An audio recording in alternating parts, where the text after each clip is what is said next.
Listen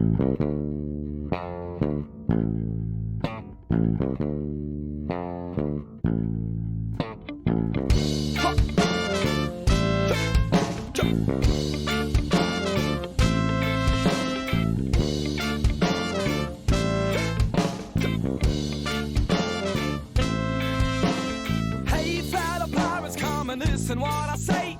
The captain is a tyrant and I no longer obey. I'm sick of taking orders from the madman in command. So let's drop him on an island and leave him in the sand. Cause it's a mutiny. It's a mutiny. It's a mutiny. And now we're taking over the ship. Hello, and welcome to episode 3.2 of History of the Atlantic World. Part 2 of Conquest of the Americas. I am your caffeinated host, Jesse Wiest. Thank you for listening. Now, before we get into anything, I want to say that I am proud and delighted to announce that I've partnered up with a company called Big Heads Media, and I've joined their podcast network. Big Heads Media has an awesome network of podcasts, and it's really awesome to be part of their lineup. They've got a lot of shows on just about every topic you can think of.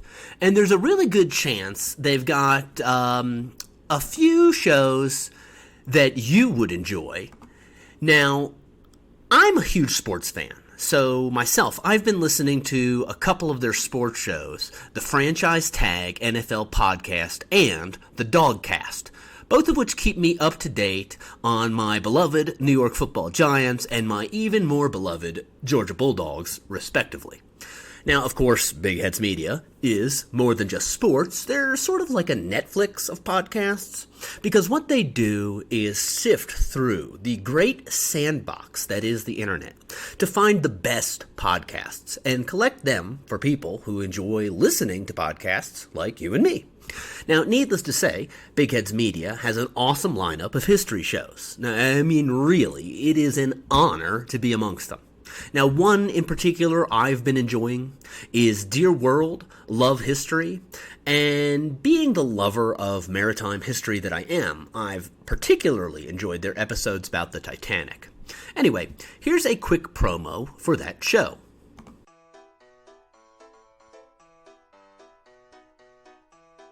Hey, we're Renee. And Adrian. And we are The Outlandish Historians. We're sisters. Nerds. And lovers of all things history. Except bell-bottoms.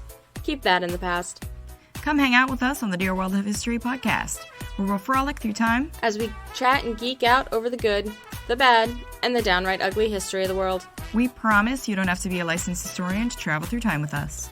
Maritime disasters? Check. Historical serial killers? Check. Glamorous and petty royals? Check and check. You can find us almost anywhere you listen to podcasts, including Apple Podcasts, Stitcher, and Spotify. Follow us on Twitter at Dear Historians and Instagram at Outlandish Historians. So chug that drink me bottle and come on down the rabbit hole. It's going to be a wild ride. All right. Well, additionally, support for History of the Atlantic World podcast comes from Manscaped, the absolute best in men's below-the-belt grooming. Now, Manscaped offers precision-engineered tools for your family jewels. And let me tell you, I got their trimmer called the Lawnmower 2.0, and it's absolutely fantastic. And since the holiday is coming up, this is really kind of the perfect time for me to tell you that, we do, after all, live in the 21st century. I know this is a history show, but, untrimmed pubes really should be a thing of the past. So if you're looking to get yourself a great gift, or for something, a great gift for somebody special in your life, then what you really need is the Lawnmower 2.0, which you can get in Manscaped's Perfect Package 2.0. Okay. I don't want to get too personal here, but I've nicked my ball sack while shaving before with a razor. It was absolutely horrifying, and if you haven't done that, you do not want to make my mistake. Now, besides, you also don't want to use the same razor for your face and your balls. That's just gross. So that's why really the revolutionary company Manscaped redesigned the electric trimmer in the first place. Like I said, it's called the Lawnmower 2.0, and it is specially designed to safely cut hair without nicking or snagging your nuts. It's also waterproof, you can use it in the shower, and the best way to get the Lawnmower 2.0 is to get it inside the Manscaped Perfect Package, because then it comes with a bunch of really awesome extra goodies. A couple of products like the Crop Preserver and the Crop Reviver. Those are a couple of neat extras that keep you feeling, nice and fresh. We all know that our balls stink. And this is the perfect solution for when you've got a big date. You want to dance. Afterwards, you don't want to smell bad. So the Crop Preserver and the Crop Reviver kind of help deodorize and moisturize your balls, keeping them from sweating, smelling, and stinking. Not to mention they smell good, the products that is. So they really are the perfect thing to help you set the mood. But wait, there's more. If you get the perfect package, you also get a pair of Manscaped boxers. And these are quality anti-chafing briefs that keep you feeling fresh. Now, as I said, you can get all of this in the Manscaped Perfect Package 2.0. It's really the perfect gift for yourself, your special guy, your brother, and your friends. And here's the best part. I got the hookup. If you go to manscaped.com, you can get 20% off and free shipping. That's 20% off and free shipping with the code BIGHEADS, all one word. So once again, that's 20% off your purchase at manscaped.com and free shipping with the code BIGHEADS, one word. All right. I really appreciate you listening to that, folks, and for supporting the people who support this show. Now, if I can get one more minute of your time, I also need your help to produce quality episodes of the podcast faster. And there's basically two ways for you to pitch in. First, take a moment to share, subscribe, rate, and review the podcast. And especially if you're listening to iTunes, because each written review this podcast gets triggers algorithms that govern which shows get promoted to potential listeners. And a lot of podcast apps you can listen to podcasts on actually use the iTunes list anyway. But anyway, the more listeners who do this help to make sure that as many people get to go along this journey through time with us. And if you find yourself enjoying this long-form, kind of left-leaning history show starring me, your allegedly hilarious host, then please take a moment to, share, subscribe, rate, and review. Now, the second way you can help is by going to patreon.com/Atlantic World and becoming a patron of the show.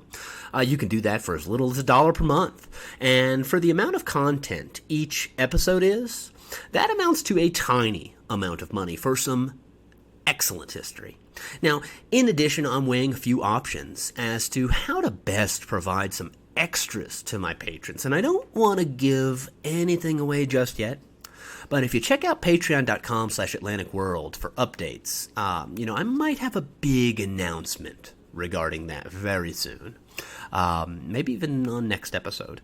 Anyway, with all of that out of the way, let's focus on this episode, which details the conquests of the Spanish conquistadors in the early 16th century and the Taino people they encountered in the Caribbean. Now, what follows is a story of theft, murder, slavery, and rape. Now, Columbus, of course, did not truly discover the Americas. They were well populated. You can check out my episode Beyond Clovis to know the true discoverers of the Americas. Columbus was the first European conquistador in the Americas, and subsequently, the Spanish installed a new colonial regime in the Caribbean based at Santo Domingo, Hispaniola, the island that is now Haiti and the Dominican Republic. Now, from Hispaniola, the bloody regime the Spanish created expanded outwards as conquistadors who wished for greater wealth went searching for it. Like the tentacles of an octopus, grasping and exploring for subsistence and to learn the environment around it, so too did the Spaniards expand, and with them, spreading a genocidal colonial regime from island to island and to parts of the mainland of the Americas. Now, since this podcast deals in dark themes like slavery and conquest, This isn't going to be an unusual episode. And for that reason, but though, this one is going to be particularly dark. And in fact, I was going to title this episode Genocide of the Tainos. But as you see, as dark as this episode is going to get, and it is, filled to the brim with theft, murder, slavery, and rape, that's only part of the story. Now, song was very important to the Taino, and this is their story too. Now, I'll be honest, I decided to tell their story, change the name of the episode, that is, after I ate a shitload of edible marijuana-infused gummy bears, and then I fell asleep. Now, when I awoke in the morning, I realized that we have a lot to learn from the Taino. I began to write, and the episode was different. But more important than that, I'm telling the story of the Taino because the history of the Atlantic world is the history of our modern world. And while the genocide of the Taino was an historical event which destroyed a culture, a society collapsed, and as I will document, Spanish colonial policies and conquistadors killed hundreds of thousands, maybe millions of Tainos. But the history of the Spanish conquest of the Caribbean was not a complete eradication of everyone who lived there. Today, people in Jamaica, the Dominican Republic, Cuba, and Puerto Rico all have Taino ancestry in their genetics. Statistically, Puerto Ricans have the greatest percentage of Taino ancestry of anyone, and thus, quite literally, the Taino are as American as I am, and very much alive. One might even argue that since the union of Spanish conquistadors and Taino women produced the very first Latin Americans, that the people with Taino descent in their DNA are the most American of all the Americans. So while genocide is a big part of the history of the Taino, genocide is not all-encompassing of the Taino's history. And I'm not telling you this because I want to seek in any way to give you some sort of story, some sort of silver lining on this story, because I do not want to do that. What I'm going to tell you about is as sick as anything you might read about the Nazis, or the Soviets, or the Khmer Rouge, or any other murderous regime through history. Instead, I'm telling you this because I want to consider, as I have considered, that despite all that has been done to the indigenous people of the Americas, that their descendants are still here, and in fact they may very well be your neighbors. The reason I nearly titled this episode Genocide of the Taino lies in the nature of European empire at the start of the 16th century, and especially for Spain and Portugal. There have been many powerful empires through history. I might compare the Romans to a great and powerful tiger, able to snap its jaws around any competitor or prey, then consume it. I might compare the Mongols to a pack of cunning and fearsome wolves, able to outwit and ensnarl any opponent into a deadly trap. But if I were to similarly anthropomorphize the Spanish Empire, it would be better to compare their ability to exercise power to that of an octopus. Spanish and Portuguese caravels filled with conquistadors were frightening, but they didn't exactly pose as dangerous a threat as that posed by an entire army. But there were plenty of caravels filled with conquistadors, and they could travel a long distance away from Spain.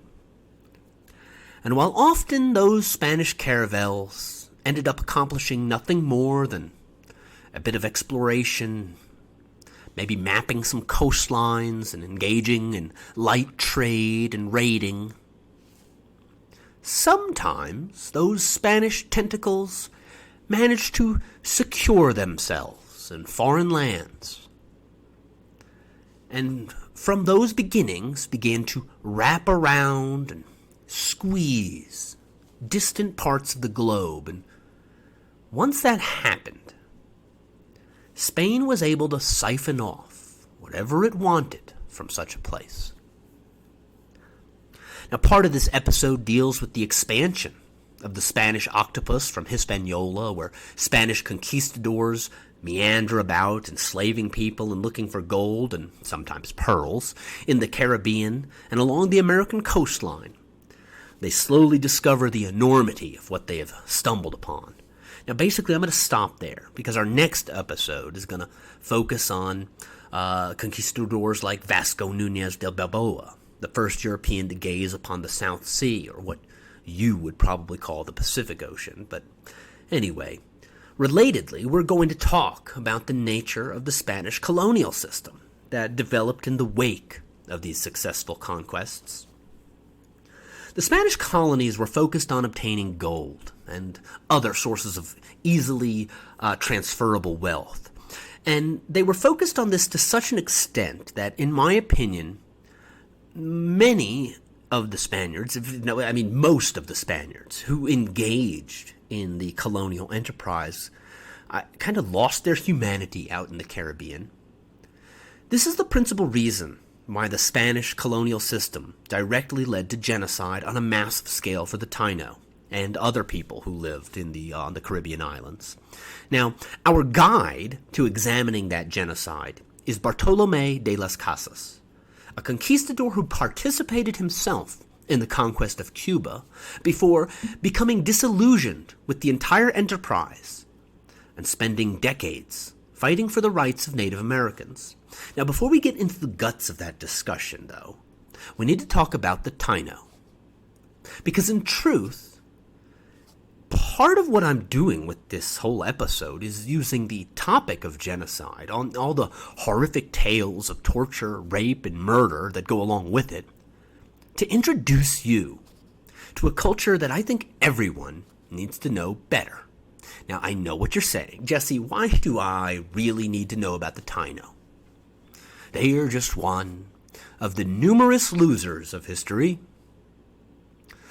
Well, in part to answer that question, I would remind you of William Shakespeare's words.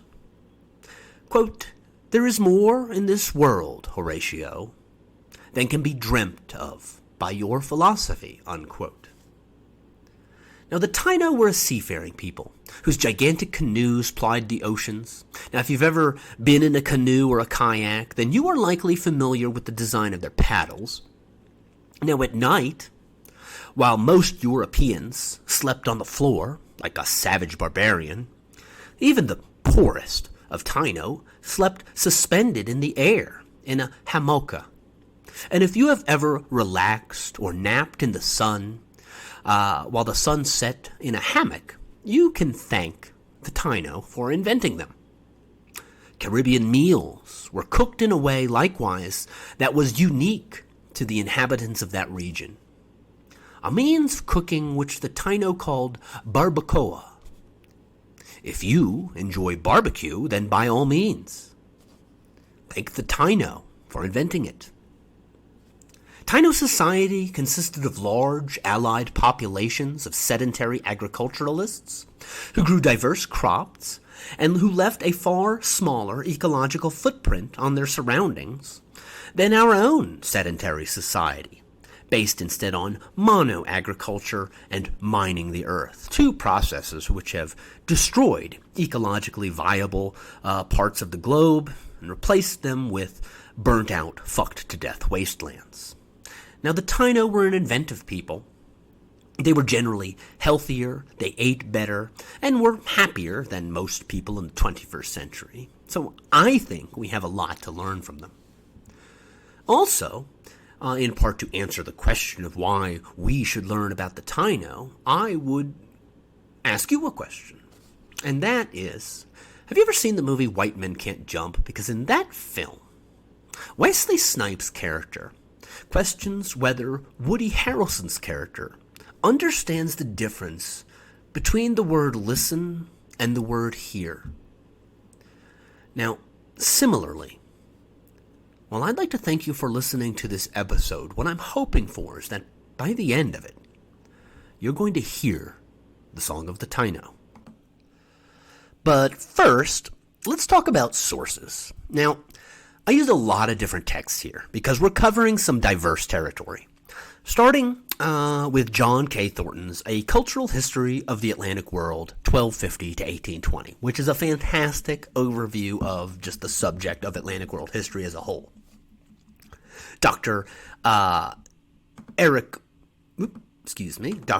Williams' Documents of West Indian History provides us with a host of primary documents, and those provide excellent insight into the operations and goals of Spain's colonial ventures. Carl Ortwin Sauer's The Early Spanish Main is likewise an excellent book about the early Spanish Caribbean. Excuse me, gosh, I drank too much coffee, you guys, I'm burping. Samuel Eliot Morrison's The European Discovery of America, The Southern Voyages, is also a good guide into the tangled history of early Spanish exploration. Now, I mentioned Bartolomé de las Casas already, and his devastation of the Indies gives us a horrifying first-hand account of the atrocities committed by the conquistadors. In addition, while no complete English translation exists of Las Casas Historia, I've used portions of that as well that I can find English translations for.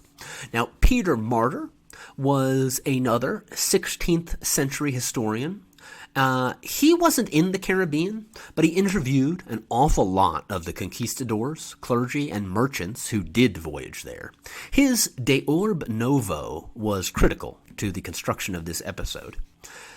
Kathleen Ann Meyer's book, Fernandez de Oviedo's Chronicle of America, gives insight into another chronicler, Oviedo, and who he was. He chronicled the Americas, and he was more of a propagandist as the other two chroniclers we have, and he's not really nearly as trustworthy a source, therefore, as Las Casas or Peter Martyr. He is helpful to our understanding of the Americas nonetheless. Eric R. Wolf's book, Europe and the People Without History, has an excellent chapter about the early search for wealth in the Americas, showing that the quote-unquote discovery was the first American gold rush. Wolf helps us basically to unpack the economics behind the conquest. Philip D. Curtin's Rise and Fall of the Plantation Complex is without a doubt one of the best sources for information regarding the spread of sugar plantations and the African slave trade into the Caribbean, and which is basically what happened as soon as the gold and the easily obtained Taino labor began to dwindle. And finally, Marshall C. Eakin's The History of Latin America, A Collision of Cultures, helped me to understand the formation of Latin America. And the same can be said of another overview of Latin American history I used in this episode, which is Benjamin Keene's Latin American Civilization, History and Society 1492 to the present. Okay, with that out of the way, I should probably start talking about the Taino by explaining that we might not even really shouldn't even be using the word Taino to talk about the people I am referring to. That's because the word Taino is a derivative of Nitaino, a word which refers only to a single social class. Nitaino were the nobility of the people who lived in the Greater Antilles, which included Cuba, Haiti, Puerto Rico, Jamaica, and the Bahamas. This was an Arawakan culture, and the historian Carl Orton Sauer thus referred to them as Island Arawaks, not as Tainos, since they shared a history and had a similar society to other Arawakan cultures in South America. Now, I tell that story in the episode Earthshaker, by the way, if you haven't heard it. At any rate, the Taino were not alone in the Caribbean. The Lesser Antilles were populated mostly by the Caribs, enemies of the Taino, who may or may not have engaged in cannibalism, and who were fighting a defensive war against the Taino, though the Europeans believed the opposite was true. And in fact, Europeans were horribly ignorant about the complexity of life in the Caribbean in general in the 1500s. But anyway, besides that, there was a third, older society The original inhabitants of the Caribbean also lived in both the Greater and Lesser Antilles. We have almost no mention of them in the historical sources, except that they were called the Siboney, and were very elusive hunter-gatherers. Merchants from South America and Mesoamerica traversed their way in canoes onto the islands to trade. So too did merchants from Florida and the American Gulf Coast. And I say this because I want to state that the Caribbean was a diverse place, one that isn't well understood even today, let alone by the conquistadors who simplified things for themselves into good Indians, the Tainos, and bad Indians, the Caribs. Now, archaeological evidence nowadays still only provides us with an idea of what life was like for the indigenous peoples of the Caribbean, but we know enough that it was more complex than initially imagined by Europeans, who only later, after they realized the enormity of the Americas, did they even begin to really start trying to better understand the diversity of the people who lived there. Now, the main reason for all the mystery is that, plainly put, the Spanish exterminated the people of the New World faster than they could learn much about them. Now, they did, in fairness, learn a good deal about the Taino, and afterwards, Spanish conquistadors superimposed this knowledge onto other societies of the Caribbean and into the Americas. Hence, for example, the usage of the word cacique was used later to describe Native American rulers wherever they were encountered by the Spanish. Anyway, now I think there's something very beautiful about Taino culture, but it wasn't perfect.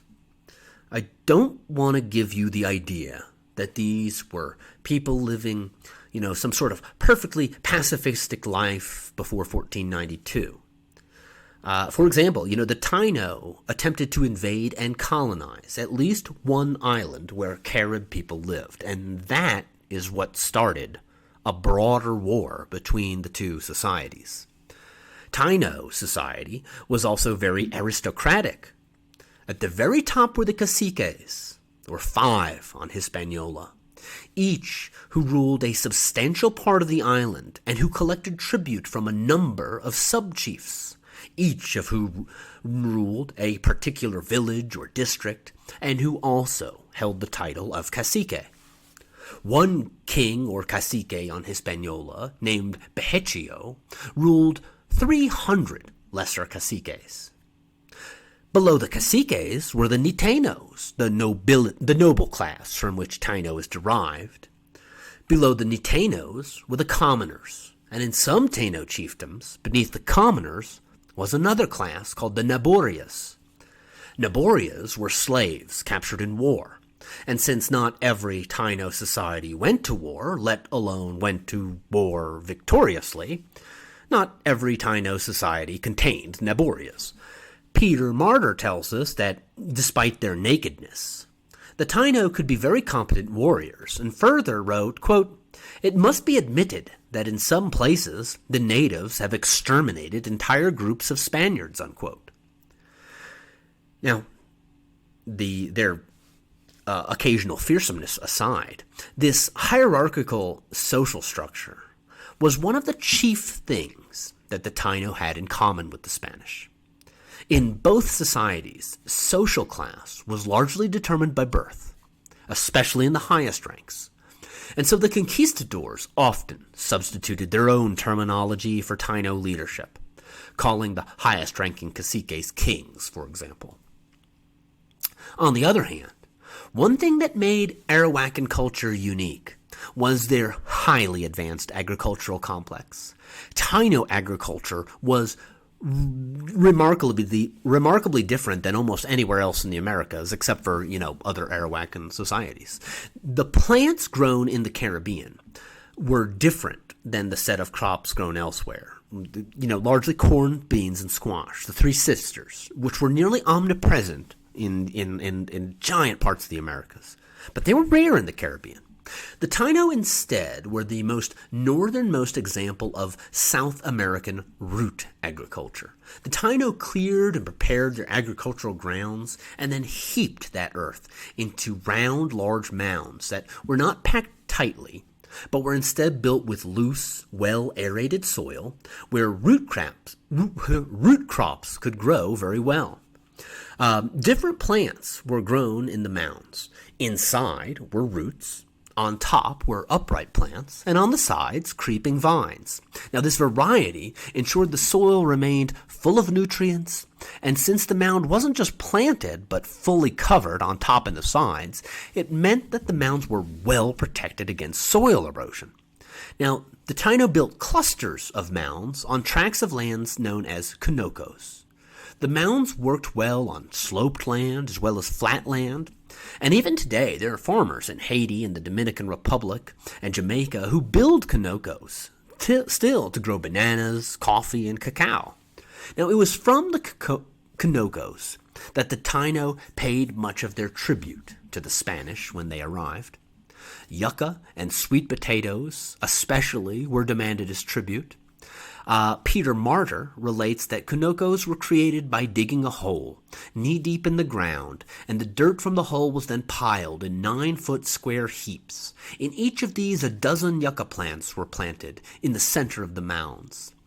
Now, the chief agricultural tool of the Caribbean was the macana, which was also used as a weapon, since it was a wooden broadsword with a cutting edge on one side. But, of course, with that said, macanas found much more usage, generally speaking, as machetes, helpful in cutting away brush to clear land for conocos.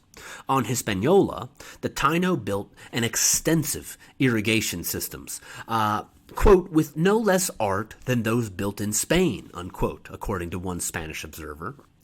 Irrigation allowed the Taino to practice extensive agriculture, even in the driest parts of the islands in which they lived. Now, Taino ingenuity can even be seen in the crops they planted. Now, many Taino crops, like yucca and sweet potatoes, were planted from stem cuttings.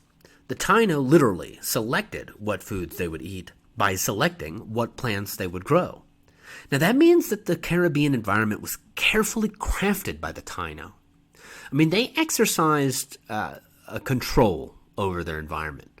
Now, the yucca plant served as the staple of the islands. Two varieties existed, sweet and bitter. Stem cuttings were planted and could be harvested within a year, though it was more common to let them grow for 2 years while getting repeated partial harvestings.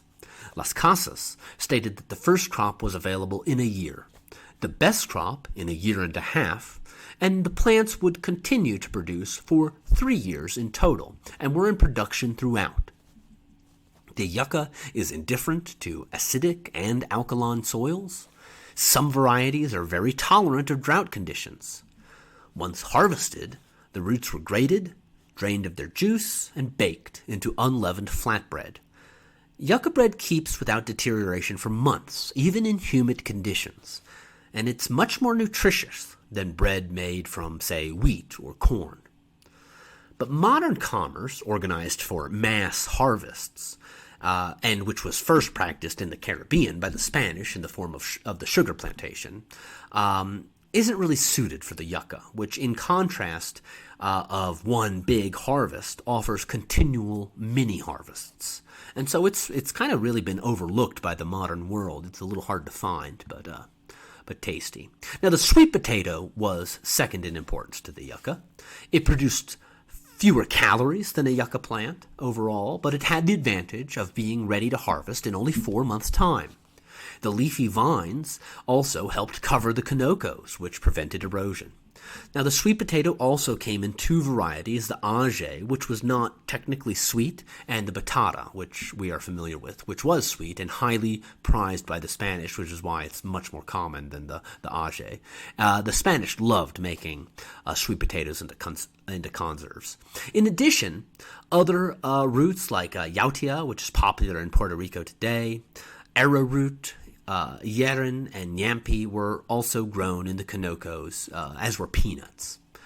Corn, beans, and squash were introduced to the Caribbean from Mesoamerica at some point in the past, but they were grown far more rarely in the Caribbean than the crops of the Conocos. The Taino also grew a variety of non-food crops. Cotton was grown in large quantities. Spinning cotton was an important economic activity in the Caribbean. Another important non-food plant was called bixa, from which a reddish body paint was made by the Taino that quite possibly gave rise to the term Red Indians. But perhaps the most important non-food plant grown in the Caribbean was tobacco. It was used for ritual purposes during arrietos, and in addition, tobacco leaves were used as currency. The Taino didn't grow cotton, bixa, or tobacco in Conocos, and the Spanish didn't describe how they were grown, so we really have no idea how Taino farmers grew those crops. Interesting to me, anyway, the Spanish, who were always eager for profit, learned nothing almost about tobacco for some time. They didn't seem to realize its potential. They considered it a terrible vice. Good for them, I guess. But on the other hand, I'm sure they would have preferred the money.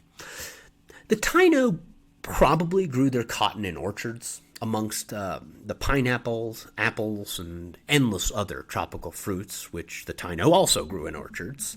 Amongst the fruit and the cotton trees, they also grew a tree called the cohaba, which produced a narcotic snuff that was mixed with tobacco for fun times at the arrietos. And the Taino had a pretty very varied diet, as you can tell from the way they grew crops. And this was supplemented by a lot of fishing and hunting. Their nets and fishing cords were made from palm fibers, fish hooks were made from turtle shells, and harpoons and other fishing gear were generally made of bone. The Taino harvested shellfish, fish, turtles, marine mammals, and waterfowl from the varied waterways of the Caribbean. Obviously, there's offshore fishing going on. That was common. And in the islands of the Greater Antilles, there are numerous estuaries, streams, and lakes. One particular ingenious fishing method developed by the Taino was the use of the remora, also known as the suckerfish. Taino fishermen tied a line to a remora and then let it into the water. And then it would swim and quickly find a larger fish or a turtle and attach itself to, and then it literally wouldn't let go until the fisherman pulled both remora and whatever it caught up above the water. On Cuba, the Spanish even reported that the Taino kept fish in pens, what 21st century man might call aquaculture. On land, they hunted bats and a large and tasty rodent called a hutia, which reminded the Spaniards of rabbits. They had domesticated animals as well. Guinea pigs and Muscovy ducks were kept for food, and a small breed for dog, the size of a lapdog, was used for hunting and as family pets. It might have been eaten, we don't really know. It certainly was eaten in the starving time of 1494. That's when every single last one of the Taino dogs was eaten by Taino and Spaniards alike. So we actually have no idea what sort of breed this was, and very little information about them. Taino craftsmen worked mainly with perishable materials, wood, fibers, and cane, and Caribbean woodworkers, as a result, were as talented as, anywhere else on Earth. Their canoes and paddles were often remarked upon by European observers who appreciated the design and elegance of the craft. Columbus claimed to have seen canoes that carried 150 persons, and on occasion sheltered boathouses that kept these massive canoes safe. These were used on special occasions by caciques. Smaller craft were more frequently used for fishing, trading, and going to war. An important mark of distinction in Taino society was the use of specially polished and carved wooden seats. Only the cacique and principal persons of a village would own these highly decorated wooden chairs. Their owners plopped down on them to watch the ball games played in the central courts of Taino villages. They were an important status symbol for the Taino, and possibly for other nearby cultures. Anyway, the chairs were made from a rare black wood that was important in Taino society generally. The cacique and the Kawana kept a warehouse stocked with various dishes, basins, and containers made of that same highly polished black wood that was used in the ceremonial chair business. And these finely finished bowls were widely traded in the Caribbean and valued as gifts. The ball game was very important to Taino society. Not only was it a source of entertainment, but also a way to resolve political disputes. Taino politicians were athletes and could literally beat the shit out of our modern politicians. But even more important than the ball game was respecting one's ancestors. Most of the deceased were burned, and then their bones were buried. But for those who deserved great respect, they were preserved as mummies within the homes of their families, and dressed with precious stones and a mixture of gold and copper. The Spanish looted the Taino mummies, of course, and they were very disappointed to later discover that Taino mummies were dressed in a gold-copper alloy and not pure gold. Cotton textile production was another important part of Taino society. Regions of Hispaniola and Jamaica in particular manufactured a lot of cotton for export elsewhere. Jamaica was apparently the spot to go to if you wanted to go shopping for a new cotton hammock. On other islands, hammocks were instead made of other fiber-producing plants like maguey. And let me tell you how much more comfortable a hammock made of cotton is than one made of rope. Europeans often commented on the nakedness of the Taino, but married women wore short skirts of woven cotton called naguas, which was one of many Taino words that the Spanish then applied to the entire Americas. Many Taino homes had spun cotton tapestries as well.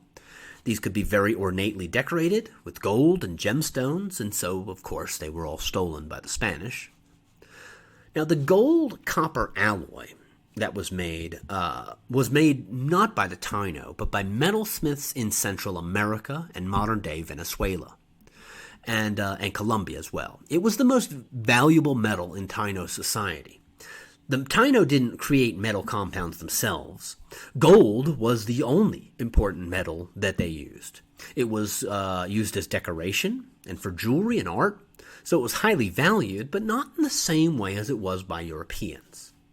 The Spanish were literally heartbroken when they found out that some of their most prized stolen loot was made not of pure gold, but of this compound. Now, but the Taino did also make their own items out of gold. Taino craftsmen made earrings and nose rings and lip rings, masks and belt buckles, and all sorts of golden objects to wear. They put gold inlays and golden nuggets into their tapestries, and they decorated their lives with gold in a variety of ways. But the Taino did not hoard gold.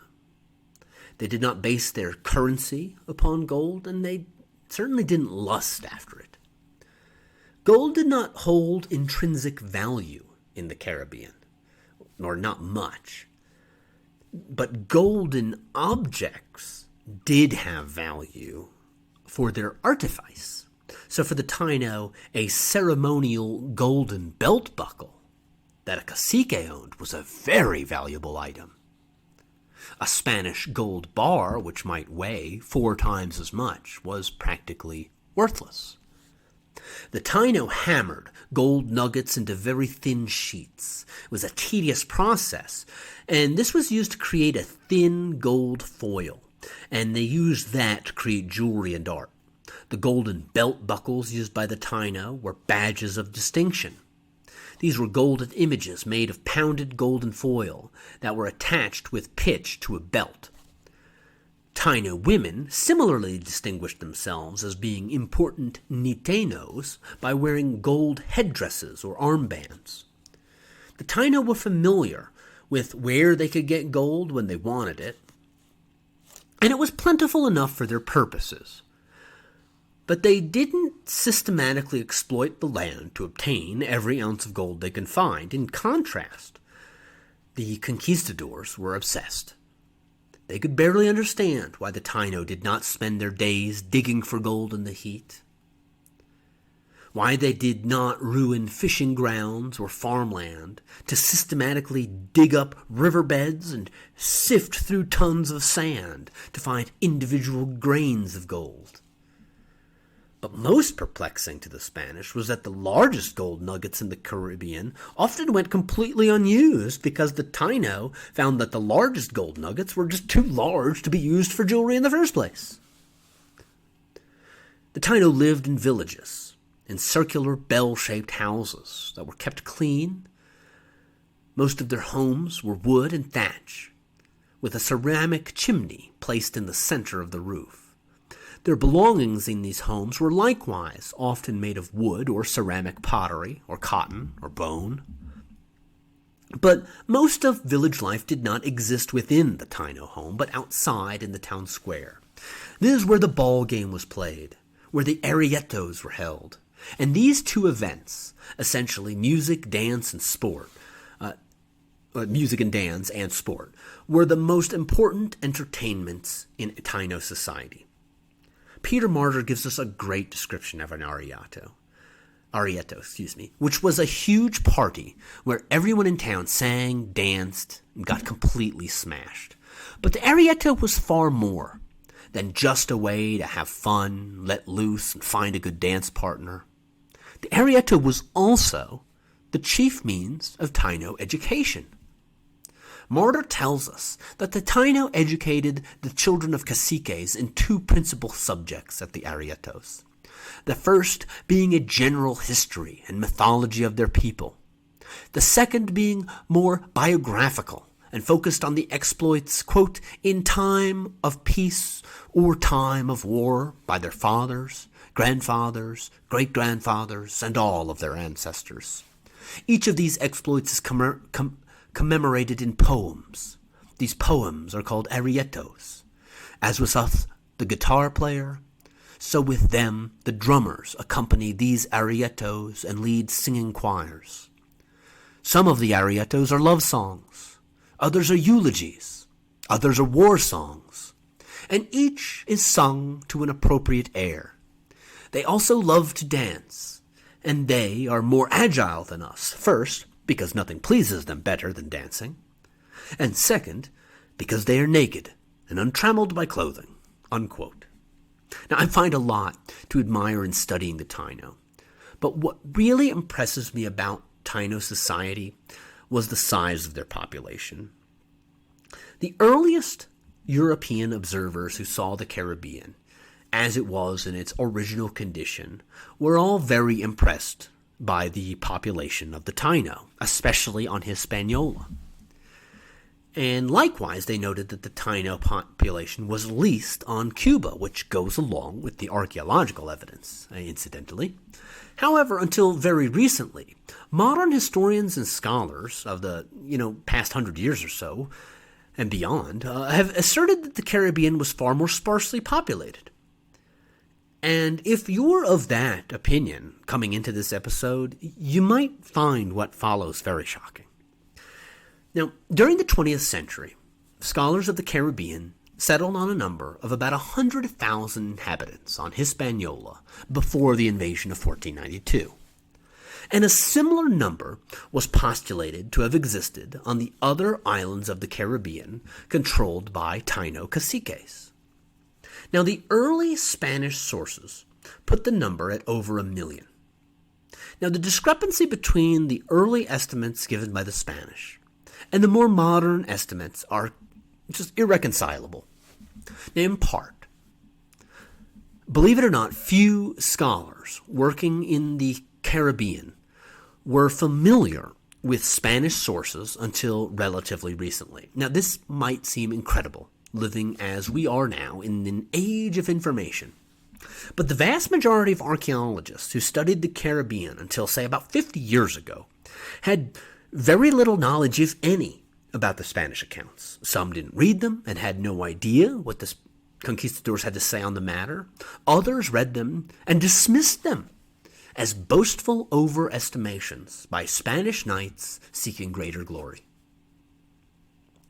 But the Spanish conquistadors give us first-hand eyewitness accounts. And so that's just kind of insane.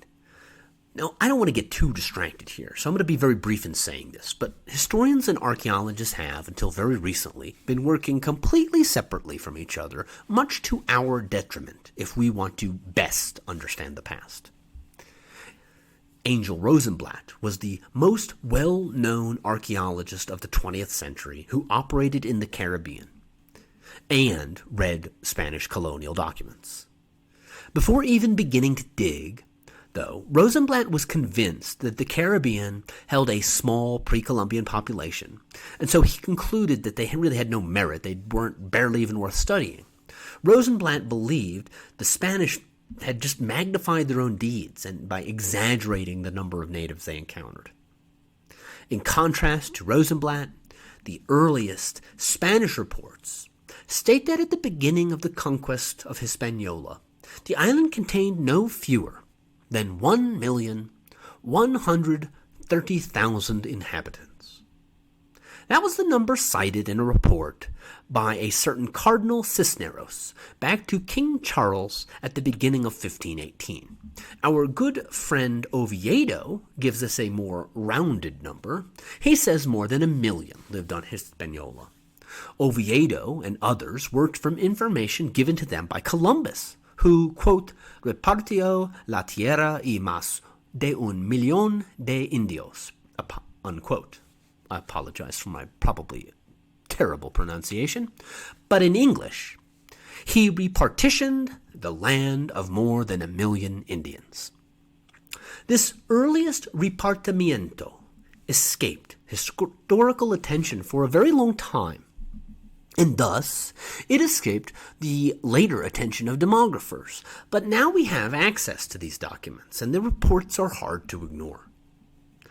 Another Spanish account was written on December 4th, 1519, by a group of Dominican friars who sent a long account of Hispaniola to King Charles.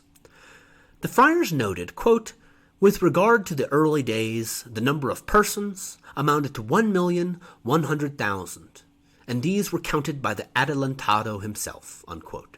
The Adelantado was Bartolomeo Columbus.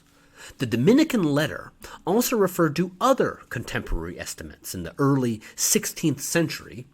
Men in Spain estimated that anywhere from 600,000 to 2 million Indios lived on Hispaniola in 1492, and it was fairly common knowledge around the beginning of the 16th century that Hispaniola was roughly as populous as Seville.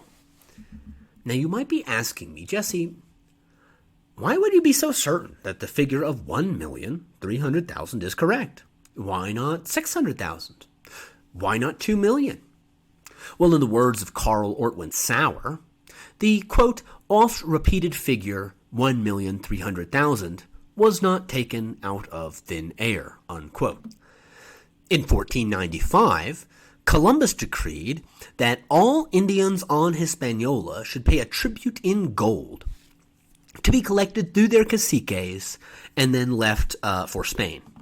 Leaving the island, Columbus left for Spain, leaving the island in his brother's charge. In the autumn of 1496, Bartolomeo began mining operations and started building the town of Santo Domingo. In the next year, 1497, the Taino revolted.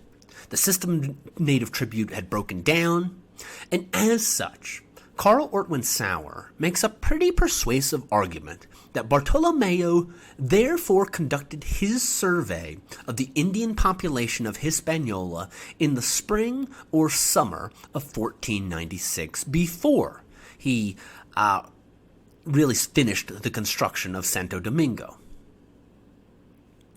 Columbus's specific orders to his brother were that each Taino, male or female, aged 14 to 70, was to pay a fixed quantity of gold. And it was to that specific purpose that the Adelantado conducted the census, 3.5 years after the events of 1492. It was up to individual caciques to collect the gold, as well as to provide the census numbers. Now, the caciques, it is probably doubtful that they would have overestimated the population, because that literally would have meant more work for their people. Not to mention put their lives in jeopardy if they failed to produce the overestimated total of gold that they would have required to get. Now, additionally, Columbus ordered his brother to conduct a census that specifically ignored children, because it only counted the available laborers who were at least 14 years old. And this wasn't the only undercalculation in the Adelantado survey, because by 1494, many of the natives had abandoned their farms and fled into the wilds of the mountains of Hispaniola, to the extent that this became known as the starving time by the Spaniards. And when the Taino stopped farming to attempt to basically to starve the Spaniards out, it was recorded as a time of high mortality for the Taino. According to the Spanish, around 50,000 died of starvation in 1494. The next year, 1495, was known as the pacification of the Taino. That was the year during which Christopher Columbus spent burning and pillaging and killing and enslaving as many Taino as he could. Now, I tell you all of this again, even though we talked about it last episode, because I want to point out that Bartolomeo Columbus's survey of the Taino population of Hispaniola was by no means all-encompassing of the Taino population in 1492. I mean, it didn't include children, and in addition, it didn't really include a Taino population, quote, unquote, at full strength. Finally, Bartolomeo's tribute list may have only covered parts of the island. Only half of the island, perhaps, was under control of the Spanish in 1496. Before the conquest, the Taino on Hispaniola lived in, like I said, under 5 different caciques and 5 separate, for lack of a better term, kingdoms.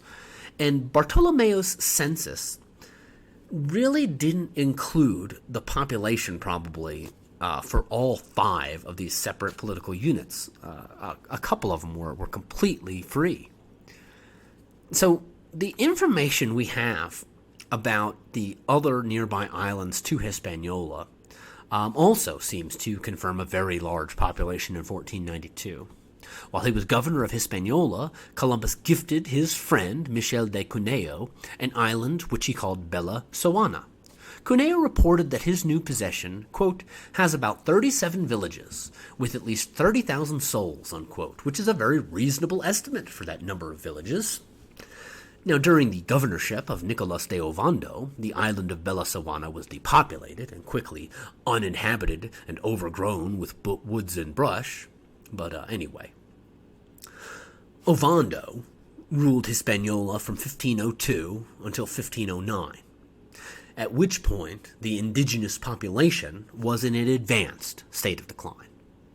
Now, by the end of Ovando's rule, there were 15 Spanish towns on Hispaniola, and these were placed in areas where the Taino population was highest, because the Spanish colonists who obtained homes in the villas after the repartimiento and got encomiendas also obtained a distribution of the Indians who lived in the region.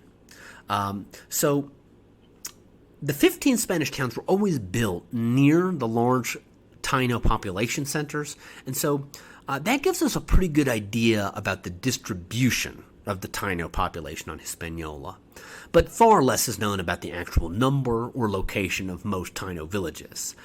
They were built with wood, cane, and thatch, and they quickly decayed in the humidity of the Caribbean once their owners died. So all in all, it's difficult to say exactly how many Indians lived on Hispaniola in 1492, but if Bartolomeo's estimate was anything close to correct, that in 1496, after the so-called starving time, and not including children under the age of 14 or elderly Tainos over the age of 70, and not including the parts of the island not under the control of the Spanish, that if you don't include all of that 1.3 million Tainos lived on Hispaniola. Well, I mean, if all of that is true, then that means another early estimate probably isn't too far off, and that would be the estimate provided by Bartolomé de las Casas.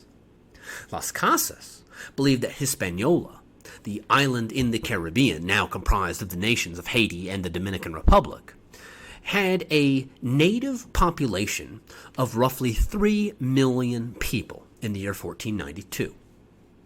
Las Casas stated that Jamaica and Puerto Rico had a similar population density, but Cuba did only in parts. Now, mind you, to state the size difference between them, Jamaica has a square mileage of 4,244 square miles. Puerto Rico is at 3,515 square miles. Hispaniola has 29,418 square miles of land. So a similar population density on Jamaica and Puerto Rico didn't mean that either of them contained anywhere close to 3 million Tainos. But to provide further evidence that Las Casas might not be that far off, the idea that Cuba had less of a Taino presence is backed up by archaeological evidence. The Taino themselves only recently arrived in the Caribbean around 800 or 600 years before the Spanish did, and they were still in the process of colonizing Cuba themselves when Columbus arrived and the whole world changed. Now, what follows is the story of the genocide of the Taino. But although the Taino were nearly wiped from the earth, we would do well to remember what they created. Now, as I have said, they were a seafaring and an agricultural people. They were the inventors of the hammock and barbecue. Carl Orton Sauer says of the Taino's impressive agricultural complex, quote, "The white man never fully appreciated the excellent combination of plants that were grown in Conocos. The mixed planting system gave the greatest range of terrain usable without regard to steepness or regularity of slope. The plants grown were neither demanding nor exhaustive of soil fertility and were relatively indifferent to soil acidity. They needed no special means of storage, had no critical time of harvest, and were in production in all seasons," unquote. In the Caribbean, the biggest threat to crops were hurricanes, and the root crops grown by the Taino, like yucca and sweet potatoes, were rarely damaged by hurricanes, especially since they were planted in raised land in the Conoco fields, too high to be flooded, and too well encased by other plants to have the mound erode away. On the other hand, root crops are sensitive to drought, but in the Caribbean, droughts are very rare. It's important to grow crops this way, as the Taino did, in combinations with each other. If you live where storms or flooding happens, you might even benefit from building a raised Conoco mound in your backyard, planting your garden there. The Taino used Conocos to build a vast civilization. And actually, here, I think it might be best to use Carl Ortwin Sauer's language again. The island Arawaks did this, because across large swaths of South America, similar societies as the Taino sprang up, all sharing a similar way of farming and a similar religious system based on arietos, the ball game, giving prayers to various spirits called semis by the Taino. Now, I'm certainly not going to tell you that all your problems are going to be solved if you lived your life more like the Taino lived theirs. But I can tell you that in the 21st century, we live in a rapidly changing world.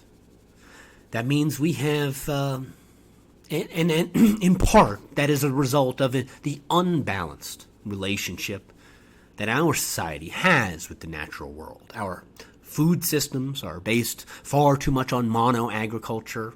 We have farms that grow only corn or only wheat, or farms that raise and slaughter only pigs. And as a result, we are starving the planet's ecosystem of life's diversity, in the same way that you would be starving the ecosystem of your body if you ate only bread. In doing this, we just may find the keys to our own destruction. I hope that is not the future, and I also hope the Taino give us something to learn. Now, Carl Orton Sauer ends his chapter on the Taino by stating that the idyllic accounts of Taino life by people like Columbus and Peter Martyr were actually largely true. Quote, "The people suffered no want. They took care of their plantings, were dexterous at fishing, and bold canoeists and swimmers. They designed attractive houses and kept them clean. They found aesthetic expression in woodworking.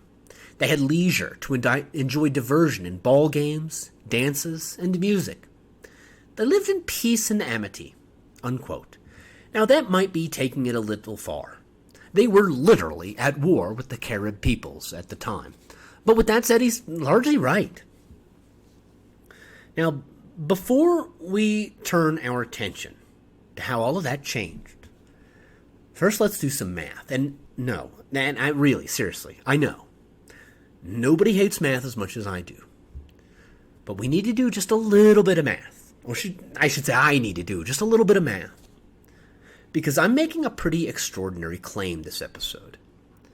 That's that the Spanish discoverers of the Americas committed genocide against the Taino.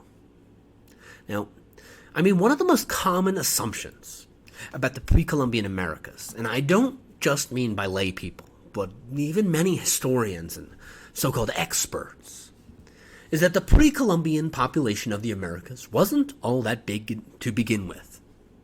And if we're just talking about scattered groups of hunter-gatherers, then sure. It's a tragedy that many of them died, but, does that really even rise to the level of genocide? Now, if we take this viewpoint of the Americas, we would estimate that maybe 1 or 2 million people lived in the Americas in 1492. The vast majority of those in Mexico and Peru. Now, if you've listened to my series, People of the Sun, you are probably aware that those numbers are ludicrously low.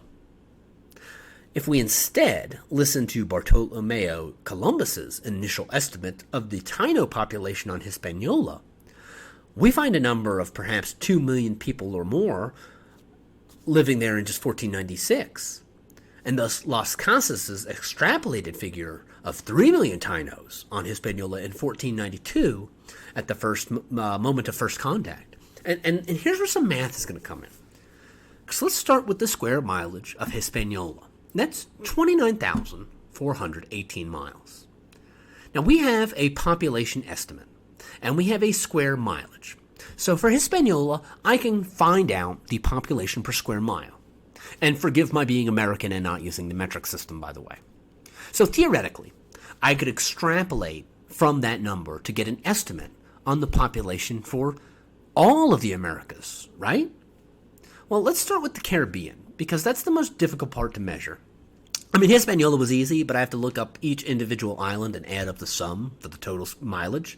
For the entirety of the Caribbean, it's a pain in the butt. But the number I've gotten to is 61,275 square miles for all Caribbean islands I could find that had at least a diameter of 2 square miles. Okay. Now, let's add North and South America to that. North America is roughly 9,365,000 square miles.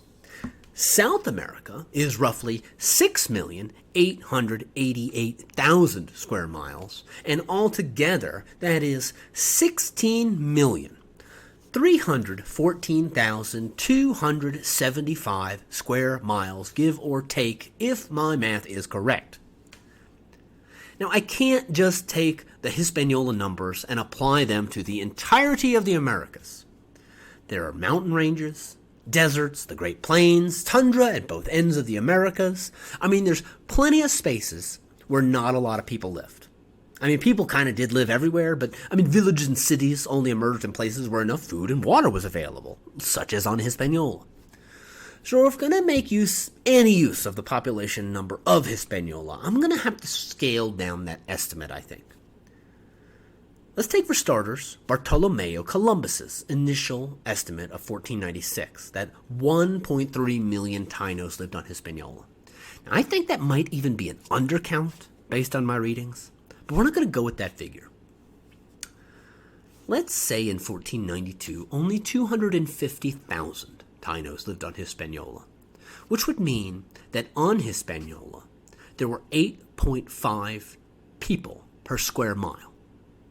Now, if we extrapolate from that number, it's my guess, then we can estimate that 520,000 people lived at the Caribbean if the islands averaged out a population of 8.5 people per square mile. And if we use this population density as an average for the entirety of North and South America, along with the Caribbean, we get to a staggering figure of 138,150,500 people, and that is breathtaking. It might even very well be wrong. But even if my estimate is wildly off, we could subtract 38 million people from my estimate, and that would leave us with 100 million people living in the Americas at 1492. And even if my estimate has doubled the population of the Americas, if only 4.5 people per square mile lived in the Americas, then we'd still have a population of something just shy of 70 million people. Now, those numbers may seem very large, but they certainly would explain Mesoamerica's population. The Aztec Empire consisted of about 6 million people, and there are another estimated 3 to 5 million people who were not in the Aztec Empire, but who did live in Mexico before the conquest. Perhaps another 9 million more people lived under the rule of the Inca Empire. And throughout North and South America, I don't know if you've noticed this, but if you look at a map, there are plentiful river systems, and most of those supported large-scale sedentary societies. Now, it's hard to say exactly how many people lived in the Americas before 1492, but it was an awful fucking lot of them, and probably more than 100 million, in fact. Now, in fairness, using my simple math, is only capable of dispelling one of the two reasons why people have argued that the Spanish conquest of the Americas was not a genocide. Because the second reason, disregards the number of deaths altogether. That reason is the incidental disease transmission, which did kill huge numbers of Native Americans, probably the vast majority of Native Americans. And in fact, diseases like malaria, smallpox, and influenza rapidly spread through the Americas in the 16th century. In some cases, entire societies collapsed as a result of those diseases, and new societies took form. But while that was true in many cases, it was not true in all of them. The Taino were not decimated by disease in the same way as were, say, Mississippian chiefdoms in the southeastern United States, or perhaps some of the other Arawak chiefdoms on the Amazon. I mean, those societies seem to have collapsed as a result, at least in part because of disease. But the survivors of those collapses carried some of the previous traditions of the older societies into newer societies, and those formed in a post-disease landscape. Taino society didn't collapse and reform into something new as a result of old world disease, however. The Taino were systematically enslaved, brought to concentration camps that were built without sanitation, and then worked to death in gold mines. No Taino person recorded their experiences after the arrival of the Spanish, so it makes it slightly more difficult to make the case, or even to understand what happened to them. But we have plenty of modern examples of people who were in very similar situations and who have left us written records. The Taino were congregated in Spanish towns and forts and forced to mine for gold or perform other difficult work in the Caribbean heat until they died. One person's life, who was very similar to these unfortunate Taino, was born in Germany in 1929. Her name was Anne Frank. Now, if you are not familiar with the diary of Anne Frank, it details the life of a young girl who was born in Germany to Dutch and to Jewish parents, she was eventually captured by the Nazis with her father. He was immediately sent to a death camp because he was too old and unfit to work. Anne was one of the youngest people to be spared that fate. She had just turned 15. As a birthday present, the Nazis sent her to the Liebau labor camp, where she hauled rocks and dug up rolls of sod. Conditions were very poor for the inmates of Liebau, and to be brief, in 1945, an outbreak of typhoid broke out. In total, that outbreak of typhoid killed 17,000 prisoners, and Frank was amongst them. Now, I don't know about you, but I am of the opinion that Anne Frank died in the Holocaust and is a victim of genocide. The concept that a person might be overworked and malnourished and thus die of disease isn't a modern one. Doesn't require even the knowledge of germ theory, which for your information was around in the 1940s.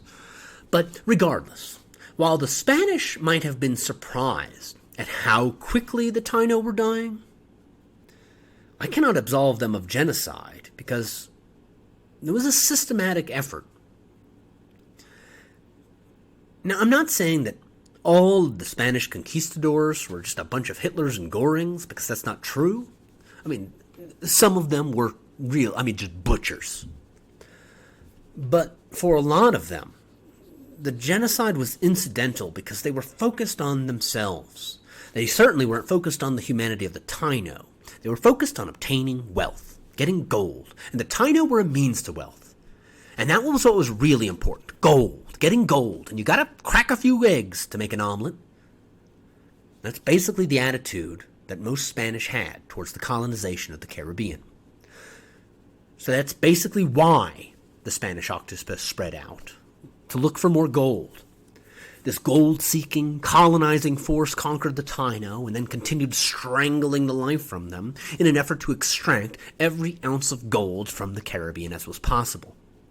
Additional tentacles of the octopus looked outwards to the mainland, looking for footholds and additional expansion and more gold, of course.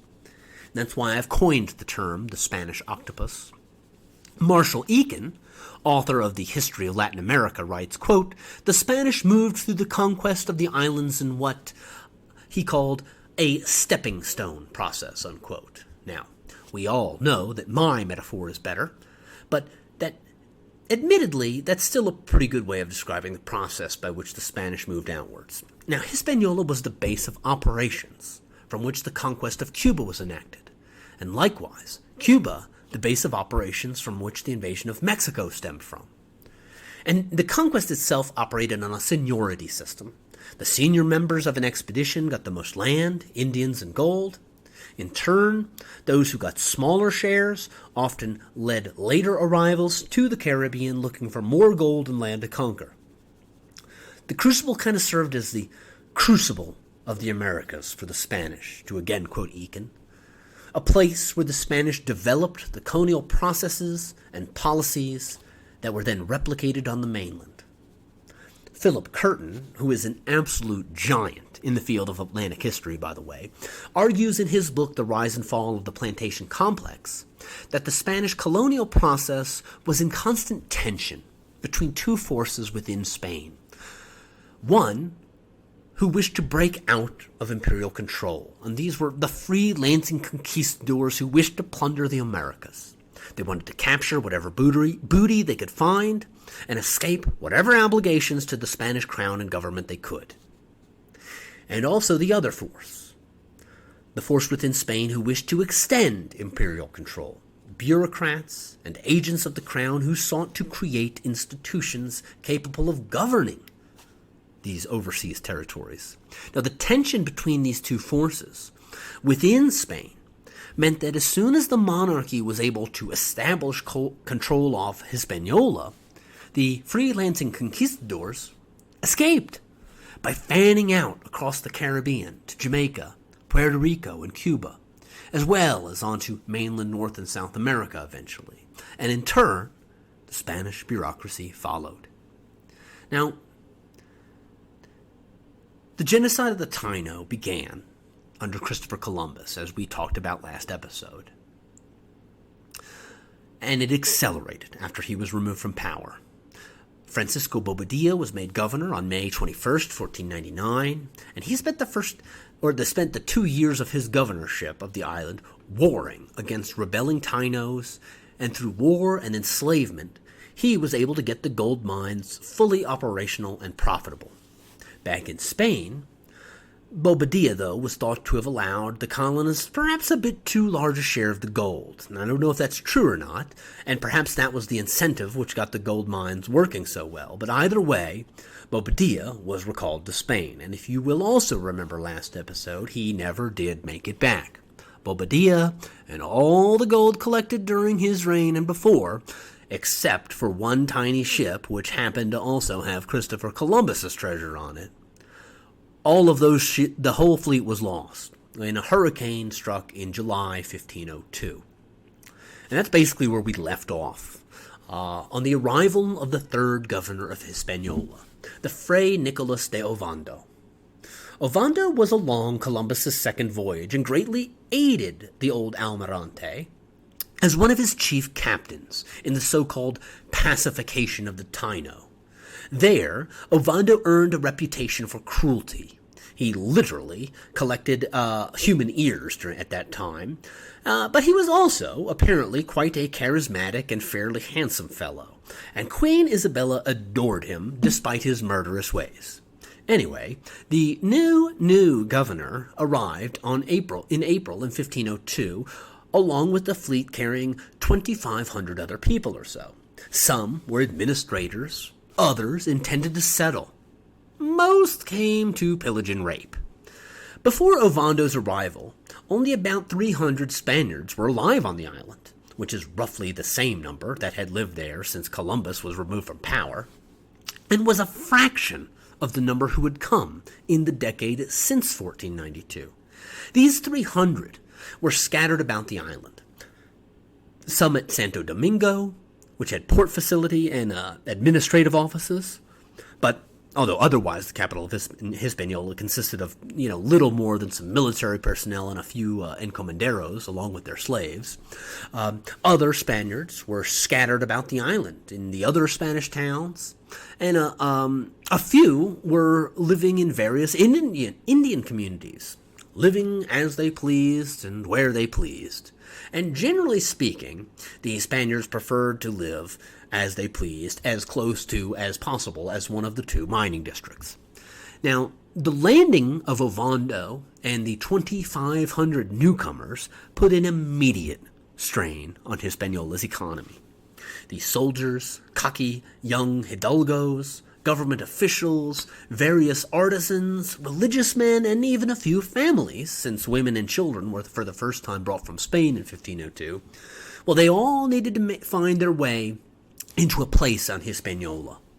Now, the conquerors included nobles and commoners, who, quoting Eric Wolfe, quote, after the conquest rapidly divided further into various and often antagonistic layers, the captains of real wealth and power, the men of moderate means, skill, and influence, and an array of power-hungry followers who depended upon others for their bread and water, as well as hosts of vagrants who lived along the margins. Yet all the Spaniards shared an interest in maintaining their common superiority as conquerors over the conquered, unquote. Now, before this voyage, men went to Hispaniola as a tour of duty or as a chance at adventure. It wasn't really a place for colonization, but times in Spain were quite bad in 1502. And these bad times at home were happening at the same time as Bobadilla's successful efforts in providing freer access to the mining districts. And there was a brief golden age on Hispaniola with the economy at the same time as there was a bad economy in Spain. And these two factors provided the economic draw for the first European settlers to come to the Americas in search of a better life. Now, when the newcomers arrived, most proceeded directly to the goldfields. Hispaniola's gold extraction industry was a brand new operation. Work camps at key sites where gold had already been found and which were designed and constructed by the Spanish and worked by Taino slaves. And they were worked by Taino slaves in shifts known as demoras. The length of the demora was 6 months at first. As gold became more scarce, the demora was lengthened to 8 months. The mines themselves were very small, continuously occupied by large numbers of workers, and in the humid, tropical environment of the Caribbean, this was an excellent condition for water and soil contamination. The Spanish, blinded by their lust for gold, didn't bother themselves so much with worrying about how sanitary the mines were, and this made things much, much worse. The mines became a breeding place for disease. Las Casas estimated that between a fourth and a third of Taino laborers died each demora. And he registered this forced labor in the mines as a major cause of death on the island. And we're not talking about smallpox and influenza here, although certainly many Tainos died of Old World disease. The diseases that killed the most Tainos in the work camps were not caused by pathogens foreign to the Americans. They were caused by the unsanitary conditions. These are diseases of the slums. Cholera, caused by eating or drinking something touched by water contaminated by human feces. Typhoid fever is spread the same way. It's caused by a salmonella bacteria that you get from contaminated water. Tuberculosis, that's a lung disease that occurs in unsanitary conditions when people are malnourished. Now, these three killers were not brought to the Americas accidentally by Spanish conquistadors. They were unleashed in the Americas on a massive scale as a direct result of Spanish colonialism. As the Spanish newcomers moved into the camps, they also got sick and many died, albeit at a less frequent rate than their Taino slaves. But incidentally, disease is a big reason why only 300 Spaniards were alive in 1502 on Hispaniola in the first place. Regardless, by the end of the year, 1503, only about 1,500 Spaniards were alive on Hispaniola, slightly more than half of the 2,800 or so who were on the island in April the year before when Ovondo's fleet unloaded. Now this was, in some ways, a low point for the colony. Not a fun time to be around. Remember, this was the fleet of colonists who arrived just a couple of months before the hurricane sank the treasure fleet, killed the old Governor Bobadilla, and destroyed the town of Santo Domingo. Many people, in fact, believed that Columbus was a great sorcerer who was responsible for this. Now, sorcery or no, Ovando saw an opportunity to rebuild his capital. He moved Santo Domingo to its current location, which, if you're curious, is on the opposite side of the river from which it originally rested, and he rebuilt it larger and in a rectangular pattern, with trained masons, carpenters, and tile workers, to build it in a proper Spanish manner. In fact, from Ovondo's perspective, the hurricane might not have necessarily been all that bad a thing in the first place. It allowed him to employ the skilled laborers which he'd brought along, thereby keeping them employed and far too busy to think about rebellion. And that was in addition to the fact that the new Santo Domingo was just a much nicer town than the old one had been. Now, Ovando was given elaborate instructions on how he was to treat the Indians well, since by 1502 it was well known in Spain how the Taino were being abused. But like I said, Ovando was the sort of person who'd collected human ears during his first stint in Hispaniola as one of Columbus's captains. And Ovando, who was technically a Catholic friar, took his instructions to mean that he would be free to engage in a violent pacification of the Taino if there were a rebellion to cause it, just like Columbus had done. But unlike Columbus, he would not be sending shiploads of Taino slaves back to Spain, where the sight of dead and dying slaves was generally considered horrific by most observers and was why Columbus had gotten in trouble in the first place. Or one of the big reasons, anyway. Ovando quickly found reason, though, to engage in a violent pacification of the Taino. While he was technically a Frey, Ovando was the commander of a military religious order, and in the words of Karl Ortwin Sauer, quote, his vows laid no obligation of humanity upon him, unquote. One of his first orders of business, in fact, was to establish a port on the north coast of Hispaniola, and he and his crew set around Hispaniola's east side, where they stopped at the island of Bella Soana, given as a gift by Columbus to Michel de Cornejo. Now, Spanish ships routinely stopped at Bella Soana as they passed around the eastern side of Hispaniola, since the Taino who lived there had been quickly vassalized and were accustomed to providing cassava to Spanish ships. A local cacique was supervising the loading of cassava bread onto Ovando's ships when one of the conquistadors decided he wanted to see what would happen if he sicked his mastiff on the man. The dog tore the cacique to pieces. In consequence, the Taino of Bella Soana revolted. This gave Ovando the opportunity to march his troops onto the island in order to carry out the pacification of Bella Soana. During this episode, the island was wholly depopulated and has remained so ever since. We know of this incident because amongst Ovando's crew was a young Bartolomé de las Casas. This is what Las Casas tells us about the arrival of Ovando's fleet into the Caribbean.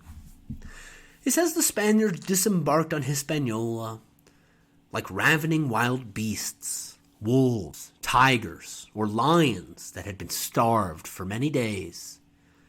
He called Ovando's war unjustly cruel and bloody. The Spaniards killed the rulers and young men and enslaved the survivors, what Las Casas called, quote, infernal methods of tyranny, unquote. The reason, Las Casas stated, for the killing and destroying of an infinite number of souls, as he described them, was for Christians to acquire gold, quote, and to swell themselves with riches in a very brief time, and thus rise to high estate disproportionate to their merits. Their insatiable greed and ambition, the greatest ever seen in the world, is the cause of their villainies, unquote. According to Las Casas' observation, the Spanish treated cattle and horses with more respect than they did the Taino. For the Spaniards, he said, quote, have treated their beasts with some respect. The Taino, in comparison, like excrement on the public squares, unquote. As evidence for his accusations, Las Casas provides examples of what he witnessed. With their horses and pikes, the Spanish, quote, began to carry out massacres and strange cruelties. They attacked the towns and spared neither the children, nor the aged, nor the pregnant women, nor children in childbed, not only stabbing and dismembering them, but cutting them to pieces, as if dealing with sheep in the slaughterhouse.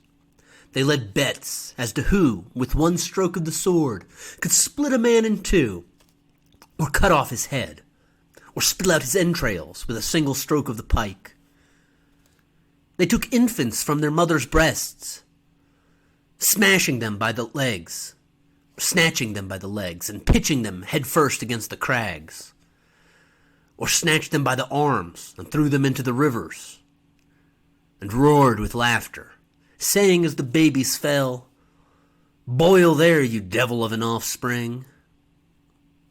Other infants they put to the sword, along with their mothers and anyone else who happened to be nearby.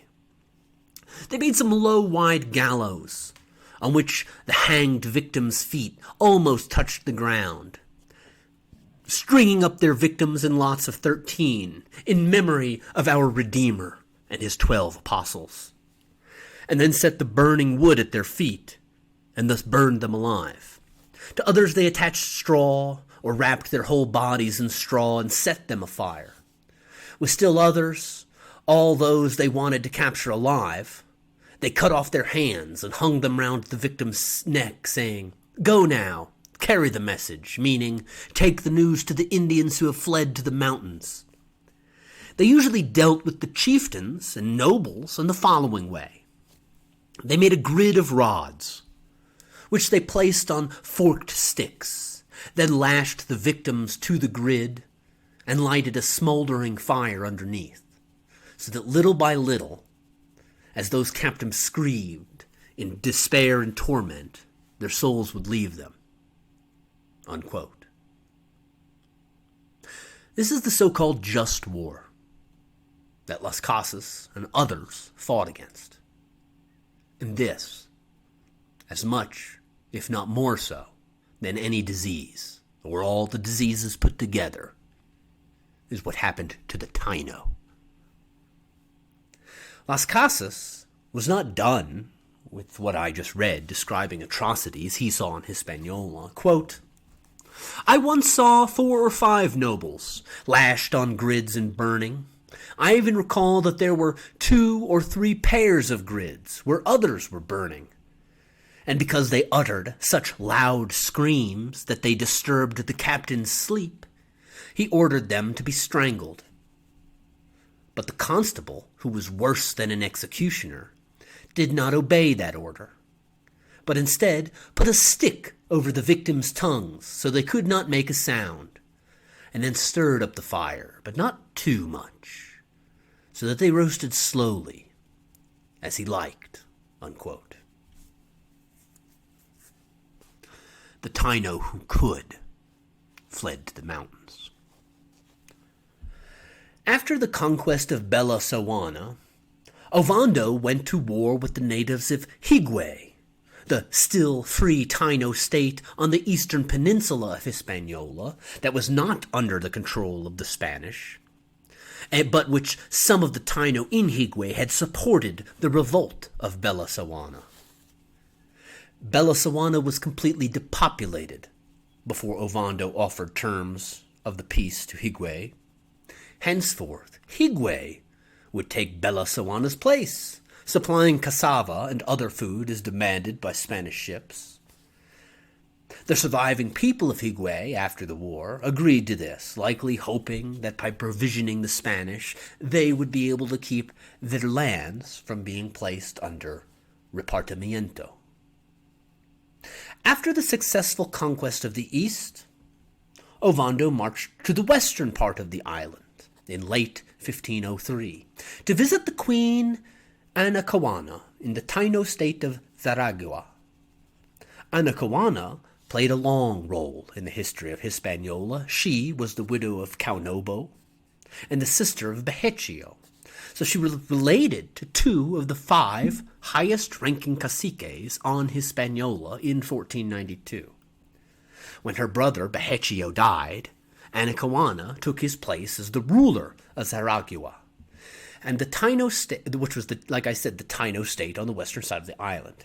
Years before, she and her brother received Bartolomeo Columbus and made themselves voluntary tributes to the Spanish. Later, they again made a similar agreement with Rodan when his rebel forces moved in. And since then, Zaragua had gone about more or less without disruption. When Ovando arrived, he and his forces were welcomed and entertained lavishly by Anacawana and an assembly of her subordinate caciques, who honored Ovando in a similar fashion as his predecessors. According to one account, there were 3 scores of caciques, and another, the number was in the hundreds. Either way, in the midst of the festivities, Ovando gave the secret signal for his true purpose, and the massacre began. Those of high rank were imprisoned within Anacawana's palace, and burned alongside her within the royal bohio.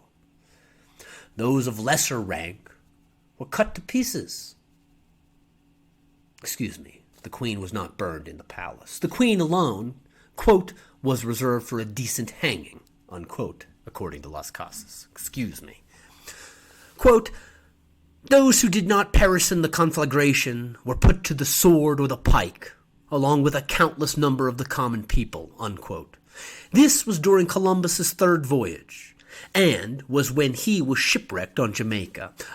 A certain Diego Mendez, who sought help for the shipwrecked victims by escaping on a canoe, had come to seek aid on Hispaniola, and also witnessed the act.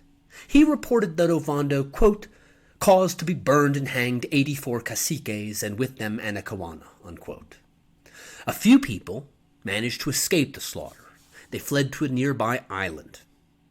Las Casas tells us that Ovando, quote, condemned all those who had gone there to be sold as slaves because they had fled the butchery, unquote. The governor's stated reasoning for the sneak attack was that he expected a treasonable uprising. Ovando was not finished. In 1504, he returned to the east and conducted the so-called War of Higüey. In this war, the last major cacique was eliminated in operations led by Juan de Esquivel and Juan Ponce de Leon, both veterans of Columbus's earlier campaigns. Ovando's basic strategy was to give command to veterans, in fact, of Columbus's campaigns, so that they could teach the new conquistadors how to be better conquistadors. Of this war, Las Casas stated that Higüey was ruled, quote, by an aged queen. They hanged her. And there were countless people that I saw burned alive, or cut to pieces, or tortured in many new ways of killing and inflicting pain. They also made slaves of many Indians, unquote. Ovando's chief officers in the war went on to great infamy. Esquivel conquered Jamaica. Ponce de Leon conquered Puerto Rico. We'll get to that. As a result, during Ovando's first 2 years of rule on Hispaniola, he gained control of the entire island and broke the native political structure. Few caciques survived this period. Those who weren't liquidated were placed in a new role, that of overseer in the new Spanish system. Ovando continued the repartimiento, which Roldan first forced upon Columbus years ago, and which had developed into the means by which the Spanish controlled the natives, and by which Ovando controlled his conquistadors. Ovando named those who would receive land and Taino slaves, and if the beneficiaries of Ovando's repartition did not satisfy him, by turning their lands and slaves into profit, then he replaced them with someone else who would. Cowing the rebellious Spanish hidalgos was no easy task, but Ovando previously administered an encomienda in Spain, which, while not as brutal as would happen in the New World, was the result of the successful Reconquista there. And he used that experience to grow this new, far worse encomienda system in the New World. The difference in Spain, the encomienda did not involve working people to death in mines. Ovando, more than any other person, was the architect of the encomienda system, which spread from Hispaniola throughout the New World, along with the Spanish octopus. Now, Las Casas recorded the formation of the encomienda system. Quote, Ovando dissolved the many large villages there were, and he gave to each Spaniard as many Indians as he wanted. To one 50, to another 100, and to some more, to others less, according to whether each was in good favor. This distribution of Indians among the Spaniards was called the repartimiento, unquote. Ovando's decree meant constant work without rest for the Taino. The governor, quote, allowed cruel Spanish executioners to supervise and direct them. These people treated the Indians so harshly and with such inhumanity that they seemed to be ministers of hell, who day and night allowed not a moment of peace and rest. They beat them, slapped them, kicked them, and whipped them. The Indians never heard a kinder word from them than dogs. Because of the cruel and harsh treatment they received from the farmers and miners, in the continuous and intolerable tasks that they endured, and knowing for certain they would never survive but would die, as they saw their fellow men dying. The Indians began to run away to the mountains where they could hide. Rural constables were appointed to hunt them down and bring them back. In the cities and towns of the Spaniards, Ovando appointed a citizen to achieve this task, whom he called inspector, and, as if it was a salary, another 100 Indians, unquote, as payment for service to the constable. Unlike, say, the name Juan Ponce de Leon, who will later find death in La Florida, unlike Christopher Columbus, unlike Hernan Cortez, you may never have heard the name of Ovando, Nicolas de Ovando, until today. But he was an important conquistador and a real son of a bitch, and we should remember his name, even if it is for no other reason than to curse it. The conquered Tainos were thus given to the charge of individual Spaniards, or they were assigned to the service of the crown. Some were personal servants, but the vast majority conducted forced labor in the gold mines or the fields. The instructions from Spain were that the Taino were to be considered Spanish subjects and paid for the work they did. This was completely ignored. Quoting Sauer, quote, "These prescriptions may have been given in good faith, but they meant nothing on the island," unquote. The vast majority of Taino were trapped by the encomienda system to be used by force for whatever labor was required. The encomienda provided no outlet for these people either, who wished to protest the behavior of the genocidal behavior of the Spaniards, of the governor or the individual encomenderos who owned them in all but name. Now, Ovando ignored the instructions to treat the Taino in part, though, because he was a dickhead, but also in part because he was under significant pressure from Spain, just like Columbus and Columbus and Bobadilla before him.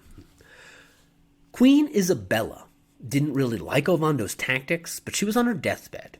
So much more important for Ovando was pleasing the very much still alive King Ferdinand, who reminded Ovando again and again, as he had warned Columbus before him, that no matter what victories he achieved, no matter what lands he conquered, what was really important was that he, Ferdinand, be receiving more gold. To do this, Ovando came up with a plan. He actually reduced the royal share of gold from 1/2 to 1/5. And then he only awarded licenses to mine to specific encomenderos, those who produced the most gold. Now basically, the Spaniards who could produce the most gold were the meanest, cruelest overseers, because the conquistador who worked his labors to death was able to procure more gold than the conquistador who gave out lunch breaks. The conquistadors who weren't producing enough gold lost their licenses. Ovando rewarded those who produced the most with the Taino slaves who he took away from those who produced the least. Now you might notice that this system of reward and denial seems to take absolutely no account of any sort of conservation of the labor force. Yes, you're right. All this system was the most efficient exploitation of the land for the sake of obtaining gold. Ovando created a system with the consequences that were the destruction of Hispaniola's population. And he expanded upon and worked upon the system that Columbus, the guy involved with the Portuguese slave trade, had built. Now, if you're thinking that as the Taino began dying off at higher and higher rates, that this would have slowed down, no, you're wrong. The Taino weren't considered in this at all. As their population numbers dwindled, they became more in demand, and those who were still alive were just forced to work even harder to compensate for the lack of supply. That's how the demora got raised from 6 months to 8 months. While the external economy of Hispaniola ran on the export of gold. Internal commerce focused on foodstuffs, mainly cassava bread, which was supplied to the mines and to provision ships. But even far from the mining districts, many encomenderos found it was actually more profitable to send their work gangs to the mines for a price than to have them farm. According to Las Casas, quote, "At first the Indians were kept working in the mines for 6 months. Then the period was extended to 8. Many Spaniards did not hesitate to make the Indians work on Sundays and holidays. If they were not forced to mine gold, at least put them to work building houses, mending them, collecting wood, and other odd jobs. The food they gave to the Indians after so much work was bread, which if eaten with enough meat and other things was nourishing, but eaten without meat or fish or other food has little nutritive value," unquote. This is how the entire island of Hispaniola was transformed into a hellscape, where genocide and slavery were the only rules of the day. And we can thank Nicolas de Ovando for that more than any other person. Now, Ovando also left his mark on the Spanish colonization beyond simply assigning lands and natives to various conquistadors. Ovando carried instructions to found towns on the island as well. The Spanish crown desired that the Christians living in said island, quote, "that the Christians living in said island, or who may live there in the future, shall not live dispersed, and none shall live outside of the towns," unquote. So about 10 years after the Spanish arrived at Hispaniola, Spanish and Indian communities began to be segregated. And this rule that Christians should live in towns, another part of the encomienda system crafted by Ovando that spread along with the Spanish conquest to other parts of the New World.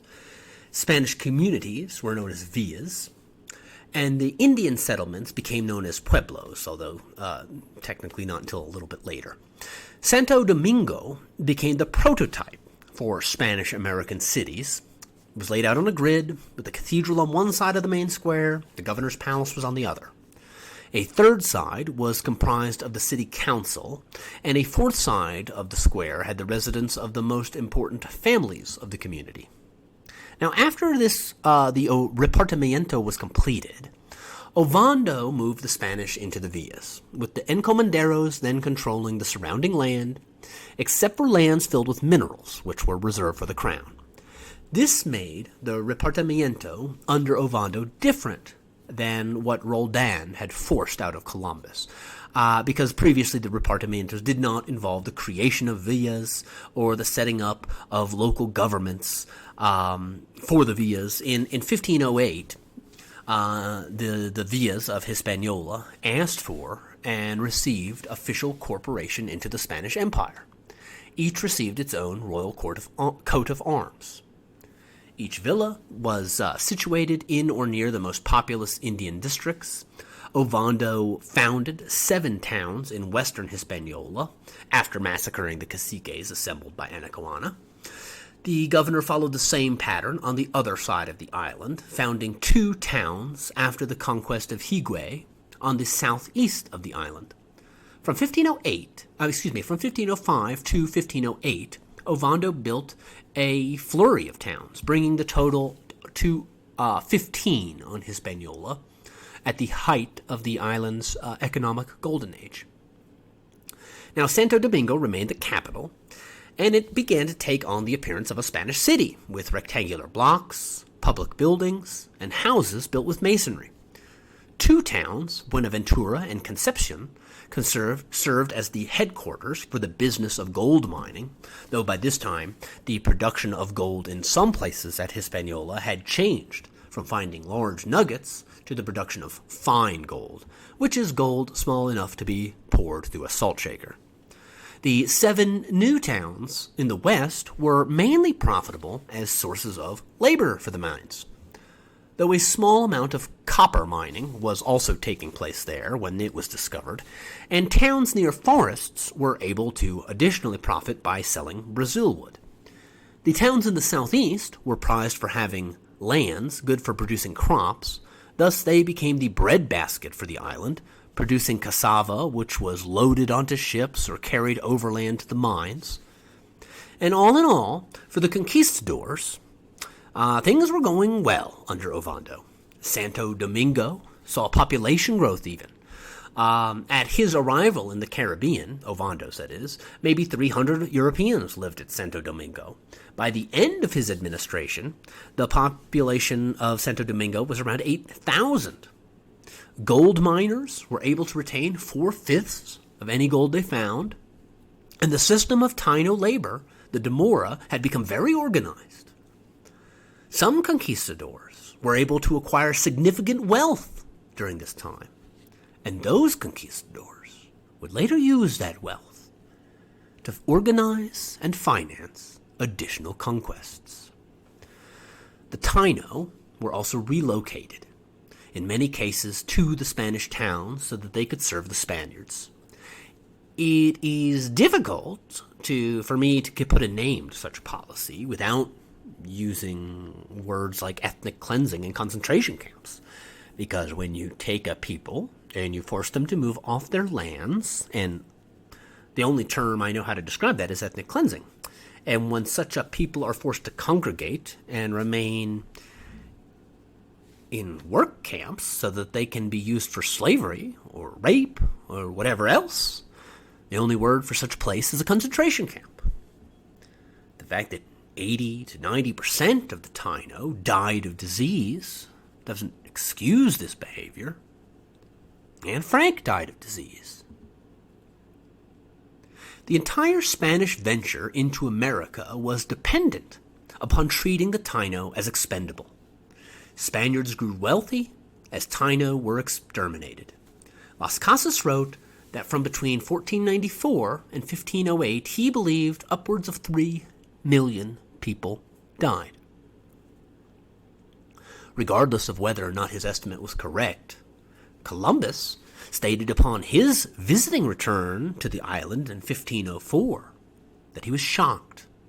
He believed perhaps 6 out of every 7 Tainos had died in the 4 years since he'd last been on the island. Ovando's tactics didn't go unheralded back in Spain. Queen Isabella, on her deathbed, made King Ferdinand promise to remove Ovando from Hispaniola's governorship because of his ill treatment of the Taino.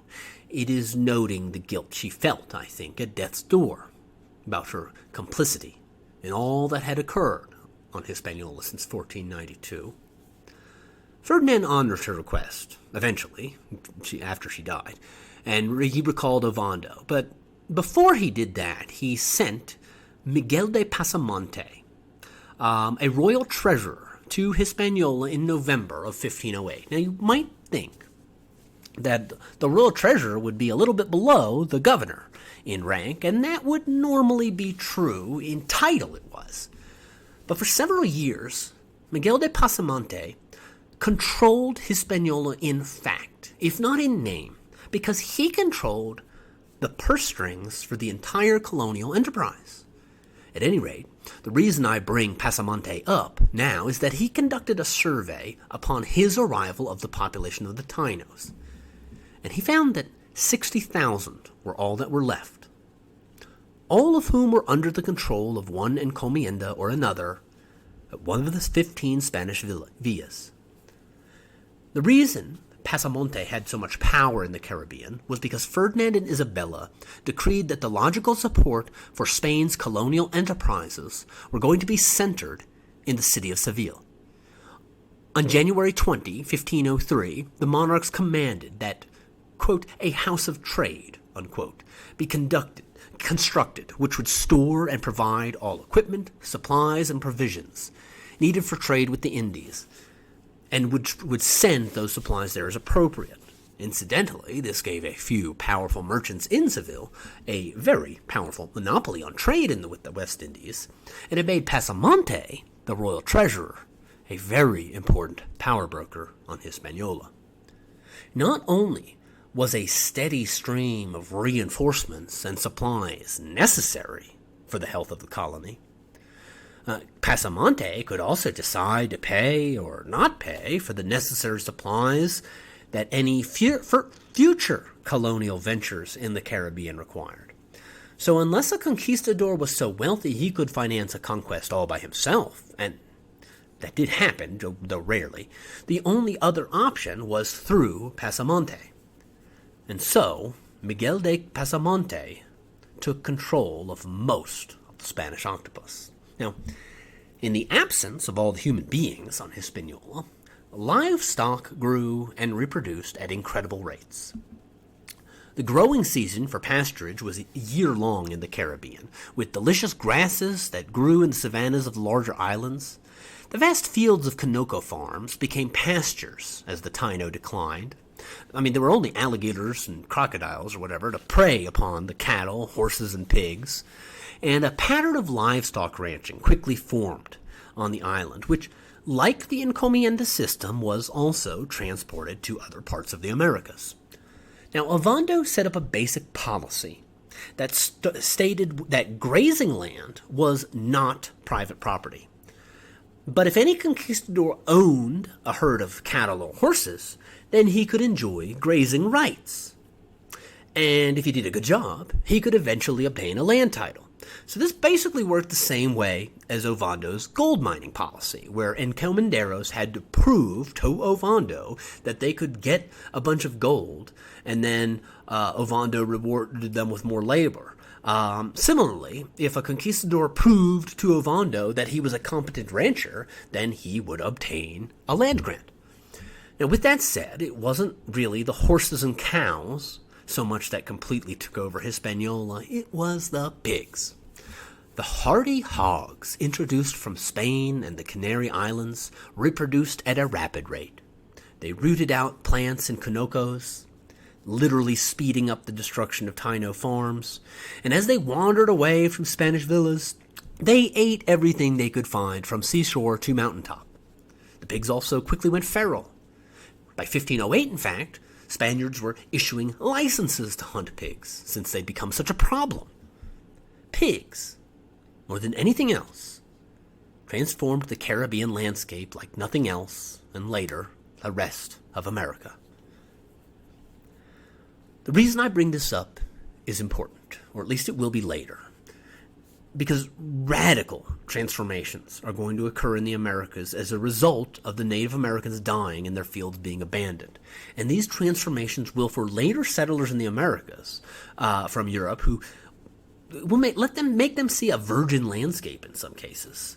And it will obscure the fact that they are also kind of taking possession of a land from an indigenous population which was disappearing from disease. Anyway, to focus back on the economy of Hispaniola. Now, it becomes apparent by the end of Ovando's reign as governor that the colony was in crisis. The gold mines were requiring deeper and deeper digging to find smaller and smaller flecks of gold. And this diminishing productivity required more labor so that the profits could continue. The labor supply was growing in shorter and shorter supply along with the gold. So in the midst of a great amount of prosperity, there are successful conquistadors on Hispaniola by this point who have grown fabulously wealthy. In the midst of that wealth, the colony was facing the prospects of sudden ruination. Both Ovando and Pasamonte wrote letters to the king in May of 1509, where they expressed concern about the scarcity of natives. Ovando, ever the capable administrator, developed a simple plan that would save the economic fortunes of his burgeoning empire in the short term. The remedy for the labor shortage on Hispaniola was simple in Ovando's rule. To solve it, he authorized slaving voyages to other islands in the Caribbean, so that more workers could be brought to the hellscape he'd created. Bartolomé de las Casas remarked upon the labor shortage, quote, "The Spaniards, seeing that the Indians were dying and declining in numbers in the gold mining industry, on their farms, and in other jobs, and concerned only with their profits, thought it would be a good idea to replace the natives of Hispaniola, who were dying out, with Indians from the other islands. They told the king that the Lucayan Islands were full of idle people, of whom no use was being made, and who would never become Christians. They asked to equip a few ships in which to bring the Lucayan Indians to Hispaniola, and where they would help to mine the gold, to the king's advantage, of course, unquote. I added the of course. They received their permission, and a dozen of the wealthiest settlers in the gold districts contributed something like 10 or 12,000 gold dollars to supply 3 ships with 60 men to go and capture Indians on the islands now known as the Bahamas. Las Casas tells us that some of the Lucayans were tricked into going on the ships to Hispaniola. To prevent violent captures, the Spanish lied when possible, told the Lucayans that the ships took them to the place where their dead ancestors lived. Quoting Las Casas here. But on arrival in Hispaniola, when they saw neither their parents nor those they loved, but only tools, such as spades, hoes, bars, and iron sticks, and the mines where they soon died, and realizing they had been tricked, some, in bitter despair, killed themselves by drinking the sap of the bitter cassava. Unquote. Las Casas also reveals to us how Lucayan slaves were sold. They were divided into lots based on however many individuals had shares in the ship. Quote, no attempt was made in these lots not to separate husband and wife or father and son. Then if they had been brute animals, when some old and sick person fell to anyone's lot, the one who received him said, give this old man to the devil, why should I take him? To feed and bury him? And this sick one, why do you give him to me? To heal him? Slaves were called a piece, and in the early 16th century, a Taino piece sold for $4 as if they were dealing with heads of cattle. Overcrowding on the ships was terrible, sometimes with 200, 300, or 500 people, all of them below deck. To prevent their escape, they closed the hatchways, and the Indians were left without light or air. It is very hot below deck, and besides, since the ships did not carry enough supplies, especially water, their unbearable thirst, the heat, grief, and overcrowding, some being on top of others, many died or thrown in the sea, in such large numbers that a ship without a compass, map, or guide, but only following in the track of dead bodies, could find its way from the Lucayos to Hispaniola. There was not a single ship that went to attack the Indians of the Lucayan Indians or of the mainland, which did not throw overboard 1/3 or 1/4 of those embarked. Unquote. Las Casas was hardly the only one to record the genocide of the Lucayans. Peter Martyr wrote, quote, the Lucayans, torn from their homes, became perfectly desperate. Some have died from exhaustion, refusing all food, and hiding themselves in inaccessible valleys, deserted forests, and unknown mountain heights, while others have put an end to their unendurable lives, unquote. The profits from the brutal enslavement of the Lucayans were great enough, though, that in 1509, Ferdinand wrote to Ovando that his learned advisers, quote, found no conscientious objection, unquote, regarding bringing slaves to Hispaniola, but that from now on the crown was going to need the first choice of such captives to work in the royal mines and plantations. Peter Martyr wrote that more than 40,000 persons of both sexes were taken out of the Lucayas, quote, for the unquenchable thirst for gold, unquote. The Spanish octopus spread in other directions as well. Last episode, I mentioned that some conquistadors undertook the so-called minor voyages. These largely followed in the footsteps of Columbus and satisfied the Spanish crown's desire for knowledge. because Columbus was so secretive with what he discovered, in part. Columbus held the title of commander of the ocean sea, and he wanted it all, and the islands found within it. And this was also a title that Ovando had been granted from the King of Spain. But in practice, both men really only governed Hispaniola.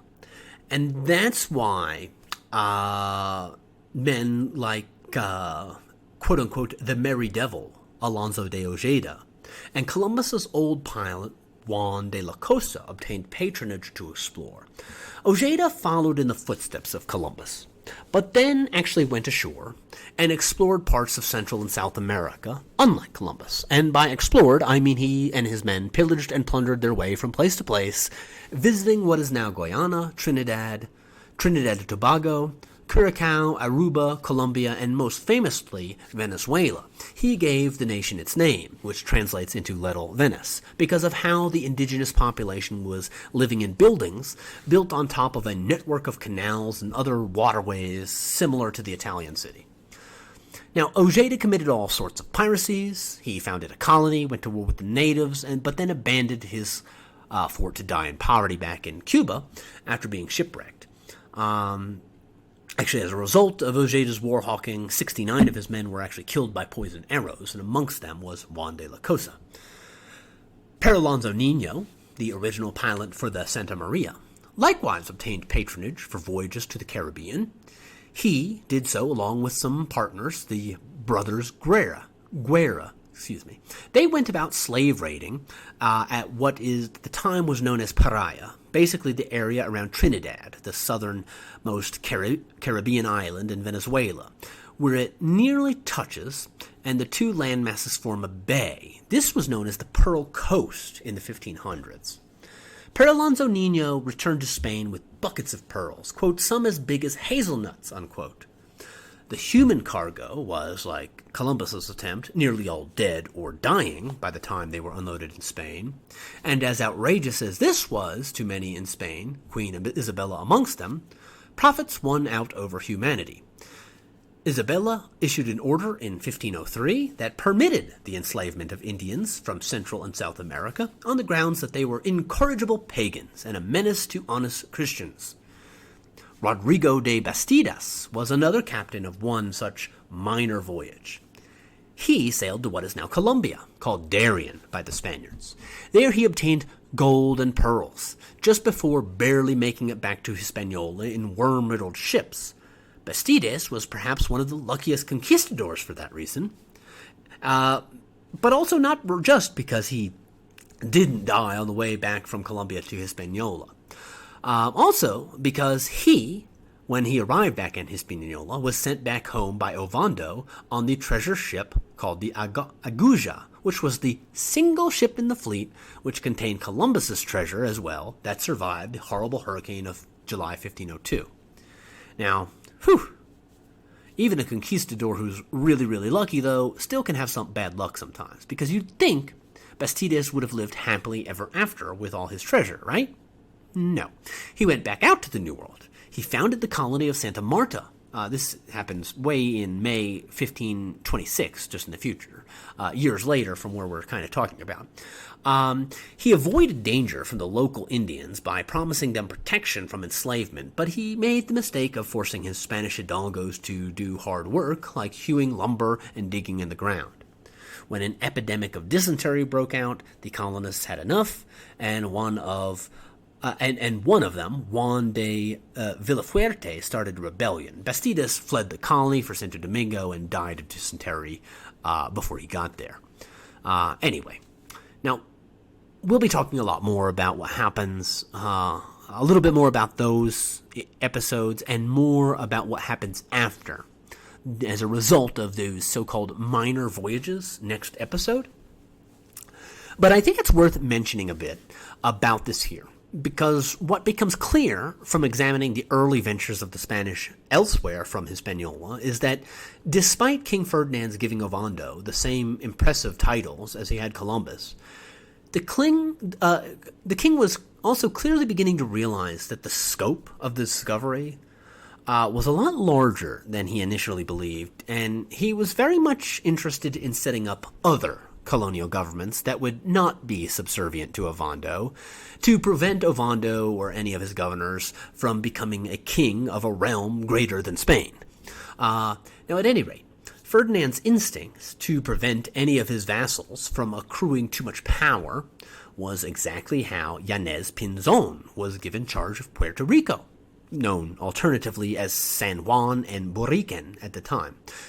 Pinzon was given captaincy of the island by the king shortly after the death of Isabella in 1505. Pinzon was ordered to pay his respects to Ovando, but he was not under Ovando's command, and he was not obligated to follow his orders. Now, with that said, though, Yanez Pinzon did not conquer Puerto Rico. He went, but if he attempted to conquer the island, he kind of failed. In fact, he was only there briefly, during which time he built a stockade and left livestock. But it appears to me that as appealing as it might have sounded to him to have been the governor of Puerto Rico, he found it much more lucrative and worth his time to go south to the Pearl Coast, like I said, where Trinidad meets Venezuela, and obtain wealth by obtaining pearls. Anyway, in 1508, Ovando began organizing slave raids onto other islands beside Hispaniola, like I said. The Lucayan Islands, Indians, were quickly used up, just as quickly as the Tainos of Hispaniola, and after that, Ovando moved on to other islands. Now, as a secondary motive, like I said, Yanez Pinzon had kind of been given permission to colonize Puerto Rico.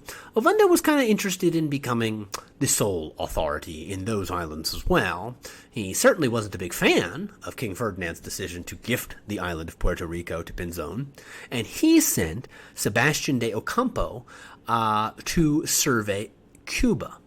The circumnavigation and mapping of the island took 8 months, and it appeared that that Ovando was preparing to invade Cuba.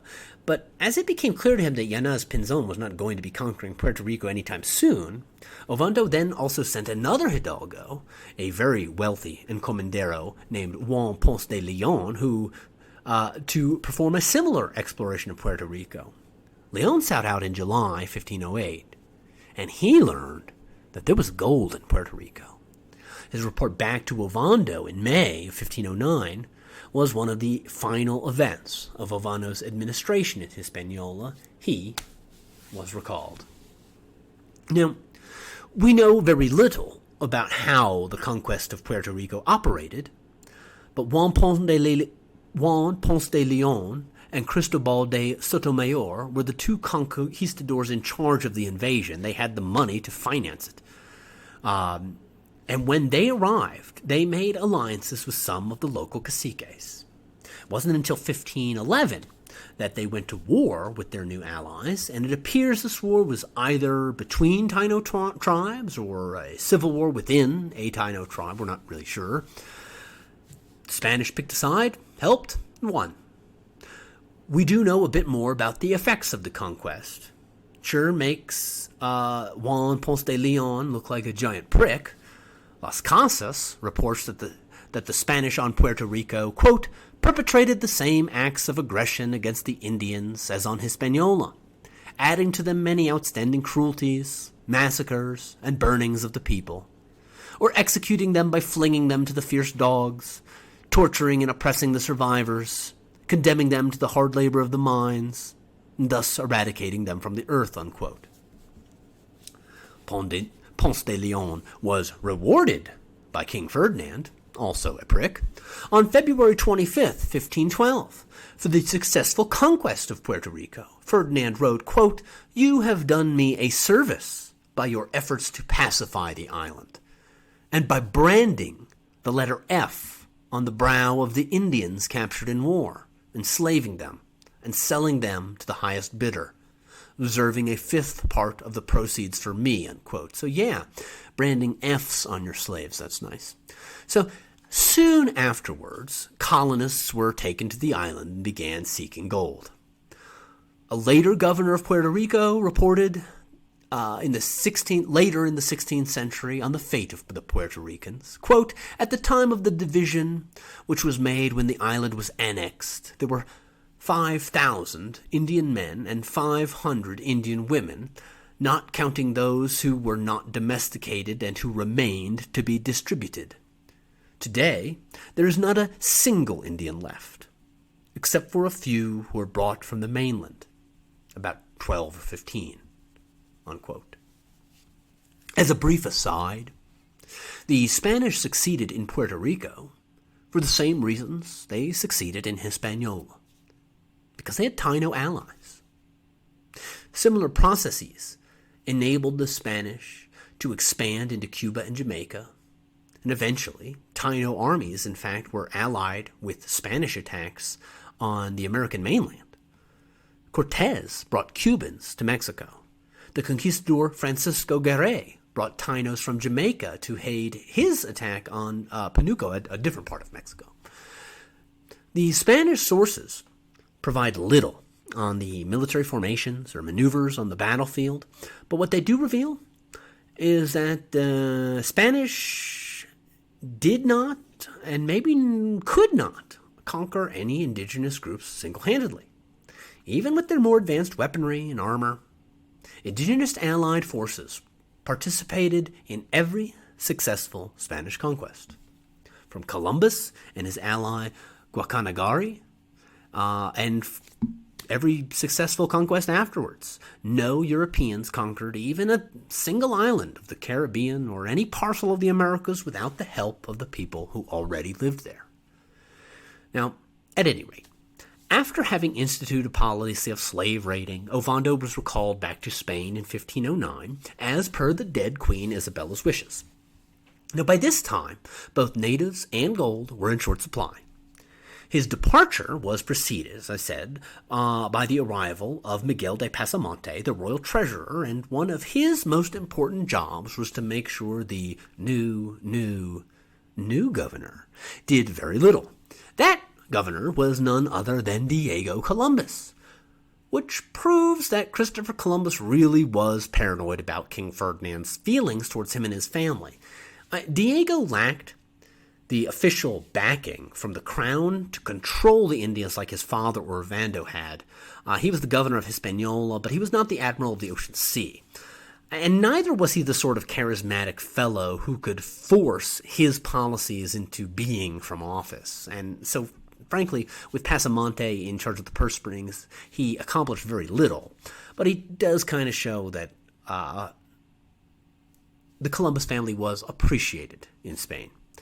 In fact, anyway, Diego did assert his power once, and that was at the beginning of his time in office. He ordered the occupation of Jamaica, which did not have gold on it, and so it had not been exploited by the Spanish up to this point, except as a place to capture slaves. But the Spanish presence in the Caribbean was growing, and so Jamaica came to be seen as a place from which supplies could be obtained, especially food. Jamaica was used to supply the new colonial ventures on the American coastline at Uraba and Veragua, more about them later, and Diego's father had obtained the Spanish title to Jamaica by means of him crash landing there, and Diego now had no intention of losing this property, in case Ferdinand decided to give the island to the colonies on the mainland, which it supplied with food. So, Diego sent Juan de Esquivel to take the island in 1509. Now, Jamaica had no gold, but, quote, all the people agreed to its inviting character, unquote, according to Peter Martyr. Juan de Esquivel, previous to his actions in Jamaica, served under Nicolas de Ovando.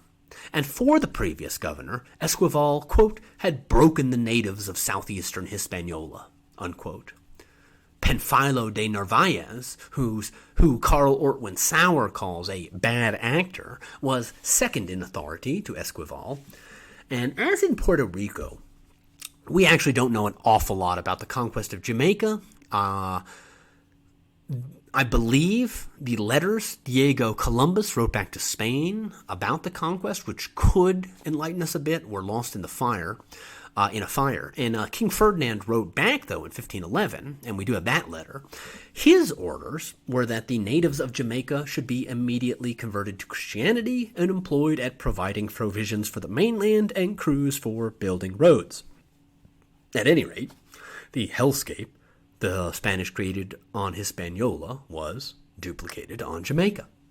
Numerous Spaniards living on Hispaniola, but who did not have encomiendas, achieved the status of encomendero on the island, and they received their own slaves there. Esquivel established himself on the north coast, near where Columbus had first discovered the island on his second voyage. He built a fort there. He called the island Santiago, which was what the island was called by the Spanish at the time, not Jamaica. Now, we're short on details, but Esquivel subdued the native population with the same strategy of dividing and conquering that had worked on Hispaniola and Puerto Rico. The Taino, who survived the initial wars of conquest, were put to work producing cassava, maize, and cotton for export. Jamaican cotton was of better quality than elsewhere in the Caribbean. Little specific mention was made of shipping Spanish slaves out of Jamaica, but it must have happened as it did elsewhere. Now, 2 years after the conquest, Panfilo de Narvaez and his men left Jamaica to take part in the conquest of Cuba. Esquivel stayed until he was replaced in 1515. His successor complained about the small number of natives he found there. Boo-hoo. Another Spanish bureaucrat predicted that the native population of Jamaica would be totally gone in 2 years. Esquivel's successor was Francisco de Garay. Garay came into Hispaniola on Columbus's second voyage, and he struck it rich in the goldfields there. After becoming wealthy, he financed his own attempted conquest on Guadalupe before eventually obtaining governorship of Jamaica. In 1511, he was given commission to conquer Guadalupe, which is a Carib-held island, and he was repulsed by the Caribs. Juan Ponce de Leon actually tried his luck there as well, but he was no more successful. Peter Martyr relates of that, quote, Juan Ponce endured a severe check from the cannibals on the island of Guadalupe. When the Caribs beheld the Spanish ships, they concealed themselves in a place where they could spy upon all the movements of the people who might land. Ponce sent some women ashore to wash linen, and also some foot soldiers to obtain fresh water. The cannibals attacked suddenly and captured the women, dispersed the men, a small number of whom managed to escape. Ponce did not venture to attack the Caribs, fearing the poisoned arrows which these barbarous man-eaters use with fatal effect. Thus he lost his honor, unquote. The Caribs were remarkably successful against the Spanish and defended themselves against several more attempted invasions of the Spanish on Guadalupe. Eventually, the Spanish stopped trying after failing in 1523. And even by the end of the 16th century, Spaniards only lived on the coast of Guadalupe. Ponce de Leon, I guess, regained his honor like Garay by participating in the conquest of Jamaica in 1515, if you're the sort that finds conquest an honorable thing, I suppose. But that didn't get either of them much additional riches, and so later on both of them would still be looking to conquer more and get more gold. Ponce de Leon will go to La Florida, and in 1519, Garay plays a part in the story of the conquest of Mexico, but those are stories for later episodes. For now, we'll leave these two conquistadors' exploits off there in Jamaica, awaiting their chance to become even more important makers of the Spanish Empire. At any rate, in Jamaica, Garay found little to do. There was a rapidly disappearing Taino population, a serious lack of gold, and ultimately a limited demand for the food and cotton. He founded a couple of villas, but neither amounted to much of anything, and over time, Jamaica was overrun by livestock, even worse than on Hispaniola. Horses, cows, pigs, and goats all roamed free, wild in some cases. By 1519, when Narvaez left for Cuba, nearly all of the Taino on Jamaica were gone. Many of the colonists left for Cuba along with Narvaez, others left with Garay for the mainland, and Jamaica was a quiet backwater of the Spanish Empire. As for Cuba, it remained unconquered to this point, in part because Columbus never found gold there. It also wasn't along the route to Hispaniola, so Spanish ships arrived there infrequently. Until 1508, then, Cuba was little visited by Europeans except for slave takers who would briefly visit and Shanghai unfortunate Tainos. But after 1508, when Nicolas de Ovando ordered the circumnavigation of Cuba, gold was discovered around this time, perhaps on that circumnavigation. I don't know exactly when, but by May in 1509, King Ferdinand had heard about it, and he wrote that there was, quote, some suspicion of gold in Cuba, unquote. When Diego Columbus took governorship of Hispaniola, he wished to send someone to, quote, know the secret of Cuba, unquote. And finally, in 1511, King Ferdinand approved a contract that would give Cuba's governorship to Diego Columbus and Diego Velázquez de Cuellar. Little time was wasted in overrunning the island over the course of the year. The Taino died, submitted, or fled. On March 12, 1512, King Ferdinand acknowledged the successful conquest. Velázquez de Cuellar was an experienced conquistador by this point. He had arrived in the Caribbean on Columbus's second voyage and had an encomienda on Hispaniola. Later, he was with Nicolas de Ovando in Zaragoza, and it was he, Velázquez de Cuellar, who carried out the massacre of the assembled caciques at Ovando's command. Velázquez went on to help subjugate western Hispaniola, found numerous villas, and split Indians up into the new Spanish encomienda system. He was Ovando's de facto lieutenant governor in western Hispaniola, what is now Haiti, and he exploited the Taino there mercilessly. The villas in western Hispaniola failed quickly, and when they started to fail, many of the natives under Velázquez's rule fled across the Caribbean Sea. They escaped to Cuba. It's a famous incident in the history of the Taino. A cacique named Hatway led the escape, which Las Casas reported. Hatway escaped to Cuba, with as many of his followers as he could with him, and, knowing the customs of the Spaniards, he always had his spies, who brought him news of conditions in Hispaniola, because he was afraid that someday the Spaniards would come to Cuba. And finally, he learned of the decision of the Spaniards to move on it, unquote. Velázquez had his eyes on Cuba for some time before the invasion, and was chosen to lead the conquest because he was one of the wealthiest and most powerful people on Hispaniola. And when Hatway learned the Spanish intended to invade, he gathered his people, as well as the Tainos of Cuba with whom he took refuge. Hatway reminded them of the various misdeeds which Spaniards had inflicted upon the Tainos of Hispaniola. He asked them, "Do you know why they persecute us, and for what reason they do it?" The people replied, "They do it because they are cruel and bad." Hatway responded, "The real reason that the Spanish killed and enslaved them was because they have a lord whom they love very much. I will show him to you." Hatway produced a small basket made of woven palm fronds. It was full of gold, and he spoke again. "Here is their lord, whom they serve and adore. To have this lord, they make us suffer. For him, they persecute us. For him they have killed our parents, brothers, all our people, and our neighbors. They've deprived us of all of our possessions. For him they seek and ill-treat us. And because, as you have already heard, they want to come here and seek only this Lord, and in order to find him and extract him, they will persecute us and annoy us, as they have done before in my own land. Therefore, let us throw it into the river, under the water, and they will not know where it is." Then Hatway tossed the basket of gold into the river. The Tainos gathered with him did the same with all of their gold possessions. Meanwhile, Velázquez assembled 300 Spaniards on Hispaniola and told them of his intention and desire to capture Hatway and the refugees. They were joined by Narvaez and a band of Jamaican conquistadors.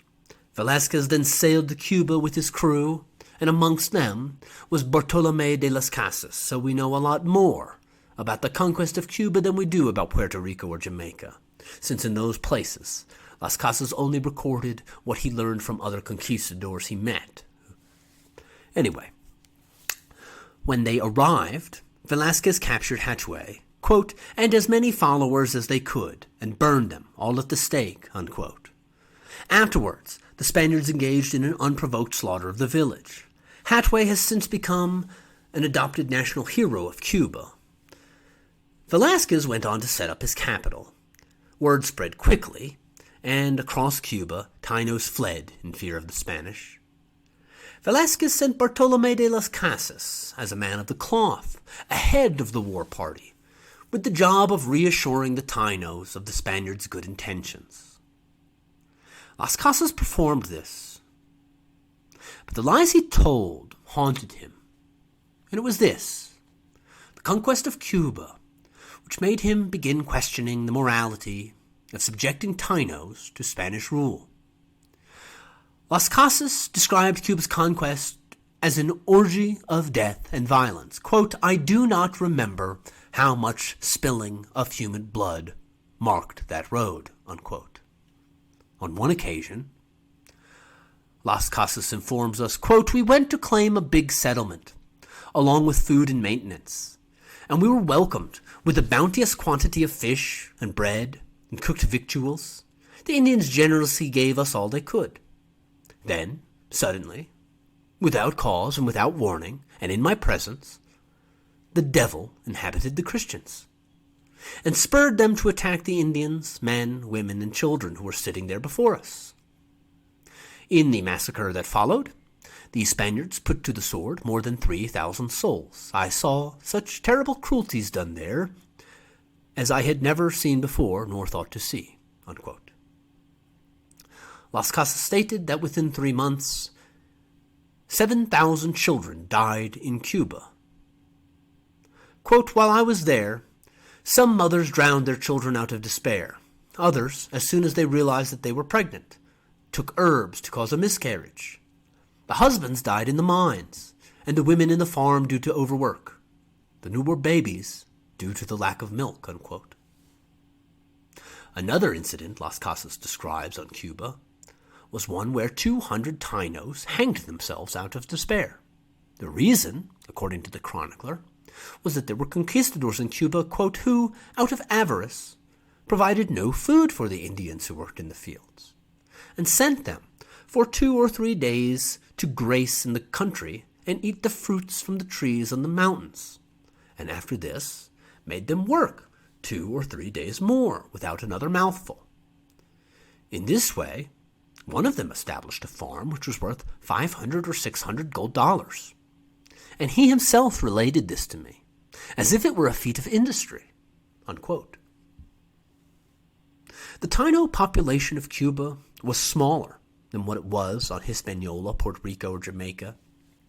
The Taino themselves were engaged in a process of colonizing the Caribbean themselves when the Spanish arrived, and Cuba, the most northernmost Caribbean island, only recently had a Taino population who had originally arrived in the southern part of the Caribbean, 800 years before that.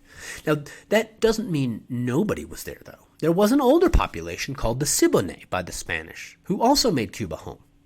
Now, my episode Earthshaker has a lot of information about the Caribbean before 1492, so check out that episode if you haven't. But the short version is that the Siboney were the descendants of people who migrated into the Caribbean thousands, I think, years, maybe hundreds or thousands of years, long before either the Taino or the Caribs, suffice to say. Anyway, Cuba was a busy place, with Taino and Siboney natives side by side, probably not completely peacefully, but not in a state of war, and let alone a state of genocidal slaughter, these two separate societies were joined by foreign traders, both from the Yucatan and from the North American Southeast. Now, the Spanish barely understood any of this by the time practically everyone on Cuba was dead. Now, of course, discovering new lands and peoples weren't really the reason Velazquez and Narvaez had come to Cuba in the first place. They arrived to subjugate the island and get all the gold. But after arriving, Velazquez stayed in the south of the island. He set up the capital and government, and from that spot wrote back to the king that Cuba was such a lovely place that it should replace Hispaniola as the Spanish administrative center in the New World. And in fact, if one were at Darien, then Cuba was a better route home than Hispaniola. Now, but while Velazquez busied himself with this, Narvaez went about the dirty business of campaigning across the island of Cuba. Gold was discovered shortly afterwards in the streams of the high country in the middle of the island, and a new gold rush began. Now to Cuba instead of Hispaniola, and many of the would-be miners came not from Spain but from Hispaniola. Many people left Hispaniola, in fact, for Cuba. In fact, by February in 1513, the government of Hispaniola asked the crown to stop giving license to miners and workmen from Hispaniola who were seeking permission to leave. Velazquez founded 6 villas on Cuba by 1514 by this point, and added a 7th, Santiago de Cuba, in 1515, and that served as his residence and capital. He was addressed as Capitan of the island, and was no longer subordinate to Diego Columbus, the governor of Hispaniola. Velazquez got his funding for bringing settlers and creating villas on Cuba directly from Pasamonte, the royal treasurer who was the real source of Spanish power in the New World at this time. And with that said, Velazquez's selection of Santiago put him at the far eastern end of Cuba, and that meant he was 300 leagues from the western side of the island, and that meant he had little knowledge about the goings-on on the far end of the island. And ultimately that would cost him in the future when a conquistador named Hernan Cortez started getting ideas about how he could get out from the thumb of Velazquez, just like Velazquez had gotten out from the thumb of Diego Columbus. Anyway, that aside, the occupation of Cuba was a repetition of what happened in Hispaniola. The Spanish vecinos in the Cuban gold districts the Spanish vecinos are the citizens, got rich from working native labor. And the vecinos of villas not in the gold districts got rich by lending their native labor to the encomenderos in charge of the gold mines. The conquistadors argued that they arrived on Cuba to protect the Taino.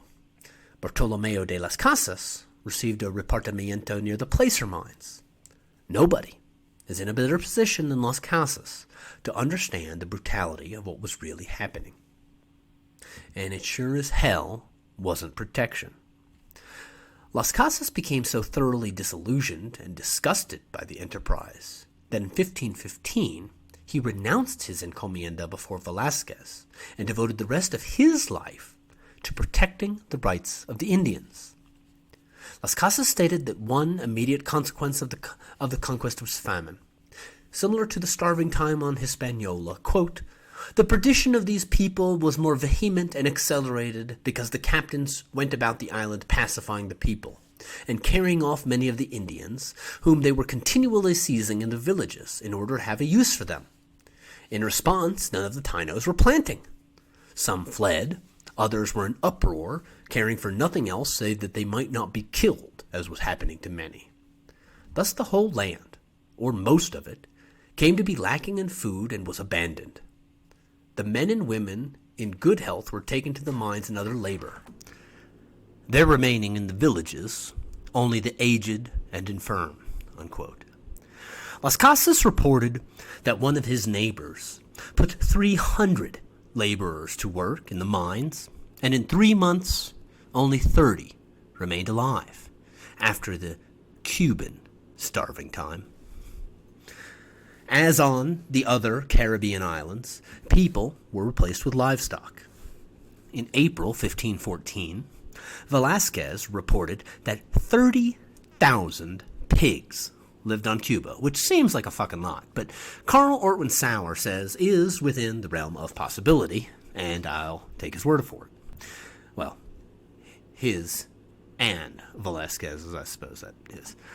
Anyway, in the absence of predators, like I said, there's only really, like crocodiles and alligators or whatever. There are thousands of hogs which root up and destroy the Conocos upon which the Taino depend, and this served to hasten the famine and death on Cuba. And once the Tainos began to disappear, Spanish conquistadors turned much of Cuba into ranchland for cattle and horses. And in the not-too-distant future, Cuba would provide animals for Cortez for his conquest of Mexico. Cuba is only 90 miles or so from Florida, and it seems that the Spanish knew of Florida from at least 1502, since a peninsula appears in roughly the correct location of Florida in maps at the time. Certainly, by 1509, when the Bahamas were being depeopled, one or more Spanish vessels would have gone astray and seen Florida, but it is most likely that most of the knowledge the Spanish gained of Florida came first from captured natives. Despite this knowledge and the trade that went on between Florida and the Caribbean, the Straits of Florida represented a major cultural divide in the Americas. On one side, in the Caribbean, existed essentially South American cultures. The Taino and the Caribs were both people whose ancestors migrated from South America into the Caribbean from the Orinoco River Basin. Their crops, yucca and sweet potatoes, chili pepper, peanuts, these were not grown in North America. And Floridian crops, corn, beans, and squash, were very rare in the Caribbean. The first attempt at conquest, the first tendril of the Spanish octopus, if you will, was led by Juan Ponce de Leon, whose ambitions continued after his successful conquest of Puerto Rico and his unsuccessful attempt at conquest of Guadalupe. And, in fact, despite the lack of gold from his recent attempts, Ponce de Leon had become wealthy as an encomendero on Hispaniola, and that wealth grew on Puerto Rico, which didn't have a lot of gold, but Ponce de Leon appropriated to himself more land and Indians than was technically his legal right to do so, or at least he was charged with doing this. At any rate, by 1512, Juan Ponce de Leon was looking beyond Puerto Rico, to a place the natives called Bimini, and would soon be named La Florida by the Spanish. After renaming Florida, the Spanish transferred the name Bimini to refer to a part of the Bahamas. The reason for this mix-up is that when the first Spanish ships visited Florida, they didn't realize that the coastlines for southern Florida and northern Florida were the same place. Now, it's not really that important, but it explains how the name changed.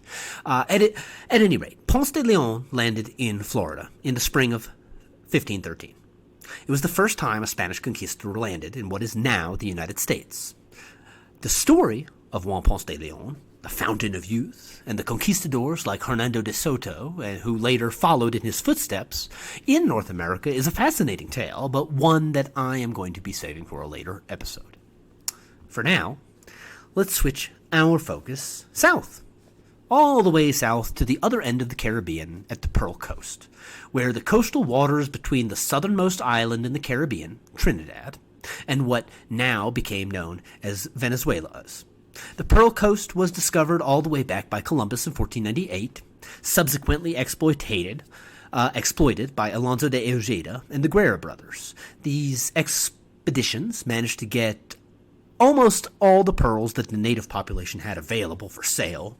And in fact, the local Indians weren't set to work at pearl diving to procure more.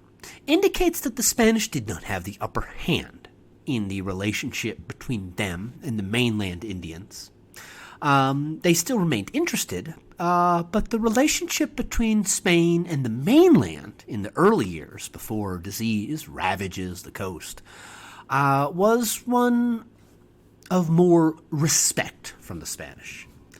At any rate, in 1509, Ovando returned to Spain, and he came bearing a fairly large sum of pearls, so the expedition, so it's likely, I should say, that another expedition after that of Ojeda and the Guerra brothers had occurred, and that perhaps they had established a trading relationship with the natives of the Pearl Coast by that time. But we don't know much about it. The trade was important enough, though, that orders had been given not to enslave natives from Trinidad to Hispaniola, so as to not disturb the trade of the Trinidad Caribs and the natives of the Pearl Coast. And remarkably, the relationship between the Spaniards, the natives of the Pearl Coast, and the Caribs of Trinidad was relatively peaceful.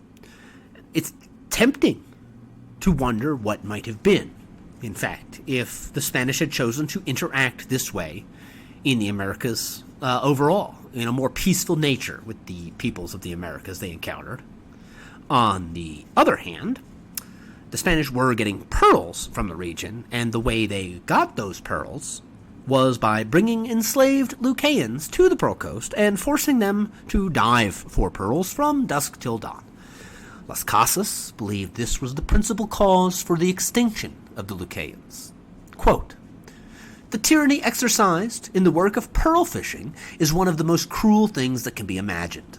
The pearl divers dive into the sea from sunrise to sunset and remain for many minutes without breathing, tearing the oysters out of their rocky beds. They come to the surface with a netted bag of these oysters, where a Spanish torturer is waiting in a canoe or skiff. If the pearl diver shows signs of wanting to rest, he is showered with blows. His hair is pulled, and he is thrown back into the water, obliged to continue the hard work. The food given is codfish, not very nourishing. At night, the pearl divers are chained so they cannot escape. Often, a pearl diver does not return to the surface, for these waters are infested with man-eating sharks that can kill, eat, and swallow a man whole. And in this extraordinary labor, or, better put to it, in this infernal labor, the Lucayan Indians are finally consumed. All of them publicly sold for 150 castaños." Unquote. The Spanish built a so-called fort in the region at a small island called Cubagua, which amounted to little more than an encampment. It was occupied during pearl diving, and the lack of fortifications at the camp is evidence of a relatively friendly relationship between Spaniards and the Indians of the Pearl Coast, where cooperation offered more profits to the Spanish than attempted conquest. Things were going well here, in fact, such that Franciscan and Dominican monks established themselves in the area in 1516. I'm sure you won't be surprised when I say that the years of peaceful coexistence, though, came to a sudden end, when one day a Spanish ship that had come to trade ended up kidnapping a local cacique and his men. At Trinidad, the Caribs were infuriated, and in consequence killed the Dominican friars. They became the earliest martyrs in the New World. The next year, in 1517, more Dominicans returned. They rebuilt a new mission. And, when another Spanish ship took more slaves, though, in 1519, well, the Caribs rose in rebellion again and killed all the Christians, 80 of whom lost their lives. The islands of the Lesser Antilles were, generally speaking, of lesser concern to the Spanish in comparison to the larger-sized Greater Antilles. This was the home of the Caribs, and they provided a foil in some ways to Spanish power in the Caribbean, if you want to make your history a narrative, and not just because on the island of Guadalupe did Spanish attempts at conquest, and not just because the Spanish attempts at conquest on Guadalupe were stopped again and again, When a revolt occurred on Puerto Rico, it was supported from an island today known as St. Croix. The Spaniards knew it as Santa Cruz, and the reason why Caribs were helping their old enemy, the Taino, was because, as much as the Caribs and the Taino didn't like each other, they really hated the Spanish. Santa Cruz was an excellent harbor and suffered continuous Spanish depredation both before and after the revolt at Puerto Rico. Eventually, the Spanish forced the Caribs off the island completely. It was abandoned, at least by 1515. That's when Ponce de Leon visited and found it deserted. The Spanish didn't manage a whole lot of victories against the Caribs, though, which might account, in part, for their fearsome reputation. Because the Caribs really are a bit of a mystery to me. I mean, it's possible, I'll say, maybe even likely, that they engaged in some sort of cannibalism. I imagine there's got to be some sort of kernel of truth to the stories of the Taino and the Spanish. They certainly wouldn't be the only culture to engage in the practice, let alone in just the Americas, But again, I haven't yet found any accounts of the Spanish finding actual evidence of them doing so, except from the words of Taino captives of the Caribs, which were translated, of course. And so I just don't know, anyway, for sure. It's a neat little mystery to me. At any rate, the largest of the Carib-held islands was Guadalupe. And in 1511, Francisco de Garay undertook an expedition from Hispaniola to Guadalupe. He was forced to turn back after suffering severe losses. We mentioned that earlier, and we don't have many details about that one. Ponce de Leon tried again in 1515, 4 years later. He also failed against the Caribs on the forested island. The Spanish tried several times after that, but were continuously repelled. They were fearsome warriors, the Caribs were, but Spanish interest in the southern Caribbean was high. Despite their inability to conquer the islands, they were still seen as a potential source of slaves. And that was how much the demand for workers was in the encomiendas. Men were willing to risk their lives against poisoned arrows in the forest to capture slaves. Queen Isabella authorized the enslavement of Caribs in 1503. In 1511, King Ferdinand specifically named 3 islands he wished to see more slaves taken from, in order to obtain the royal share of the profits. Those were Barbados, Tobago, and an island named Mayo, which isn't clear to me what modern island that refers to be honest. But anyway, by 1520, the Spanish slave raiding of the southern Caribbean had reached its zenith, and some of the Carib islands were depopulated as a result. The Virgin Islands and Barbados were written of as depopulated by that time.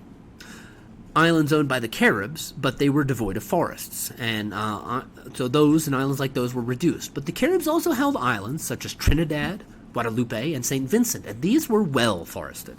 And on these islands, the bow and arrow wielding Caribs easily defended themselves against the Spanish.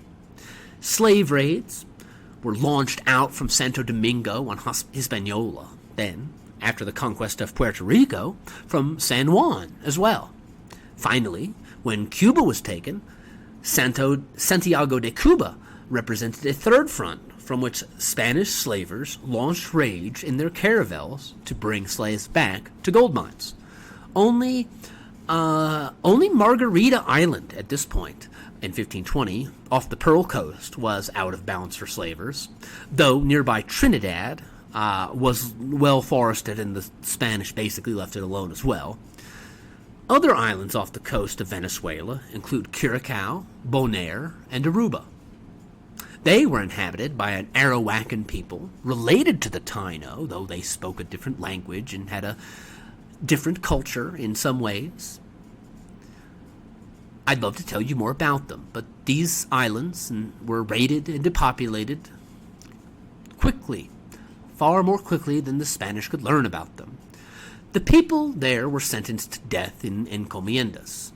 One Spanish official in Santo Domingo, though, rated Carib slaves as better than the Arawaks taken, when he wrote on September 6, 1515, quote, remarking of the Caribs, quote, "Few of them dying, good for a lot of use, but hard to guard because likely to escape in canoes," unquote. Carl Ortwin Sauer summarizes the consequences of the Spanish slave trade as, quote, "starkly simple. The French, English, and Dutch colonies of the 17th century occupied islands that had been emptied of their natives early in the 16th century in order to keep Hispaniola going. To a great extent, the North European successors were able to live off the Spanish livestock that had replaced the Indians," unquote. Only cannibalistic Carib Indians were to be enslaved in Spanish law, but this was not enforced except occasionally when Taino slaves were brought to Spain.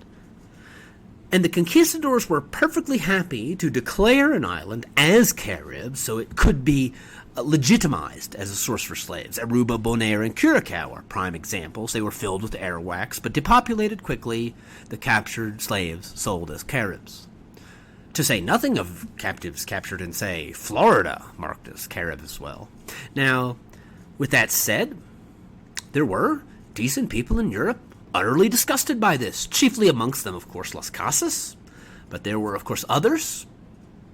Las Casas was absolutely not alone, and these people wanted reform. Ultimately, they would get it, but reforming the Spanish legal system took a lot of time, and for the natives of the Caribbean, time was running out. The period of 1509 to 1519 has been termed by historians as the Island Crisis. During this time, reformers like Las Casas had little effect in countering the effects of the crisis because Spanish government at the time was controlled by King Ferdinand and a few of his advisors who were all making an absolute fortune in gold on the Spanish colonies. Now, I think Bartolomé de las Casas was a great dude in history, so I think I'm going to talk a little bit more about him. And Las Casas was born in Seville in 1484 into a family of merchants. His father, Pedro de las Casas, had enough money to send his son Bartolomé to school to study Latin instead of just entering the family business.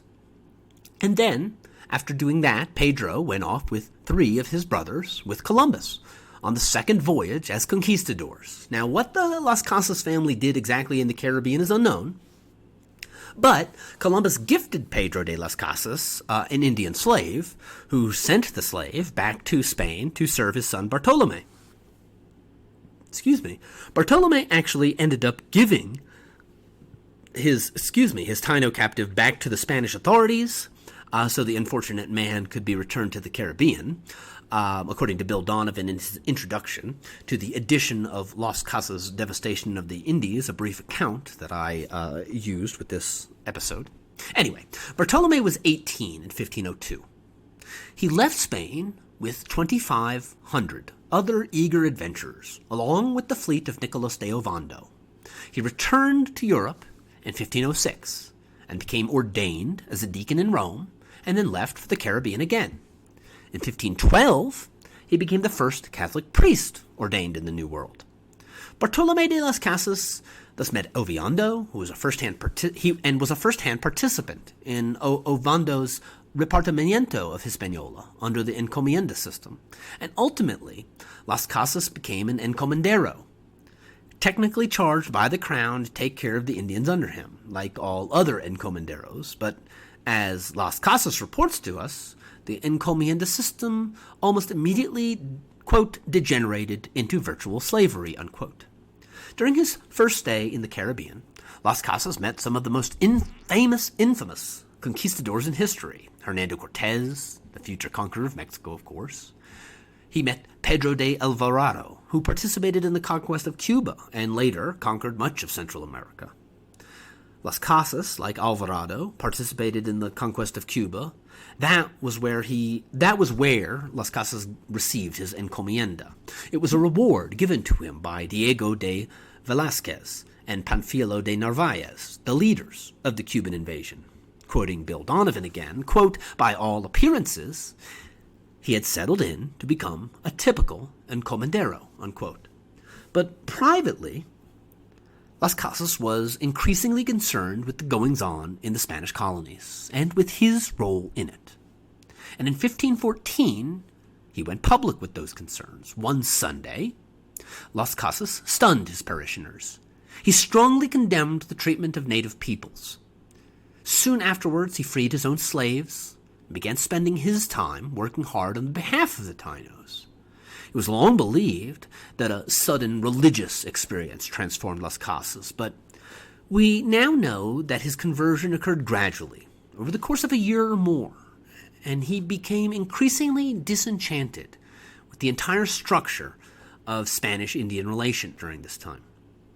At first, Las Casas challenged individual encomenderos who were abusing their slaves. But soon he realized that these individual encomenderos, as terrible as they might be, they weren't the root of the problem. The problem was with the entire system of encomienda. Las Casas denounced the rape, murder, and theft that was routine in the Indies. And this made him numerous powerful enemies amongst Spanish officials and encomenderos in the Caribbean, and some of these guys were really dangerous. But he made little headway in change. It took him 6 years before he finally got a royal audience, and he only got that because in 1520, Spanish officials charged him with lying about what they were doing on Hispaniola. In a chamber full of both supporters and opponents, Las Casas made his case. He not only convinced Charles V that he was telling the truth, but got the emperor to side with him and agreed that the Caribbean could be ruled without force of arms. But the ruling had no practical effect across the Atlantic. And for 25 years, Las Casas suffered defeat after defeat as he tried to defend the people of the Americas. He began writing in 1522 and joined the Dominican order, becoming a monk, and his two monumental works, Apologetica Historia de las Indias and the Historia de las Indias, in addition to his shorter Devastation de las Indias, were written at this time. And they mark Las Casas' career as a chronicler of Spanish atrocities as a much more effective one than his career as a social activist. But he didn't stop trying to help. And in 1537, Charles V supported Las Casas again, and the Dominicans he worked with in their efforts to establish missions in Guatemala, and in the same year, more than 4 decades after 1492, the Pope issued a papal bull proclaiming that American Indians were indeed rational beings with souls. It only took 40 years. Eventually, Las Casas directly influenced the Spanish crown's passing of the so-called Leyes Nuevas, new laws in English, which forbade the transference of encomiendas through family inheritance. Basically, a promise to forbid Indian slavery and end the encomienda system within a generation. The new laws were reportedly passed into law after Las Casas read the first version of his book, The Devastation of the Indies, out loud to the royal court, basically horrifying and shaming the emperor into signing the law. Las Casas returned to the Indies after the signing of the Leyes Nuevas, and then was promptly banned from the Caribbean by the Council of Indies and was recalled to Spain again in 1547. There, he met a dangerous foe, legally speaking. Juan Ginés de Sepúlveda, one of Spain's leading humanists, who possessed not only an impressive intellect, but formidable friends at court. Sepúlveda put together an intellectual defense of Spanish aggression in the Americas, based on the doctrine of just war. Las Casas argued against Sepúlveda's arguments basically by continuing to describe Spanish atrocities that in some cases he witnessed firsthand, and oftentimes he would name individual Spaniards responsible for specific acts of murder, rape, and torture. In 1550, Las Casas' arguments forced the Council of Indies, therefore, to recommend a meeting of Spanish legal scholars and theologians to determine once and for all, quote, how conquests may be conducted justly and with security of conscience, unquote. In April 1550, Charles ordered the debate. Now, the men did not meet face-to-face in a traditional debate. Each stood before the court and made their case.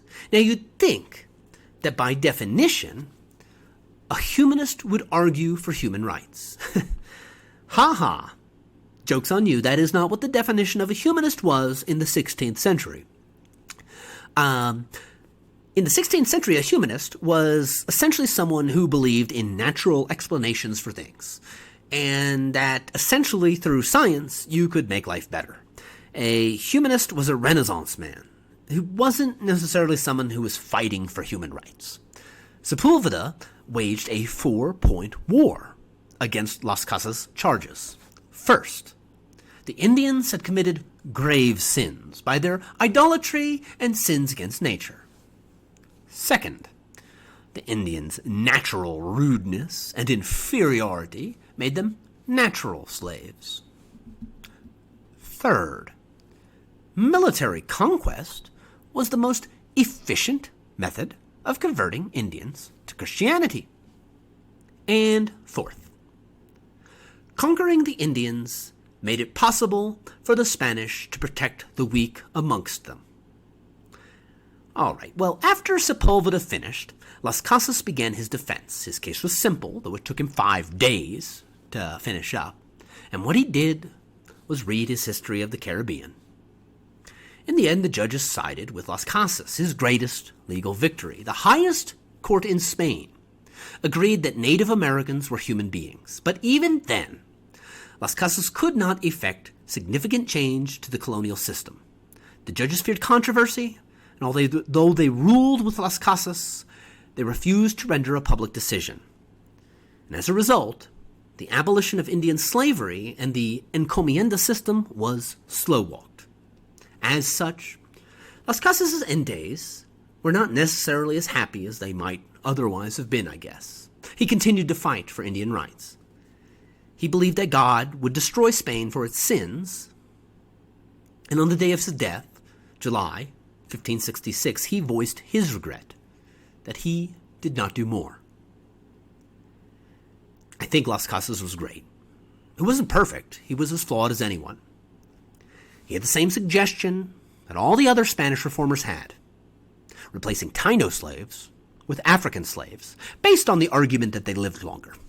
So Las Casas wasn't fighting against slavery's existence. He was against the machine of death, which Spanish colonial policy was, in principle.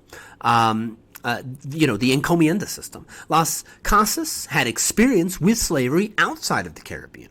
He grew up in Seville, which was Spain's chief seaport, and where there was a sizable percentage of the population of the city was African. Many of them were enslaved Africans. They worked mostly on the ports or as personal servants to the wealthy, and in a wide range of various jobs, really. They didn't have an easy life. But slavery in Spain was fundamentally different than slavery in the Caribbean, in that the slaves were not being fed into a meat grinder that left them committing mass suicide and starving to death. I mean, there's a big difference. In addition, some Spaniards were of African descent. I mean, what with the hundreds of years of Spain actually being Al-Andalus, a Muslim caliphate, well connected to the trans-Saharan slave trade. I talk about that extensively in my first series, Rise of the Conquistadores. And in Las Casas' defense, I mean, African slaves within Spain, so they weren't treated as poorly as slaves, either Indian or African, in the Caribbean. Doesn't mean they were treated well. But to give you an idea of how differently life was for Africans in Spain, or how differently it could be, Las Casas traveled to the New World in 1502 on the fleet of Nicolas de Ovando. On that same fleet was Juan Garrido, a Christianized African conquistador who had become a slave, then later got his freedom in Portugal. I tell you this because Las Casas probably didn't understand that within Africa, at the root of the slave trade, there were some of the same goings-on as in the Caribbean. Kidnapping, war, all the associated atrocities that go along with enslaving human beings. Las Casas wasn't necessarily against the idea that some people were in servitude and some people were naturally, should be servants. He was against the idea of what he saw in this Caribbean specifically, and that is genocide. So I say that Las Casas was a great dude in history. I don't know if, say, my niece Ariel, who is African American, if she's very young, but if she learned all about Bartolome de las Casas, I don't know if she would feel the same way about him that I do. I don't know how you feel about him either. And there's a truth about stories anyway. And that is no matter what a storyteller might want you to feel about a story. It's up to the listener how you feel. And I certainly agree that Las Casas wasn't perfect. As awe-inspiring as Las Casas histories are as well, they also aren't perfect. Las Casas' work was geared specifically towards the Emperor Charles V in order to change his mind about the operations of the encomienda. It wasn't a history meant for the consumption of the general public.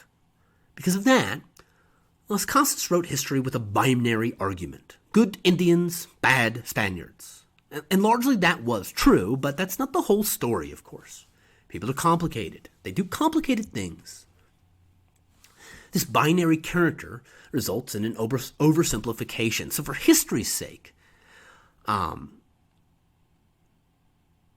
Las Casas' works are an incredible treasure of information, but they don't provide a complete story, is what I mean to say, I guess. The most obvious example of this is in his descriptions of Mexico, which we didn't talk about in this episode, of course, but and that's where the Aztec Empire gave fuel to the opponents of Las Casas. The practice of human sacrifice in Tenochtitlan and other Aztec cities genuinely horrified the Spanish, and led some to believe that, quote, if God could live in the Indies, so could the devil, unquote. But Las Casas wasn't writing a complete history, so that his writers would understand a complete history of the Spanish conquest. He was writing to convince Charles V that he could be a righteous Christian prince who would end the terrible abuses committed in his overseas realms, or he could be a tyrant. In fact, Las Casas repeatedly used the word tyrant to describe colonial officials who were oppressing Indians. But nowhere in Las Casas' histories do any of the native allies of the Spanish conquistadors show up and play a role. And like I said earlier, every single one of the Spanish conquests that were successful succeeded in part because the Spanish had one or more allied Taino army fighting for them. And later when we get to Mexico, you'll see that some of the conquests might have been mainly, the main cause might have been the native allies. Anyway, now another major issue people have with Las Casas are the numbers he asserts, when he talks about how many Taino there were or how many people the Spanish killed or enslaved. Now, Las Casas' works are extensive. And sometimes he would give contradictory calculations for some of his figures. But his detractors are mainly those who have questioned his overall numbers, and that's not the same thing. There's points where he might say the X amount of slaves came from here, and then a different time he might say Y amount of slaves. But his overall numbers is what gets the controversy. That's 3 million people on Hispaniola, and that's a big number. But as Bill Donovan says, quote, recent studies have produced estimates that support his description of demographic catastrophe, unquote. Las Casas then emerges as if anything, a representation of the statistical imprecision of the early modern period, rather than someone who would be deliberately falsifying evidence. I think we can blame Las Casas for ignoring the fact that there were plenty of Native Americans who had grudges with other Native Americans and were more than willing to side with Spanish conquistadors to settle old scores. Like I said, life in the Americas wasn't perfect. But I don't think we can blame Las Casas for inflating the population of the Caribbean.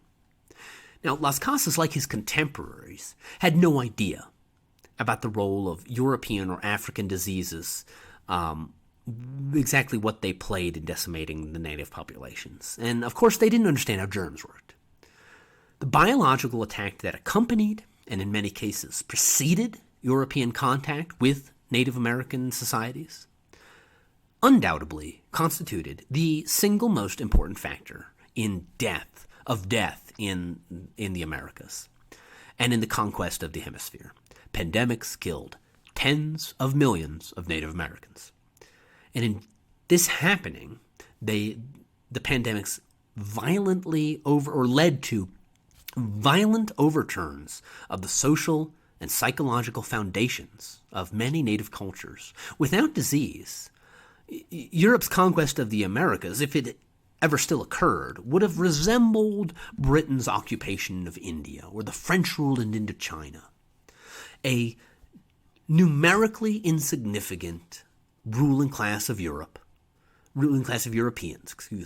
ruling, quote, huge culturally autonomous local populations, unquote. But with that said, to say that pandemics were solely responsible for the destruction of every native society would be playing to the same sort of false binary narrative that people accuse Las Casas of doing. And that's not what this podcast is all about, at any rate. And that doesn't explain what happened to the Taino. Because while nobody understood what germs were, Las Casas and others make it plainly evident that the people of the 16th century weren't a bunch of mouth-breathing knuckle-draggers who didn't understand that forcing slaves to live in overcrowded, unsanitary conditions while overworking them and underfeeding them was a deadly combination. So similarly, I don't agree with anyone who would say that Las Casas inflated his numbers, because I don't agree, similarly to how I don't agree with anyone who would say Las Casas inflated his numbers, I don't agree with anyone who says that disease killed the Taino. Las Casas makes it plainly evident. The encomienda killed the Taino. Just like Nazi concentration camps killed people like Anne Frank. Personally, my only real problem with Las Casas' version of history is that the natives are always helpless victims. He's a great example of someone portraying the Native Americans as noble savages. Nowhere in his record are the Indian allies who aid the Spanish conquest. With that said, nowhere in almost any Spanish records are examples of Indian allies. But there are enough fleeting examples of people mentioning caciques bringing armies, that it's clear they played a major role. When we get to the example of the conquest of Mexico, though, we have clear evidence. We have surviving records in Nahuatl, the Aztec language, and that indicate hundreds of thousands of native warriors in armies who hated the Aztecs also aided the Spanish conquest. Anyway, like I said, if we understand that Las Casas wasn't intending to write a history to help the public understand what was going on, but was writing specifically to influence Charles V, I think it makes it a little more understandable that he simplified the morality of his tale, even as someone like me who loves reading the old chronicles of the past, and I wish his accounts were more complete. But even with that flaw, Las Casas was a pretty good historian, and an important chronicler of Spanish atrocities. Now, on the other hand, his various solutions weren't all that great. Now, he wasn't a revolutionary reformer or anything. He recommended armed Indian resistance at times, but in the end, every Indian army ever assembled was ultimately defeated by European armies, so that probably really wasn't an actual viable option. Native peoples existed in their own societies. They spoke various languages, had their own allies and enemies long before Europeans arrived. Many of these ancient enemies were not interested in allying together to defeat new threats, and so practically everywhere the Spanish octopus ever traveled, they could find people with whom they could attempt to divide and then conquer. This was alongside the diseases of the 16th century that were ravaging these native populations. Now, Las Casas' other big recommendation was the replacement of Indian slavery with African slavery to save the Taino. This resulted in the death of millions more. Las Casas didn't seem to realize that replacing the Taino with Africans wasn't going to do anything to stop the genocide in the Caribbean until very late in his life. after a lot of damage had been done and was going to continue to be done. At that point, he changed his mind and recanted. Then again, that wasn't exactly public, like his earlier published works, where he advocated for the switch. So like I said, Las Casas wasn't perfect, but I think he's a great dude in history. He saw a fucked up world. He wanted to make it better. He was concerned that individual conquistadors were not being held to account for their actions. He believed that the conquistadors needed more external restraint from the king. He saw the encomienda system as inherently evil. But his anger and fury was directed at the colonists. It was never at the king or Spain or greater Christendom. Las Casas, for example, he never came up with the idea that, say, the Indians just be left alone. Las Casas fervently believed that the Indians could not be left alone. They had to be exposed to the grace of God and integrated into Christian society. So as great a dude as Las Casas was, he also exposes to me a basic inherent problem with a colonized society. So with all that said, I still do believe, though, that Bartolomé de las Casas is a great dude of history, because what he wrote was important and it was timeless. Subjects like children being fed to dogs are atrocities that seem in line with modern history to me as anything else.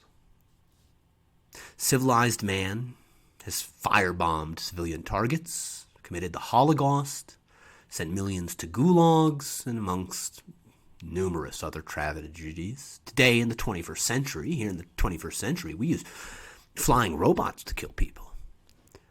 What Las Casas argues against is as valid today as when he wrote it. Las Casas isn't a great dude of history just because he describes the atrocities committed by a single Spanish regime in the 16th century, but also because he forces us to ponder important questions. How should you react to monstrous injustice?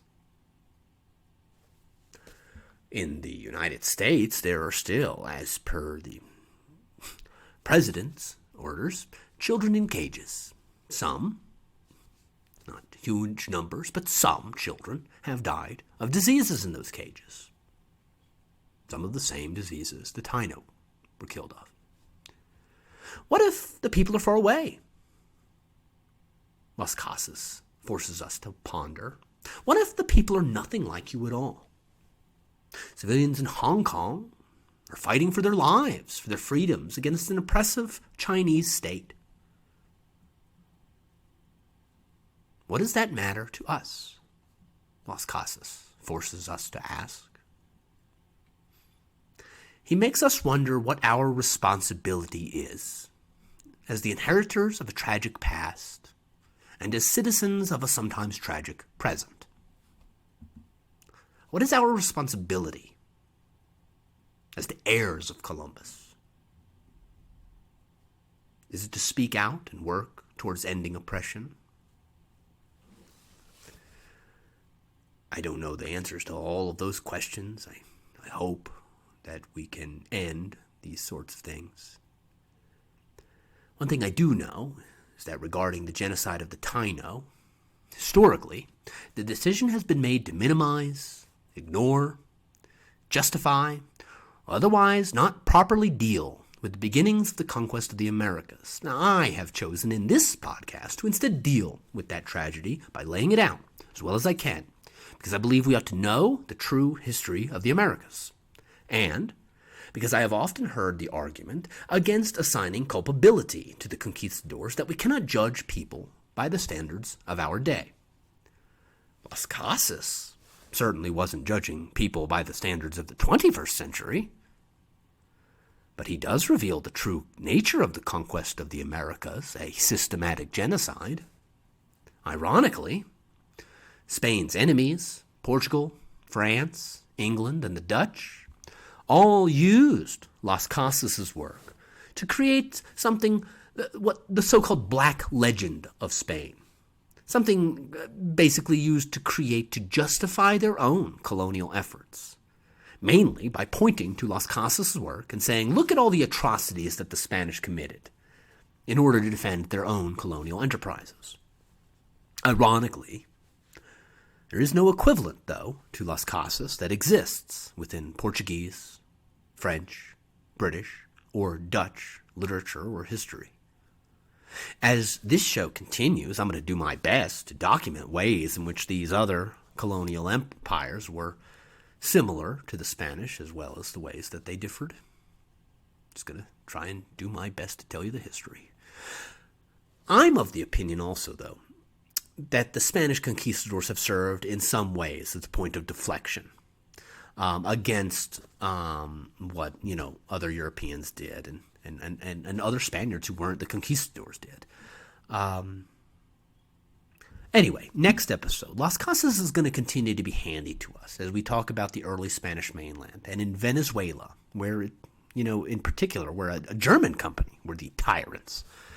Anyway, Las Casas has left us a record, and for that, and for being a man of conscience, I consider him a great dude of history. He was flawed, and in fact, a conquistador himself. But for fuck's sake, I think there's some room in this world for an amount of redemption. Can't answer you if you're asking me if there's some fine line where you cross if you don't get redeemed. Las Casas participated in atrocities. I can't tell you he even deserves a bit of redemption, let alone the amount I am willing to give him. But hell, to be perfectly honest, I don't know that any of us ever deserves anything that we get, good or bad. Sometimes we just get what we get. But I do know that what Bartolomé de las Casas did was important. It was admirable to me. And I know that forgiveness is one of the chief things that makes us human. Now for this, I believe he is worthy of your consideration. But for now, let us continue, because Bartolomé de las Casas is important to this episode and worthy of an aside. But this episode is not about Bartolomé de las Casas. It is about the Taino and the Spanish octopus, so let us continue. Now, while he was alive, King Ferdinand occasionally showed concern for the fate of the Taino. But far more important to him was that Hispaniola produced more gold, and that was a process that depended entirely on forced native labor. So, while Ferdinand on the one hand instructed his conquistadors to treat the caciques well, and to do whatever they could to make sure that nobody stole all the Indians' belongings, and that good care should be made sure that the Indians don't keep dying, on the other hand, Ferdinand also instructed his governors to put more native laborers to work in the mines, that more native laborers should be brought from other islands so that they could work in the mines, and that under no circumstances should, at any time, fewer than 1/3 of the natives in service of the Spanish be working in the mines at any given time. Also, one final thing. Make sure the revenue from the mines keeps increasing. Basically, what we can make of Ferdinand's position on what the job of governors like Nicolas de Ovando and Diego Columbus was that gold was more important than treating the natives well or even fairly. The overriding objective of Spanish Empire was to secure more gold, and this was understood from top to bottom of the entire enterprise. Not every Spaniard and not every Christian saw the world in this way, of course. It's just that very few, very, very few decent people ever went to the Caribbean. Las Casas, of course, is one exception, albeit one who changed his mind about what he was doing after he'd come to be a conquistador, but there were others. In 1510, the first Dominican friars arrived in Hispaniola, and they were quickly horrified by what they saw. Perhaps the first Spanish protest against what was going on was by these Dominicans, one of whom, named Fray Antonio de Montesino, preached a fiery sermon on the last Sunday of Advent in 1511. His congregation contained the governor, numerous other officials, and various high-ranking citizens of Santo Domingo. Montesino declared they were living in mortal sin because of their treatment of the Indians. The colonists responded by sending correspondence to Spain, asking that the Dominicans be removed from the island. So, the Dominican friars sent Montesino to the Spanish court to argue the case for the Taino. Montesino received the barest reception back in Spain, but he was never silenced, and eventually he was aided by others, most importantly Las Casas in 1515. But like I said, nothing ultimately changed. King Ferdinand demanded gold, and in practice that meant exploiting the Tainos to get it. It wasn't until after he died in 1516 that reform was ever possible. Las Casas himself had been awarded an encomienda for his participation in the conquest of Cuba, and he used this experience to argue against specific ways in which the encomienda functioned. He made a very good argument that he was able to boil down in 3 specific causes. Quote, "For all the woes and deaths of these Indians, first, excessive work; second, lack of provisions and food; third, discontent with their work and despair of its never ending. If these are not examined, it will be appreciated that they are not enough only to kill physically weak Indians, but strong giants." Unquote. With that sort of condemnation, it's hard to say that the Spanish didn't understand that what they were doing is wrong. Hispaniola's economy under Diego Columbus and Pasamonte fell apart because gold became more and more scarce.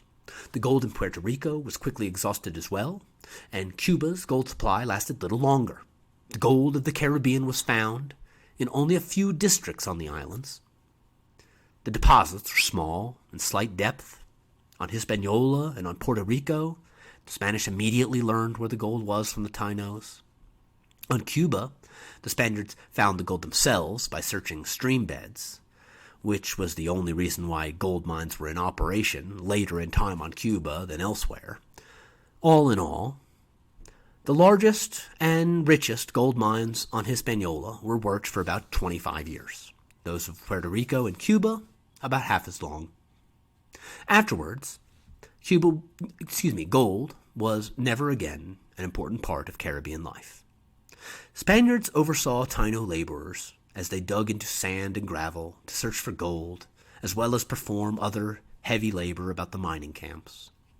The most productive spots were filled year after year with shallow pits, some still visible in places today.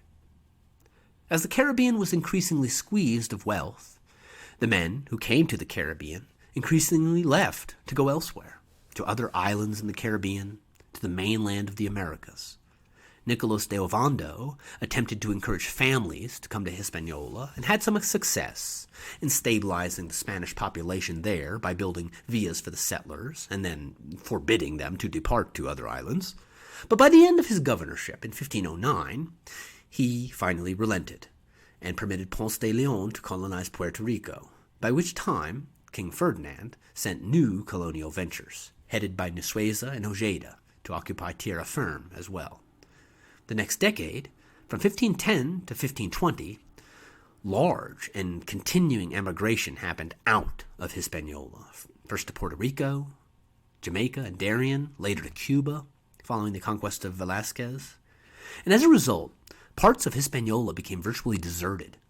Basically, if you were a dissatisfied adventurer living on the island, you left to go somewhere else in the New World to attempt to acquire the title of Conquistador.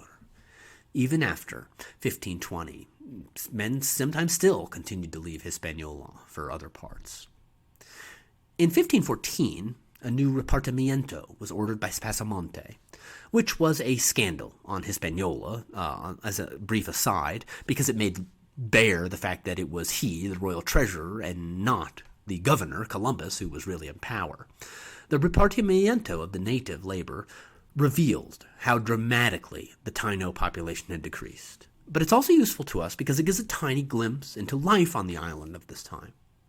We have the list of the repartimiento, and while it's not a census of the Spanish like it is for native labor, since it only shows us the Spaniards who received native slaves, it also gives us some information about them, an occupation and a marital status.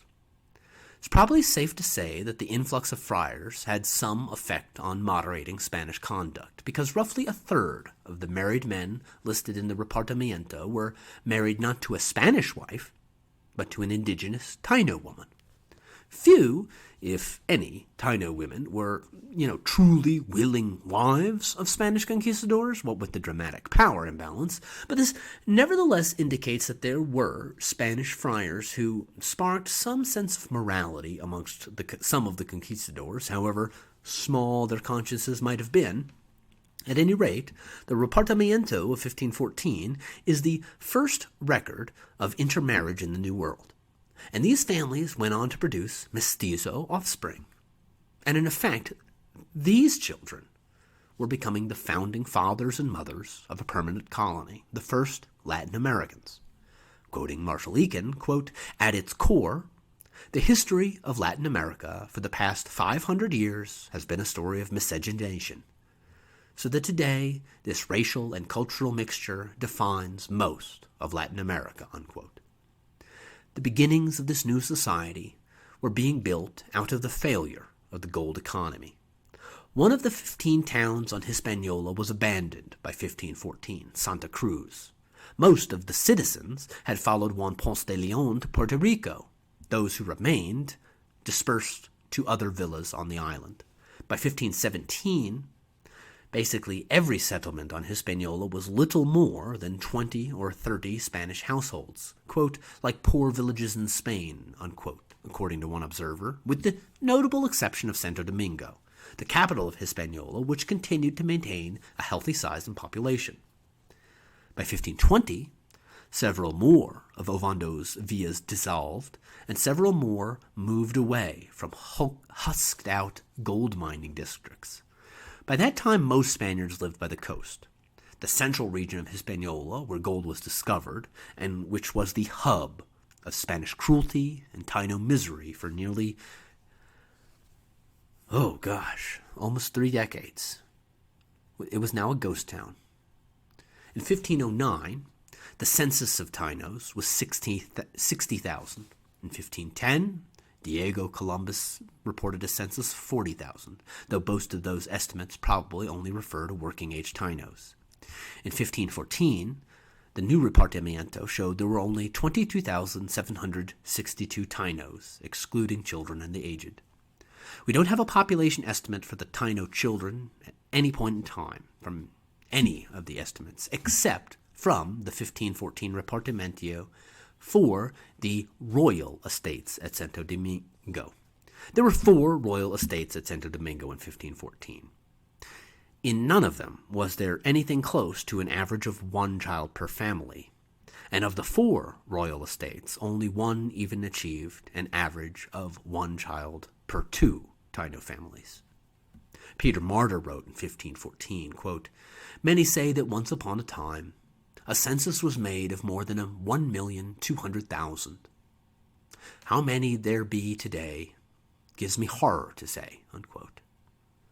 In January 1518, a Spanish official reported that of the 1,130,000 on Hispaniola, there were now 11,000, and in 3 or 4 years, none would remain.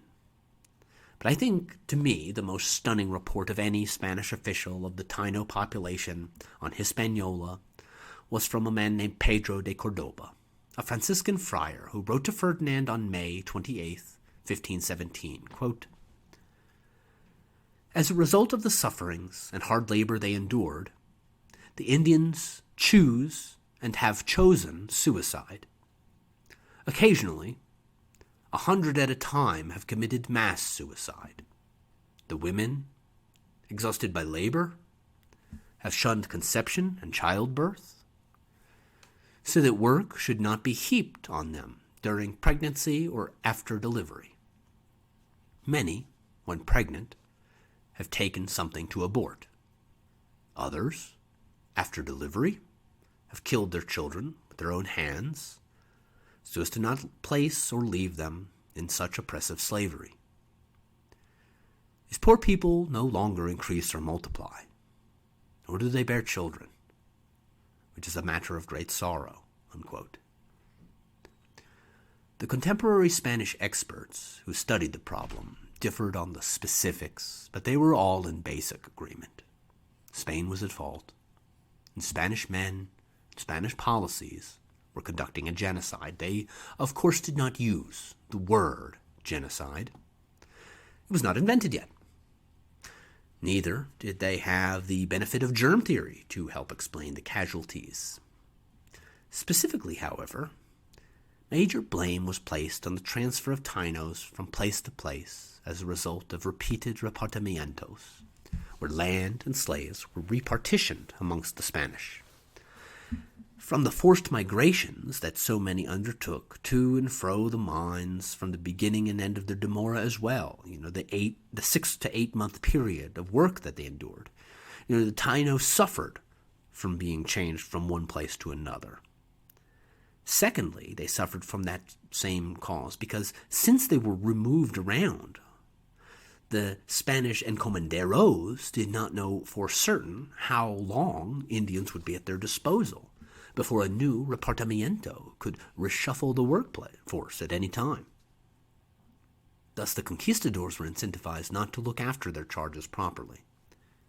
The plain and simple truth of this means that the encomienda system, as first implemented by Columbus and then continued and expanded by Ovando and beyond, it was an even more brutal system than chattel slavery. Beyond the concerns about the constant reshuffling of Taino labor, the critics of Spanish colonial policy realized that while the first importance of Hispaniola was to produce and ship as much gold as was possible, tremendous investment had been made in getting the mines operational and keeping the colony well supplied. On the contrary, no money was spent. No concern was given to Taino health.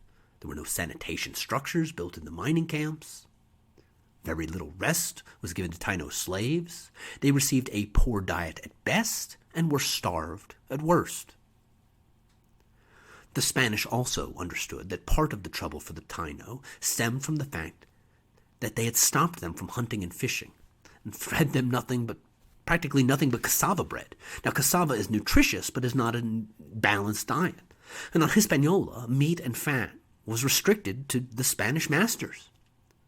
Spanish didn't understand nutrition like we do, of course. But the fact that many impoverished Spaniards suffered from chronic malnutrition isn't an indicator that the Spanish didn't understand nutrition at all.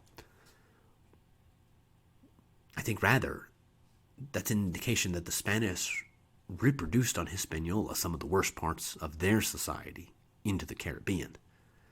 At any rate, the Spanish sources make it clear that they understood nutrition well enough that they realized a balanced, varied diet was good, eating only bread was bad, and that by disrupting Taino life and keeping them from hunting and fishing, they had done something that was very, very bad for the Taino. Similarly to nutrition, the Spanish did not understand germ theory, but they understood disease well enough, that these factors were related to disease and that they were killing the Taino. But in the grand scheme of Spanish imperial policy, Taino lives were insignificant in comparison to obtaining gold.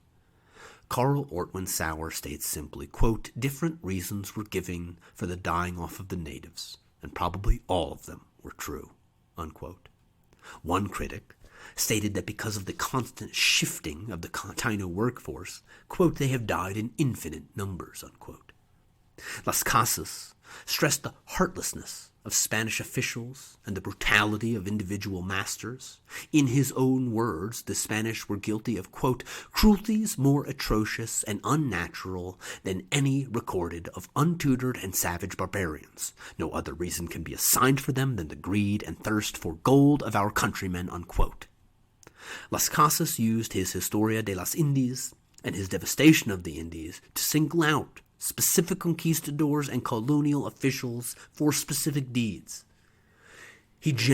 As well as generally critiquing the encomienda system as a whole, he summed up the colonial system and its effect on the Taino, quote, "It would be just as well to throw the Indians on the horns of wild bulls or fling them to hungry wolves, lions, and tigers," unquote.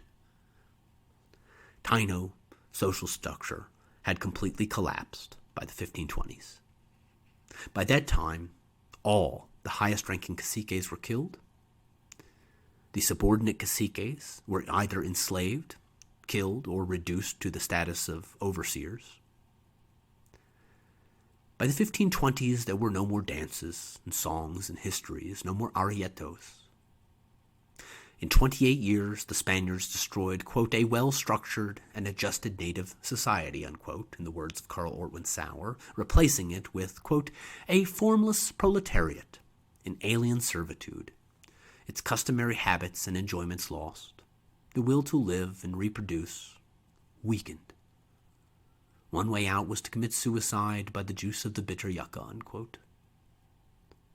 The Repartimiento of 1514 showed that reproduction amongst the Taino was ceasing, and the Spanish were well aware that they were dying of other causes than overwork and disease. But Old World disease did do a lot of work. Europeans brought numerous contagions to the Americas, in particular the Aedes aegypti mosquito, introduced from southern Europe, is a species of mosquito that carries malaria and yellow fever. The Aedes aegypti found a perfect home in the vast tropical and subtropical regions of the Americas. Both of those diseases actually moved ahead of Spanish colonialism in many cases. In parts of Central America and Brazil, diseases were impacting the Native American populations well before they even met Europeans.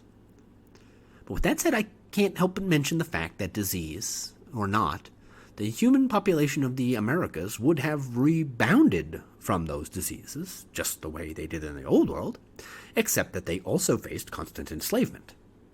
And I literally mean a worse sort of enslavement than any other kind of enslavement that has ever existed on the face of the earth. Not all the diseases that killed the malnourished Taino were even foreign. Many died of intestinal infections like typhoid and tuberculosis, like I spoke of earlier. This was the natural result of the Spanish policy of moving entire villages from place to place, which put the Taino at risk of disease from the constant changes in air and water. The mining camps were filled with these work gangs who were herded together in close quarters without sanitation for months. Then the survivors were returned, with whatever germs they had, back to their various places of living. These are conditions highly suited to infection, along with improper diet, overwork, and the loss of way of life, the depression from that. What you had was a system where different populations, each with their own germs, were all brought together, forced close together, and those different germs were then dispersed over the entire Taino population. At the end of the Demoras, you just had all sorts of sicknesses, probably going back to the villages. All in all, the Spanish predictions that the Taino would be extinct in the 1520s was largely true on Hispaniola, Jamaica, Puerto Rico, and Cuba. By that time, only tiny remnants of an entire civilization had survived in a few mountain refuges. It wasn't until after the death of King Ferdinand, in 1516, that complaints of people like Las Casas and the Dominican friars received any real attention at all in the halls of Spanish power. Ferdinand and Isabella's daughter and Queen Juana, was mad, hence her nickname through history, Queen Juana the Mad. Her son, the future King Charles V, was a small child, and so most power in the government resided in the hands of a Cardinal Francisco Jimenez de Cisneros, who was Charles' guardian. Cisneros was a capable administrator, and importantly, he had no financial interests in the Caribbean. So he sent a colonial official called the Licenciado Zusao, and as an observer, he had full judicial powers to Hispaniola. Zusao arrived in 1517, along with a trio of Hieronymite monks who were tasked with making reports and recommendations for change on the colony. By January 1518, it was determined to resettle all Indians into pueblos of 400 or 500 persons, old and young. And these pueblos would be allowed to plant their own crops and generally be left alone. After initial opposition, Zuazo's orders were accepted in the Spanish villas. A year later, the natives were resettled once more, finally back to controlling their own lives.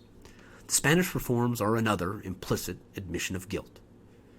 They were also a last-ditch attempt to prevent what Spanish conquistadors and Spanish colonial policies had wrought, the total destruction of the Taino. 30 villages were built. They were given to the Taino and other Indian slaves in the Caribbean. To be frank, very few of these people had originally come from Hispaniola. By this point, nearly every Indian slave on Hispaniola had been captured elsewhere. Many of them were Taino from Puerto Rico and Cuba and Jamaica, etc. But the Taino villages all had... the Taino villages all had their own hunting and fishing grounds. Only at this last hour was it finally, accepted by the highest Spanish authorities that the only way for the Taino was to survive was just to let them survive. They just had to be free from servitude and allowed to live their own way. But it was too little too late. On January 10th, 1519, Spanish colonial authorities reported that smallpox had made its first appearance on Hispaniola. There were a number of deadly contagions brought to the Americas. Some of these were wreaking havoc on American populations already, and I've detailed here. Perhaps worse than those were, for the Taino specifically anyway, were the endemic diseases caused by poor nutrition and even worse sanitation in the mining camps in the Caribbean that were run by Spanish landlords. And it's difficult for me to state just how dangerous smallpox can be. It is a disease that has thankfully been seemingly eradicated. We do not really see it in the 21st century. Smallpox originated originally, I think, in India, sometime in the far past, at least as far back as 1,500 years ago, if not longer. It spread through Asia, Africa, and Europe. And through century after century, the people of the Old World developed genetic resistances to smallpox. Even still, for those predisposed to survive the disease, the mortality rate of those infected with smallpox from, say, Europe or Asia or Africa is something like 50%. For the two most common variations of the disease, technically there are 4, and one of them is 90% deadly amongst Old World populations. So if the strain of smallpox hit America, if that strain would have hit a population of Americans, the number who survived would have been so low as to be statistically insignificant. But at any rate, children and the elderly are particularly at risk from smallpox. So this disease is capable of both killing those in a society who have the most to teach and those who have the most to learn.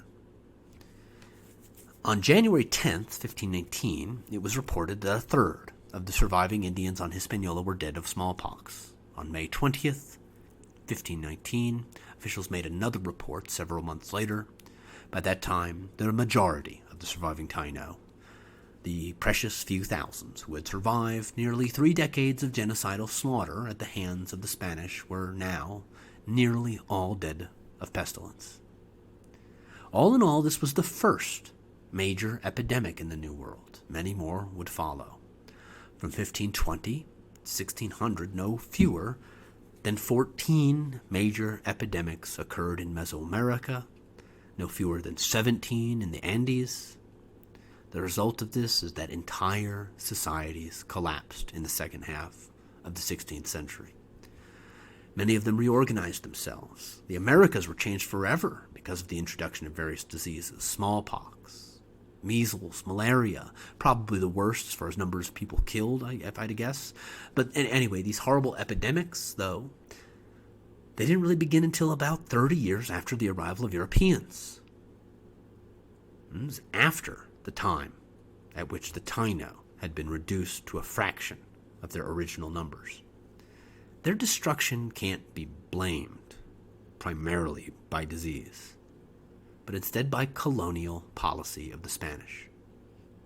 And I think we can commend the Spaniards of the 16th century who worked to save the Taino, who denounced the actions of evil men like Las Casas, as well as those who saw problems with Spanish colonial policy, people who worked to reform a system, even if what little success of their efforts came too little too late. I think we should also note, though, that these reformers were still part of a Spanish empire, that their ideas on how to save the Taino from oblivion didn't simply include leaving the Spanish colonies in the New World to financial ruin. The simple fact of the matter is that no matter how anyone inside of Spain's empire might have felt about the Taino, there wasn't really any feasible way for changes to occur in the system without new colonial policies. Spanish reformers urged the end of the gold trade, which wasn't ended because they succeeded as much as it was because the gold ran out. And their suggestion that the gold mining landlord should raise wheat, produce wine, have pastures for livestock, and plant other crops, that was the main suggestion. Quote, Las Casas wrote, quote, seeing as they were running out of Indians, the Spaniards began to abandon the mines, for they had nobody to send there to die, and to look for new sources of profit, unquote. And many of the crops, especially the wheat, didn't do so well, but one did. One crop did especially well. That crop was sugar. Now, we live in an age of information, so much so that we have information overload. We have to worry about misinformation, or worse, disinformation, to me and you and everybody else in the 21st century. But we have these problems, but we also have the ability to learn almost anything. I mean, really, truly. It's a matter of time and effort to know something. But even still, we understand perfectly well how easy it is to be misinformed about a subject. In the 16th century, it was not possible to learn almost anything whenever you felt like it. But it was still very much possible to be misinformed about a subject. So with that said, some of the Spanish reformers really only were seeking reform solely for the economic purposes. Like, they just wanted money, and the gold was running out, and so they knew there was a change needed to come. And so the transference of Taino and Carib slaves to African slaves, this wasn't really a difficult reform to push for, given that argument. If the Spanish reformers were concerned about reforming the economic basis for Hispaniola, then switching to a more available source of labor was an easy decision. Now, some of the reformers, had gone to Hispaniola like Las Casas. He was a fucking conquistador. And this wasn't an age of information, infinite information. The African slave trade was controlled by Portugal. And as such, it was subject to the same sorts of propaganda and disinformation that the Spain was putting about how the Americas operate. I mean, that's why Las Casas went out there. He didn't go out there to murder people. He went out there to spread Christianity. There's a terrible irony in that some of the men who called for reform in the Spanish system because of its brutality against human beings also called for reform by beginning a new kind of slave trade, one that originated in Africa instead of the now depopulated Caribbean. African slavery was long known in Europe. Look, like I said, my first series, Rise of the Conquistadors, talks all about it. So if you haven't listened to it, please do. But the Spanish didn't control it. Some Spanish conquistadors went to Africa illegally to purchase or raid slaves. But the African slave trade was legally controlled by Portugal, according to papal decree. The Treaty of Tordesillas didn't, in fact, prevent all foreign shipping from traveling to Africa, but it certainly did suppress it. And it helped the Portuguese crown create an official narrative about what the African slave trade was. And to be clear, the Portuguese were engaged in saving souls from heathen Africa and the infidel Muslims who resided there. Africans loved getting on ships to become Christians, and the Portuguese slave trader with the boat was sure to tell you, the load of human beings he had for sale, these slaves, these African slaves, they were far hardier, more hardworking, and they lived longer than the Taino. It's a win-win. Africans were always with the Spanish in the Americas. Columbus himself, long involved with the Portuguese-African trade, brought an African slave with him as his personal servant on all of his voyages. We don't know his name. Black conquistadors, like I said, also went to the Caribbean.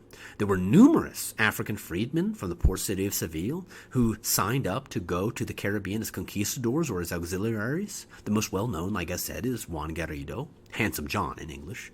Garrido was born in Congo. As a young man was taken to Portugal, converted to Christianity, and changed his name. That's where he got the name Juan Garrido. He went to Hispaniola in 1502 on Ovondo's voyage. He later participated in the conquest of Puerto Rico and Cuba. After that, he went on with Cortez to Mexico. He participated in the siege of Tenochtitlan and eventually settled as a wheat farmer near Mexico City, more successful than most, perhaps, especially for conquistadors who engaged in that many entradas. The conquest of the Americas has the feel to us, living in the present, as an inevitable thing. That doesn't mean individual conquistadors got to achieve all the glory and riches they sought. Men died. I mean, when you live your life, get rich or die trying, it turns out a lot of people die like that. Anyway, Ovando also brought African slaves for use in the mines. King Ferdinand referred to a shipment of 17 Africans in 1505, adding that he needed 100 more so that all of these could be getting gold for me. The Hieronymite monk reformers sent by Cisneros asked for license to bring slaves directly from Africa to Puerto Rico in 1517, and other Spanish officials soon seconded this idea, proposing that slaves would be brought from Cape Verde, a Portuguese colony, and were to be placed in villages and live in marriage. But slavery wasn't an immediate cure-all for the Spanish Caribbean, and in fact ultimately led to further financial ruin for many of the settlers and residents. The city of San Juan, Puerto Rico, reported that by 1533, quote, all the settlers and residents are heavily in debt, due to the large number of Negroes they bought on credit in hope of mining much gold. Since they have not found any gold, many are in prison. Others have taken to the woods, and others have been ruined by being forced to sell everything they own, unquote. Now that is a pretty chaotic climate, and I mean, that says nothing of how unhappy the slaves were with this situation. Regardless of what the Spanish actually believed, though, about how willing slaves were from Africa to be enslaved by Christian masters in the Caribbean, the reality, of course, was that the enslaved Africans did everything they could to resist their status. This could come in all sorts of ways. Some of them were very mild. Oviedo reported that African slaves, quote, acquired the habit of tobacco. They say that when they stop work and smoke tobacco, it takes away their weariness, unquote. Resistance could also be much more active than taking a smoke break. The Laciando Zuzao stated, quote, on my arrival, I found that some Negroes were engaged in robberies. Others had run away to the mountain. So I ordered them whipped, and others have had their ears clipped, and there has been no more trouble, unquote. So, not very happy sounding. Regardless of whatever potential trouble could arise from owning slaves, the Spanish found slave labor necessary to the success of Hispaniola. Spain's Casa de Contratación improved the importation of 4,000 slaves in 1517, and that's the House of Trade that was based in Seville. And by the next year, a mass importation of Africans was underway. The island economy shifted from gold to agriculture. Oviedo noted the speed of the growth of the African slave trade, writing, quote, as a result of the sugar factories, the land seems an effigy of Ethiopia itself, unquote.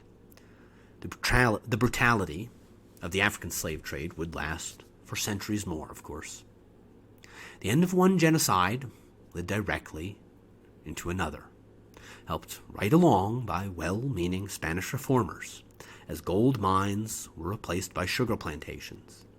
And so the Caribbean became transformed into what one historian, Vincent Brown, I didn't really use the book in this, but I remember the title of it, he called it the Reaper's Garden. As for the sugar itself, it was first introduced by Columbus. That experiment failed, a casualty of the starving time, where even the dogs and horses were eaten. Oviedo credited the doctor at Santo Domingo, Gonzalo de Velosa, for reintroducing it. Quote, at his own cost, brought sugar masters to this island and bought a trapiche, the first on this island, on the banks of the Rio Nigua, and introduced the technicians and art from the Canary Islands, unquote. A trapiche, just so you know, is a horse-powered mill. The horse powers the metal cylinders, which act like steamrollers, which would crush the the sugar cane as it passed between the cylinders. The sugar masters were Genoese from the Canaries, who had already developed a booming sugar industry, first at Madeira, on the Canary Islands, and now finally Hispaniola. Ferdinand tasted some of the first sugar from this plantation on his deathbed, and before long, the sugar market was getting larger and larger back in Europe. Still, just as quickly as it started, and as phenomenal as the early growth of the sugar industry was in the Caribbean, that growth began to slow for some time, because gold was discovered again, first in Mexico and then in Peru. And most of the enthusiasm and investment in colonial ventures in in Spanish America was focused once again on all that glittered. I tell you this because in the long run it kind of explains how the British, Dutch, and French found room to muscle in on the Caribbean. But at any rate, sugar plantations were very expensive things to operate. Producing sugar is truly an industrial enterprise, as much as it is an agricultural one. A sugar plantation requires a mill, complete with copper boilers and other equipment that was considered state-of-the-art technology at the time. The word for this equipment was ingenio, engine in English, and the ingenio, according to Oviedo, requires an investment of 10 or 12,000 gold ducats before it is complete and ready for operation. And if I should say 15,000 ducats, I should not be exaggerating, for they require at least 80 or 100 Negroes working all the time, and even 120 or more to be well supplied, and close by a good herd or two or three of 2,000 or 3,000 head of cattle to feed the workers, aside from the expense of trained workers and foremen for making the sugar, and carts to haul the cane to the mill, and to bring in wood, and people to make bread, and cultivate and irrigate the cane fields, and other things that must be done, and continual expenditure of money, unquote. Sugar was only a business for the wealthy, but for those who could afford it, and had access to well-wooded and well-watered land, Oviedo continues, quote, "It is a fact that the owner of an unencumbered and well-equipped ingenio has a fine and rich property, and one that brings in great profit and return to its owner," unquote. Oviedo stated that the Laciando Zuzao and his wife owned a sugar plantation with an annual income of 6,000 gold ducats. So, we're talking about something that would pay for itself in less than 3 years. Other Spanish officials, wealthy conquistadors, and others owned the ingenios. Some of them were owned by Genoese. One was half-owned by a German company. Anyway, the discovery of gold in America came through exploration based out of Cuba. Hispaniola, without gold, was rapidly losing importance in the colonial system.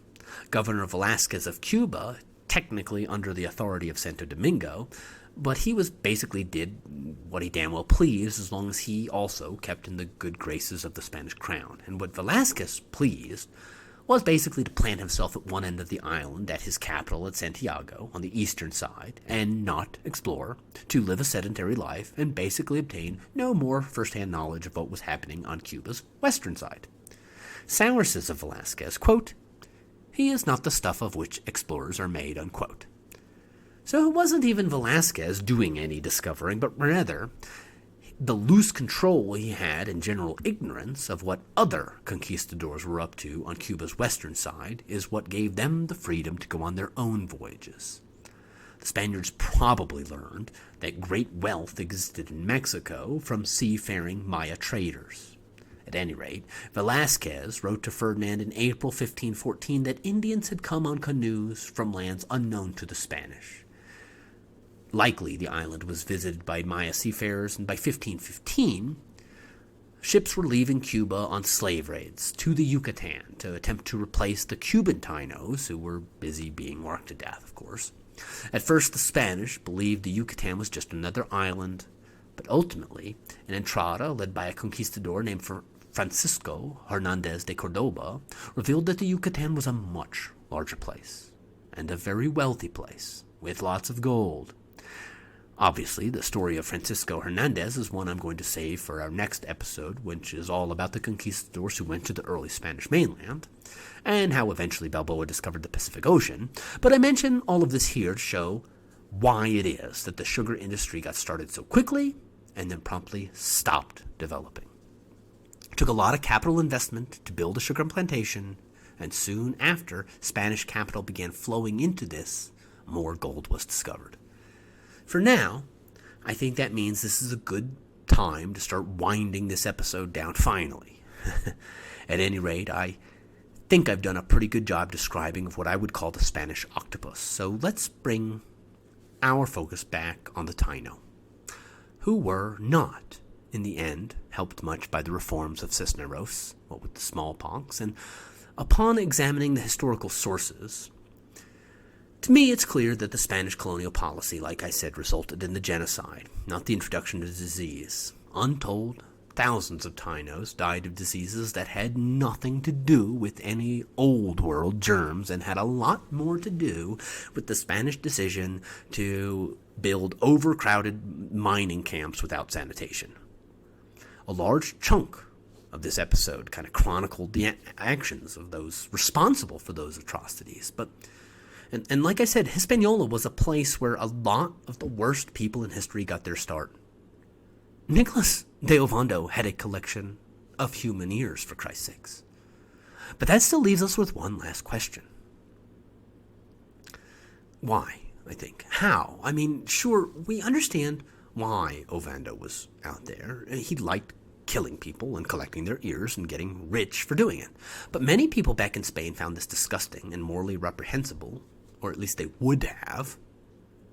The issue back in Spain was clouded because just as there are today, there were propagandists in the 1500s. The Fray Thomas Ortiz spoke before the Council of Indies in 1512 to defend the imperial system. Whatever atrocities the Spanish committed were deserving, according to Ortiz. Here's a few quotes from his speech. Quote, "They ate human flesh. They were addicted to it more than any race of men. They had no system of justice. They were like stupid asses, half-witted and without feeling. They are arrogant, thieves, liars, and of little intelligence. They were sorcerers, fortune-tellers, and necromancers. In short, God never created a people more steeped in vice and bestiality," unquote. I think Ortiz must have been a pretty disgusting human being. I mean, to order this sort of nonsense doesn't necessarily make you as low down a person as someone like Ovando, who would kill and torture and enslave you and put your ears in his ear collection, but it is still pretty fucking low. Juan Ginés de Sepúlveda, the opponent of Las Casas, went even farther than Ortiz. In Sepúlveda's opinion, he wasn't even sure that Native Americans were created by God. Quoting Sepúlveda, quote, "They are as different from Spaniards as cruel people are from mild people, as monkeys from men. How can we doubt that these people, so uncivilized, so barbaric, contaminated, have been justly conquered," unquote. These sorts of arguments aren't so different than the sorts of arguments propagandists make today when they argue that people somewhere else in the world aren't good people. But it wasn't Sepúlveda who won that debate, it was Las Casas. And the arguments of Bartolomé de Las Casas can be summed up quite nicely into one simple, elegant phrase. It's one that perhaps you might even find useful to know. But first, I think you might also find it to know that one of Sepúlveda's fellow propagandists, Antonio de Casueco, on his deathbed, took back everything he said about the Taino. Casueco argued that, quote, "the Indians were beasts, that they had sinned, that God had condemned them, and that they would all perish," unquote. But upon death's door, upon reflecting upon his sins, Casueco changed his tombs in hopes of forgiveness. The dying propagandist admitted he was wrong and regretted the, quote, "great scandal that may have resulted," unquote, from his words.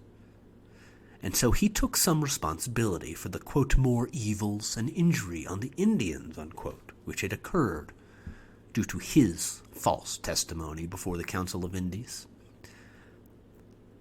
Now, at the end of last episode, I made a bold claim that a conspiracy of sorts exists.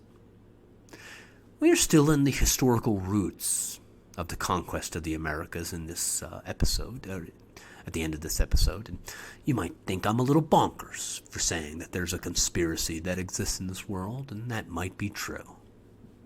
But regardless, the conspiracy I speak of is that the conquest of the Americas continues. It continues on to this very day. The purpose of this podcast is for me to tell a great historical tale. I think the greatest historical tale ever told. So you don't have to believe me just because I say there's a conspiracy that there is one. But if you were to learn that the largest Native American nation within the United States, the Navajo Nation, is littered with abandoned uranium mines, which were worked by the Navajo, and which continued to poison the people who were forced to mine for the uranium essentially from 1944 to 1986, I would reply to you that of course it does, that those mines litter the Navajo Nation, because the conquest of the Americas continues to this day. If you were to learn that those Navajo peoples, heroes of World War II if you'll recall various movies, that many of them lack access to electricity, that roughly 15,000 Navajo homes have no electricity, which is 75% of the total homes without electricity within the United States, I would tell you that does not surprise me, because the conquest of the Americas continues. If you express shock to me that Lakota people who live on the Standing Rock Reservation in South Dakota are to this day fighting against oil companies hell-bent on destroying Lakota land on their way to making a few bucks, whether or not it's even legal for those oil companies to do so, I would laugh. I'd say, yes, of course. Because the conquest of the Americas continues to this very day. Now, of course, the conquest of the Americas was always an international adventure. It remains so to this day. If you were to learn that the native tribes of the Amazon continue to this day, fighting literally in a life and death struggle to hold on to their lives and their land from the greediest of logging and agricultural conglomerates on this planet, who would literally rather choke on the smoke from purposefully setting the forest on fire, from choking their own children on that smoke in hopes of making future profit. They would rather do that than not destroy people's homes, to say nothing of the environment. If you're wondering about that, I would tell you then by all means, join the fight and help. And I would also tell you that the conquest of the Americas continues to this day. Yes, the conquest of the Americas continues to this day, and if you were wondering why the descendants of the Maya, the people of Central America, why their homeland is being ravaged by international drug cartels, largely fueled by Western demand for drugs, and who face gang wars and a higher homicide rate than anywhere else on Earth, and who are so then forced to flee for safety as refugees, where they are then captured at the United States border, kept in overcrowded cages, as per the wishes of a demented con man from New York City. Some of those refugees, the descendants of the Maya, have since died of some of the diseases that killed the Taino when they were similarly penned, like typhus. Well, if any of those topics come up into conversation, or if, God forbid, you found yourself in a Thanksgiving Day argument with a relative or something like that, I suppose, for the sake of telling you, I want to say that the conquest of the Americas continues. But I also want to tell you that you might win an argument about that, or some similar argument, with the same simple phrase that let Bartolomé de las Casas win so many arguments he had. He defeated the arguments of Sepúlveda in part with one phrase. That is this. Quote,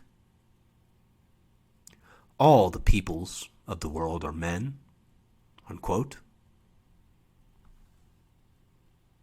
The contemporary defenders of the Taino, like Bartolomé de las Casas, did not truly understand the Taino. Las Casas didn't see them as regular people, like you and me. He saw them as noble savages in some way, I think. Quote, they are by nature the most humble, patient, and peaceable holding no grudges, free from embroilments, neither excitable nor quarrelsome. These people are the most devoid of rancors, hatreds, or desire for vengeance of any people in the world, unquote. That is ridiculous, but the truth is that the Taino ball game enabled them to create a society which had more healthy outlets for the rancors, hatreds, or desires for vengeance that exist in life. The ball game, where teams would play each other to resolve political disputes, that's a lot healthier than one in where political disputes are solved by civil war. It would be nonsense to say that the Taino lived in a society devoid of violence. Wars happened in the Caribbean before 1492, and even in the ball game, people could die, especially if the stakes were high enough. But the Taino lived in a much less violent society than our own, because their society enabled some conflicts to be settled with competition in team sport. So maybe, just maybe, we have a lot more to learn from the Taino than just a new way to cook barbecue or how to build a sustainable garden. Las Casas called them, quote, a poor people, for they not only possess little, but have no desire to possess worldly goods. For this reason, they are not arrogant, embittered, or greedy, unquote. This, too, I think is ridiculous. The Taino were just like any other people on earth. They could be arrogant, embittered, or greedy, just as they could hold grudges or be quarrelsome. But the Taino viewed wealth very differently than we do. Wealth wasn't really something to be collected and hoarded. Wealth was something to be earned in Taino society. The Taino had no use for a collection of gold bars. A Taino instead required badass golden art and jewelry. A Taino earned that badass golden belt buckle he wore, or ceremonial golden mask. If the Taino operated a society in the 21st century, then the Taino soldier who won the Medal of Honor would be a wealthy man. Such a man would have earned great treasure. His life would be truly, truly rich. His achievements would result in political and economic power. Winning a championship sports trophy, this would make a team wealthy. Their victories would translate into wealth and power. People who do amazing things would be wealthy. And in our society, this can be true. Super Bowl champions are financially rewarded, but it's not always rewarded. The man on the street, homeless and holding on the sign in the corner, he might even have a few medals for his military service too. I can't promise you that our life, that your life would be better if our society functioned more like the Taino. I think it would, but I don't know the future. Hell, what I can tell you is that when I learned about the Taino, I not only realized that there was a lot to learn from them, I also began to realize that, wealth might be measured in one's life, in one's achievements. If magic is real, then it is a switch in perspective. It can transform courage into heroism, teamwork into brotherhood. A change in mindset. It could be invoked by ariato or by prayer. It could transform men into fearsome warriors. If that's true, then maybe magic's real. And what else could it do? Maybe magic can turn knowledge into responsibility. While I was doing the research for this episode, I went to bed one night after eating a large dose of edible marijuana gummies, and when I awoke from my psychoactively infused slumber, I knew that the title for this episode, Genocide of the Taino, was wrong, and I must instead call this episode The Song of the Taino. And I awoke feeling a responsibility to teach you about them, not just tell you about what happened to them. The more I learned about the Taino, about the society they built, and about the Arrietto, the more my perspective switched, the less colonized I feel. And I know what you might be saying. You might be saying, Jesse, what difference does any of that make? The Taino are a conquered people. Conquest is the story of mankind. And to this point, yes, I agree.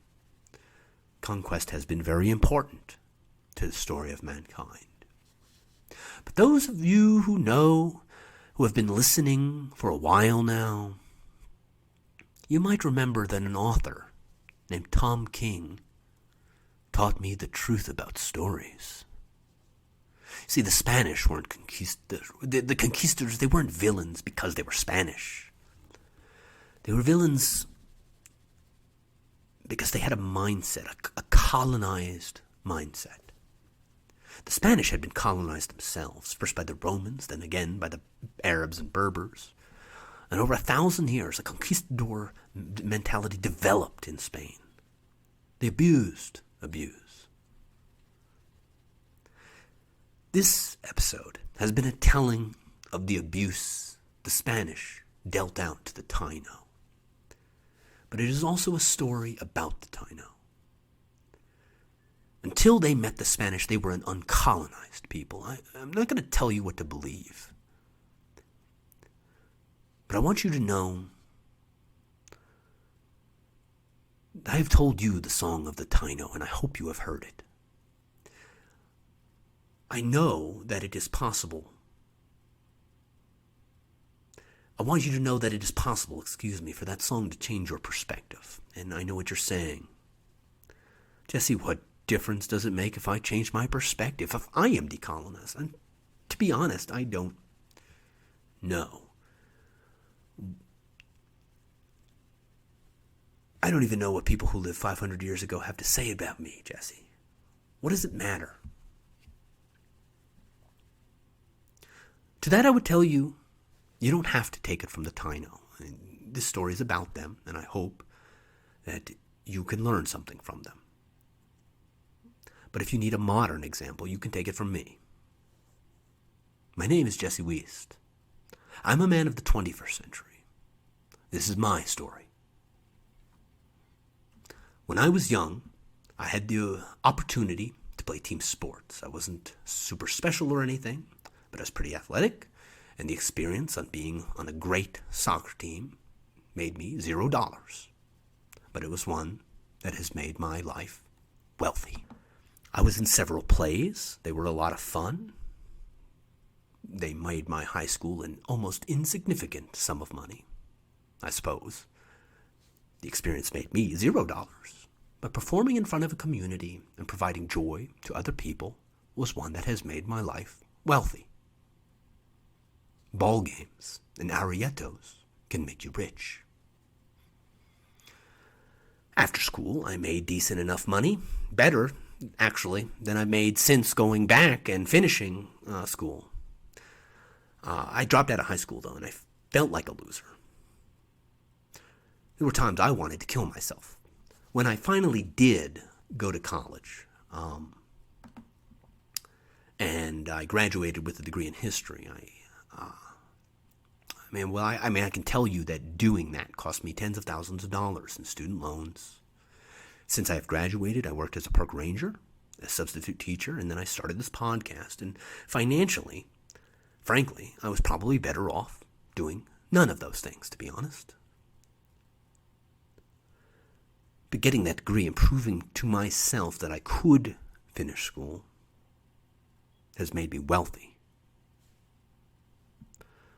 Serving as a park ranger for the state of Georgia at Wormslow State Historic Site and providing historical information and public service to the public while protecting the natural environment, something I did for 5 years, made me very, very little money, but it made my life wealthy.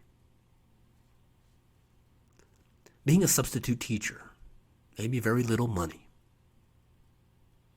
Taught me that teaching was fun, but I wanted to do something else, I envisioned a future for myself without a boss. It was also a privilege, though, and an honor to serve the community and teach children. Doing that has made my life wealthy. Starting up this podcast has been a huge risk. I can't even begin to tell you how super excited to have partnered up with Big Heads Media. I think I could start pulling my hair out. The revenue opportunities the show will get from this aren't going to be huge unless, like I said, I get 1 million more listeners, but it's going to be a huge help. And like I said, though, without 1 million more listeners, it's not going to get me a lot of dollars either way. But the challenge And the experience of building this tiny little podcast business is making me wealthy regardless. Of course, I'm telling you this because I'm proud of myself. But I'm also telling you this because while I don't have many answers to life's questions, I do know that if you hear the song of the Taino, then you will realize that you are capable of great things. Whatever challenges you have overcome, however you have served others, and whatever you have accomplished, these are the things that have made your life wealthy. These are the things also that are proof that colonization is just a mindset. It's not a reality. Well, I guess it is reality, but it doesn't have to be. The song of the Taino states that you are a person with unique abilities and you are capable of greatness. You are also a part of a community of others, and they may need your greatness. As such, you have an important role to play in this world. And by fulfilling that destiny, you will become wealthy beyond your wildest imagination. Thank you, my friends. The next episode will be out, I think, before New Year, and until then, remember, life's a pineapple. Have a slice.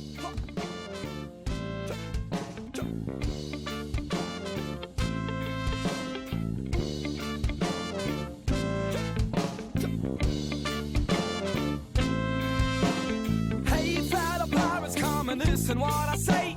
The captain is a tyrant and I no longer obey. I'm sick of taking orders from the madman in command. So let's drop him on an island and leave him in the sand. Cause it's a mutiny. It's a mutiny. It's a mutiny. And now we're taking over the ship. It's a mutiny. It's a mutiny. It's a mutiny. And now we're taking over the ship.